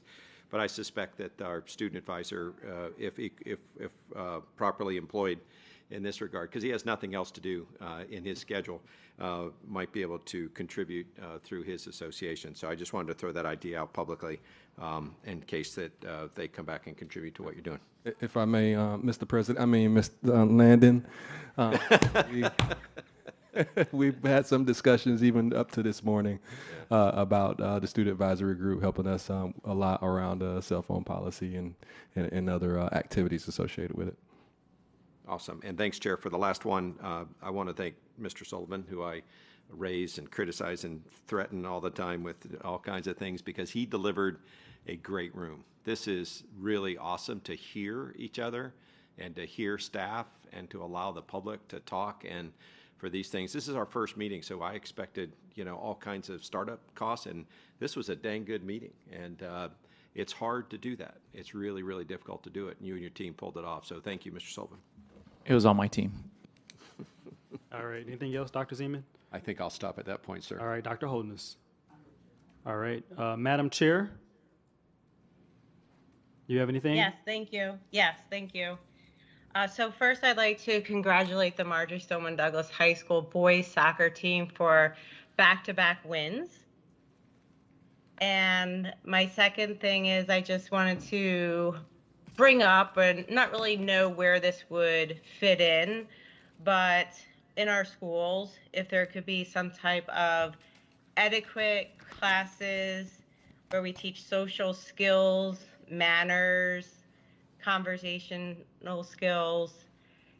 Not really sure, the superintendent, where we could fit that in, but I think that it is a good opportunity to create life skills, more life skills for our students. And, with COVID, I think we lost a lot of that etiquette.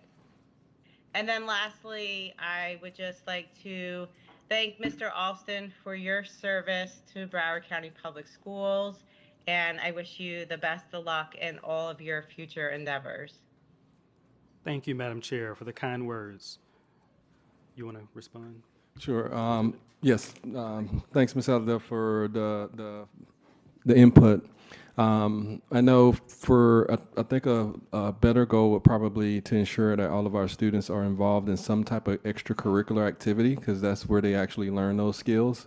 Since our teachers are so pressed with time in the classroom, we know our ROTC programs do an amazing job in preparing our young ladies and young men for those soft skills that are necessary in the post-secondary opportunities in the workplace. And many of our athletic sports teams do the same. So I think we can definitely emphasize that through many of our extracurricular programs and monitoring how many of our students, middle school and high school especially, that are actually involved in something extracurricular where they can gain those soft skills. Because I know everybody and the professional and business world is as concerned as you with the lack of soft skills for many of our kids. All right. Thank you, Ms. Thank Super. you. You're good, Madam Chair? Yes, thank you. All right. Again, thank you for the kind words. Ms. Leonardi. Thank you. I have two things I'd like to bring up. One, we've had several workshops and different conversations about childcare that's available to our employees, and I think we have some really great options, but I don't think that we market that at all. When I just do a quick Google search, there's no central place that outlines all of the options on our website for our employees and connects them with the necessary information. So they really would have had to be watching one of our workshops to be aware of that information. So I would just suggest as one board member that we put that information out there in an easy to find, accessible place for our employees, because we talk a lot about the cost of living and the cost of childcare. It is exorbitant, and making things easier for our employees is always front of mind. The other thing I wanted to bring up is progress on the Stranahan Cafeteria and Rickards Middle School. So I'm wondering if we could have just a brief update about when Stranahan students could be potentially able to use their new cafeteria, and then an explanation of what's going on at Rickards. Mr. Superintendent? Yes, I'll have Ms. Paul weigh in on that. In regards to Stranahan Cafeteria, they are still going through their final inspections. As you know, the floor had to be replaced because it wasn't up to standard. And then once we get the final inspection there, then they start going through the punch list.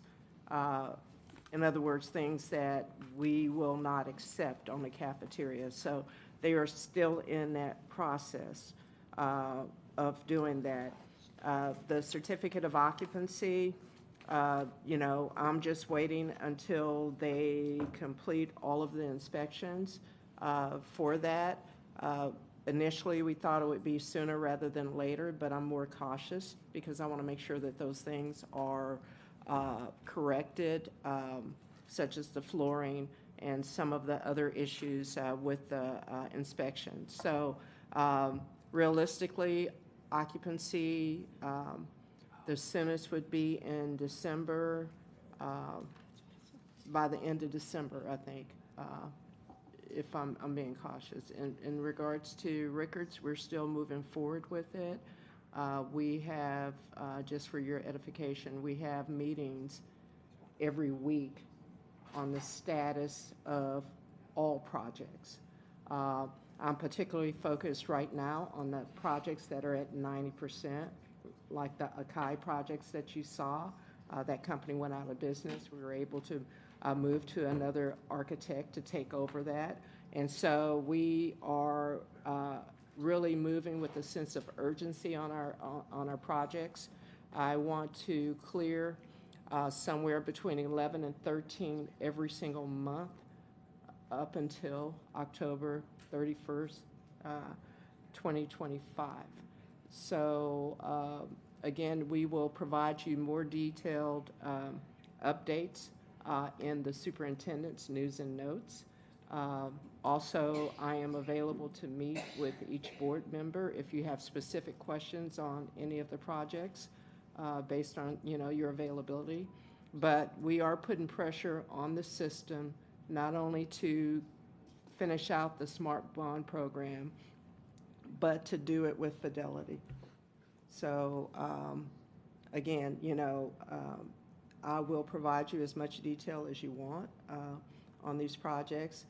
We have improved certain processes between the building department and the fire official to make sure that we're speaking the same language.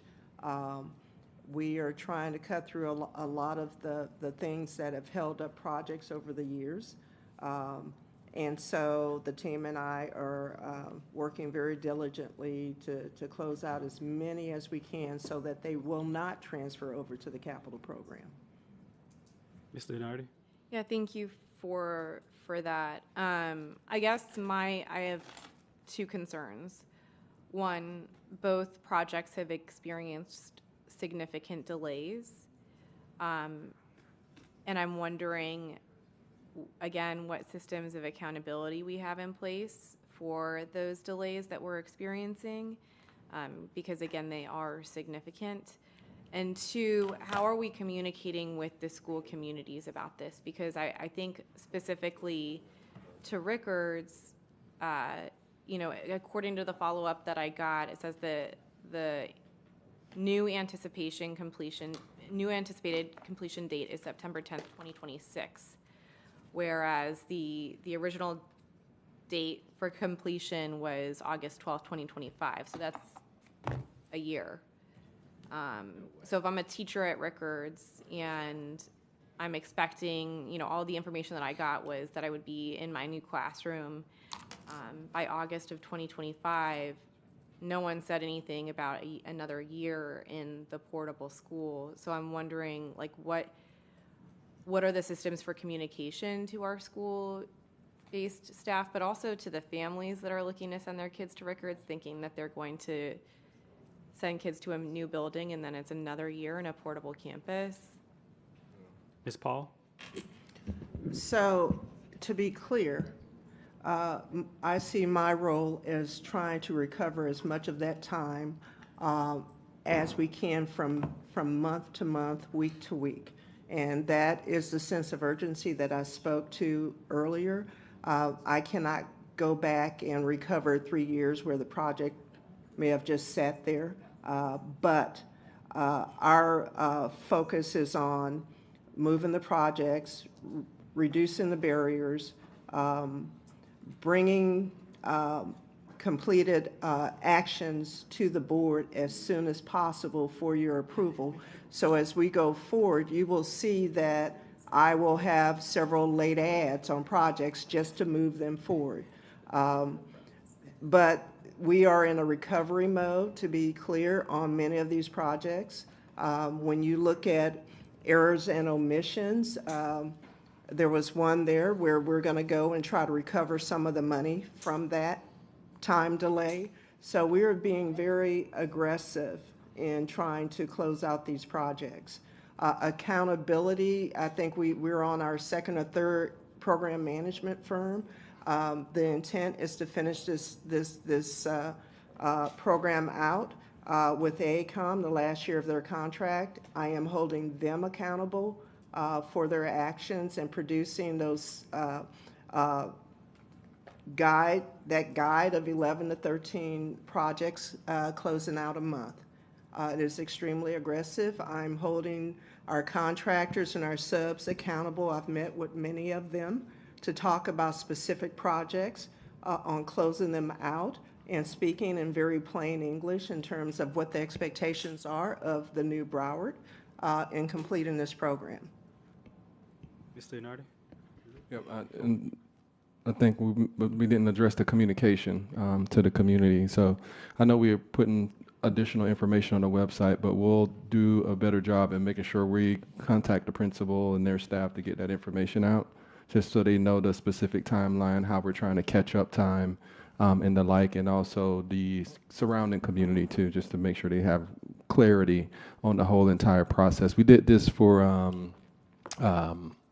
Parkway, and so we can do something similar for the Rickards community too, so they understand the specific steps and the specific timeline and how we're trying to recapture time to bring that date back as much as possible.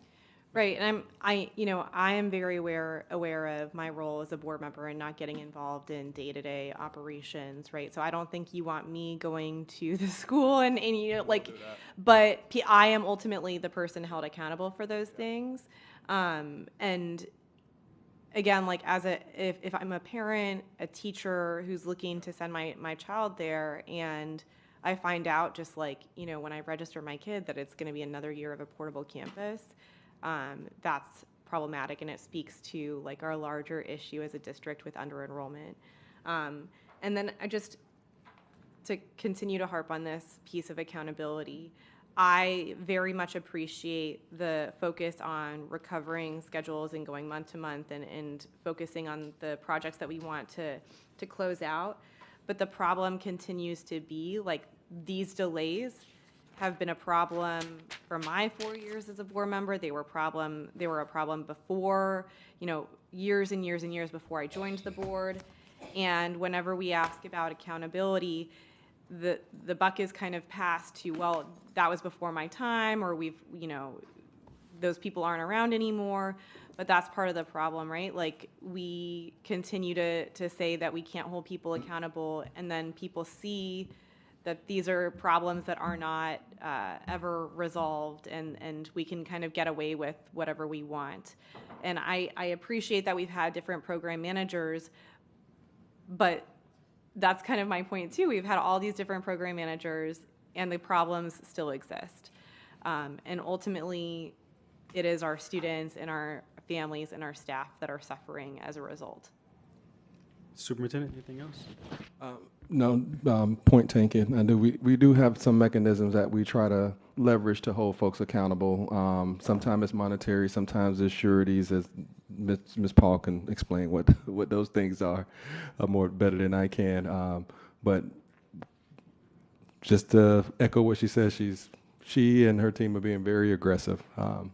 But note taking to get the communication out better also. So we'll take care of that.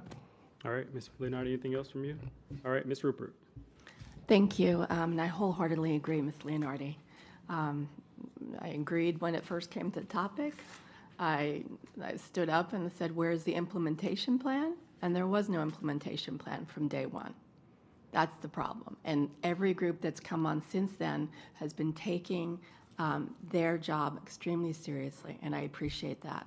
But it's very hard to go back and try to pull somebody over the starting line, I guess, or finishing line.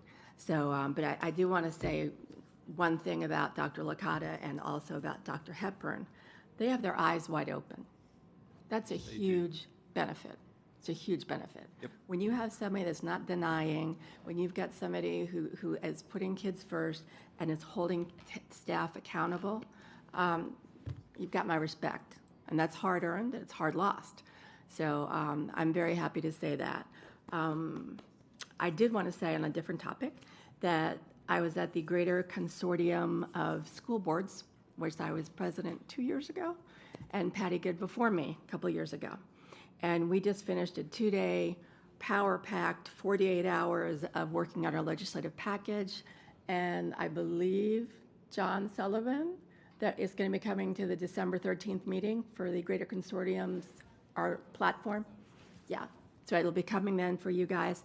And the cool thing about is this organization, we have 11 districts, and they are usually, we have kind of a coastal flow to us. So a lot of us in that group took big heat and are still closed. And honestly, where the place was to go to, lights were completely, the traffic lights weren't on. I mean, it was a different aspect of that. But the cool part is that as a group, you get the platform, you bring it to your board, you discuss it.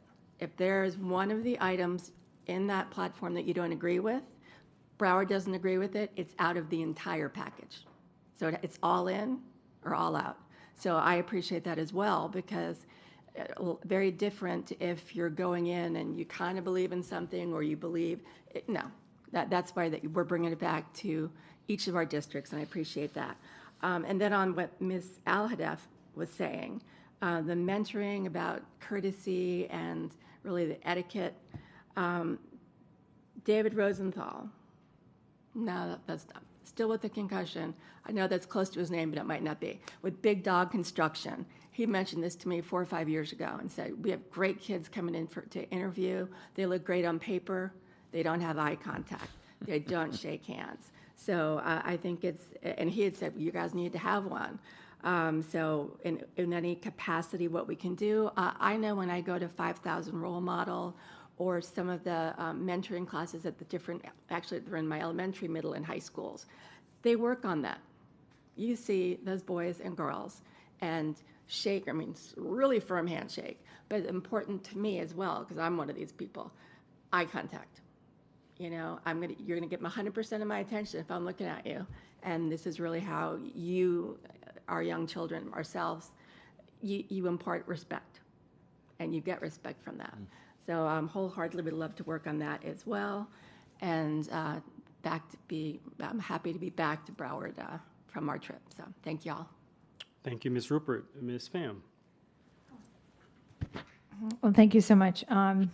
Appreciate all the comments. Just a few issues, not many, that I'd like to bring up. At our last workshop meeting, I don't know if anyone realized it, but we the video stopped taping and we continued on, and certain parts of that are omitted, specifically me. I'm looking for me with certain words. So I'm wondering what we're doing to make sure, one, that doesn't happen, and when it does happen, unfortunately, do we have a backup plan where we stop, we have another videography mechanism where we can start implementing it? because we're not live streaming. So we need that. On top of that, we don't have a court reporter there. Only notes are being made. So if we even tried to continue, in my opinion, my legal opinion, then we should document it with a court reporter's transcript. So that way, at least we have effectively an accurate record rather than someone synopsing and presenting what they believe happened and their interpretation of that. So I think we should address that, and whether or not that is a Sunrise issue when we have an actual public meeting and all of a sudden we're halted. What we do under that. Okay.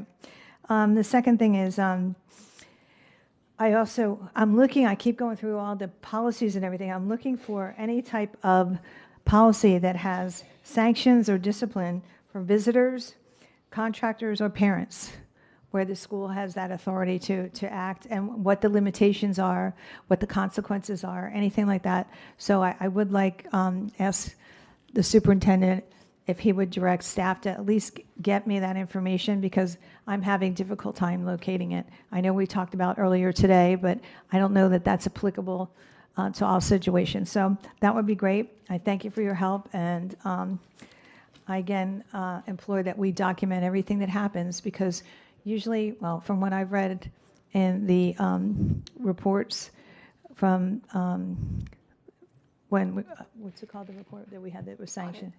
No, it wasn't an audit. It was the report that the governor used. Yeah. Inspector General? Yeah, exactly. The people that did not get sanctioned or penalized were ones that could go back to the transcripts from our board meetings and quote to them. I did inquire. I did ask. I was curious. I saw a red flag. So that's why I'm very much concerned and want to document everything that happens as a protective mechanism. Thank you. Superintendent? Yes, I'm going to have Mr. Sullivan address your first concern, Ms. Pham. Yeah. Thank you for the opportunity. So there's a couple things. One, we do have a board clerk, and we have minutes, so that is capturing all the board action. As it relates to the video, we have two systems. We have Granicus, and then we have EduVision. EduVision captures everything, so that workshop is entirely online. If there's an issue with Granicus, it still is on EduVision. There hasn't been a time that we omitted or edited any portion of a board member's comment during a board meeting. So I'm happy to share the link to the workshop, and you can view it for yourself. And if there's something wrong with it, you can let me know. But Thank you. I would appreciate that, because I searched my words, specific keywords, and it didn't come up. Nothing came up under my search. we also And have that's very caption, so we can send you that file as well. Great. Thank you. Please. Anything else, Ms. Pham? Anything else from you? No. That's wonderful to know, because, like I said, I've searched keywords and they're not coming up, so I don't know why. I just said well, we can debate later on a different day if there have been edits to comments from board members in video or not. Council, were you going to say something? Yes, Okay, if go I ahead. may. Just to reiterate that there are no sunshine issues, because the sunshine asks or has three elements, and none of them require the transcription of word-for-word verbatim discussions or videos, recording for that matter. But, obviously, if we do it, it has to be accurate. But it's not a sunshine violation. All right, thank you, ma'am. Board Member Zeman. Thank you very much. To Ms. Leonardi's point, there's a topping ceremony coming up at Rickards, and I have a different date in my mind when that building was supposed to be open, not 2026, but 2025. So I'll be interested to find out, because I just read something about the topping event coming up in early December, and when I asked, there was a 2025 in there for when kids are coming back to school. So it'll be interesting to see what the real plan is. Second point, Ms. Hickson is okay. She will be okay. She said thank you for everybody responding so quickly. But I didn't want to end this meeting without people getting, a little bit of an update that she's physically fine, and there's no need for alarm, and she'll get through what she has to do. Thank you, sir. Student advisor, as we close. Mr. Auditor, as we close. All set. Madam General Counsel, as we close. All good here. Mr. Superintendent, as we close. Yes, I have One comment. Just want to thank the teaching and learning team. We had our data dives last week, Thursday and Friday, a full day of 61 schools, having an opportunity to discuss their action plans, progress thus far, what gaps they see, what type of support they need from staff, where we can react right there in real time, just to make sure they have everything they need to continue the great work that's happening in their buildings to ensure that we maintain our standing as a school district, and also helping our individual schools improve their student performance. One of our goals is to be a world-class system, not just the best in the state, but the best in the country. And I think we're on a trajectory to do that. And so kudos to the teaching and learning team, all the regionals, the directors, Dr. Fulton, and all the academics team, and principals. And also the rest of cabinet and their teams for sitting in that meeting to ensure that principals and their schools have everything they need to complete the work that needs to be done in our schools. So there was awesome 2 days of meetings, well worth the time and effort. All right, thank you, sir. And I think I'm going to take 60 seconds, if I could, to the board. Of course, I did not expect to chair, and I thank you for that comment, Board Member Zeman. But this has been great. I'll just kind of reflect. I guess Broward County Public Schools taught me well to stay ready. So thank you, Broward County Public Schools. This has been a great experience working and serving alongside this board. Really, I guess being the first student advisor to serve, the first Blanche Ely Tiger to serve, joining a different group of former county commissioners, school board chairs. My wife, my kids, they have been there from the start. Thank you, honey. Thank you, little Tori and Elliot. Thank you to the governor, but more so thank all of you that are sitting here and all of the employees of this great school system. You are dynamite. Many of my teachers I know are still here. Many of the administrators and counselors and advisors, thank you all for what you do. Thank this board. We've had a lot of interesting debates and discussions, but all good. Keeping students at the core of what we do. So again, to everyone, thank you to this board, both to my left and right, and that doesn't mean anything, just those of where you sit. Anyway, if there are no further items to come before the board, we are adjourned. Thank you.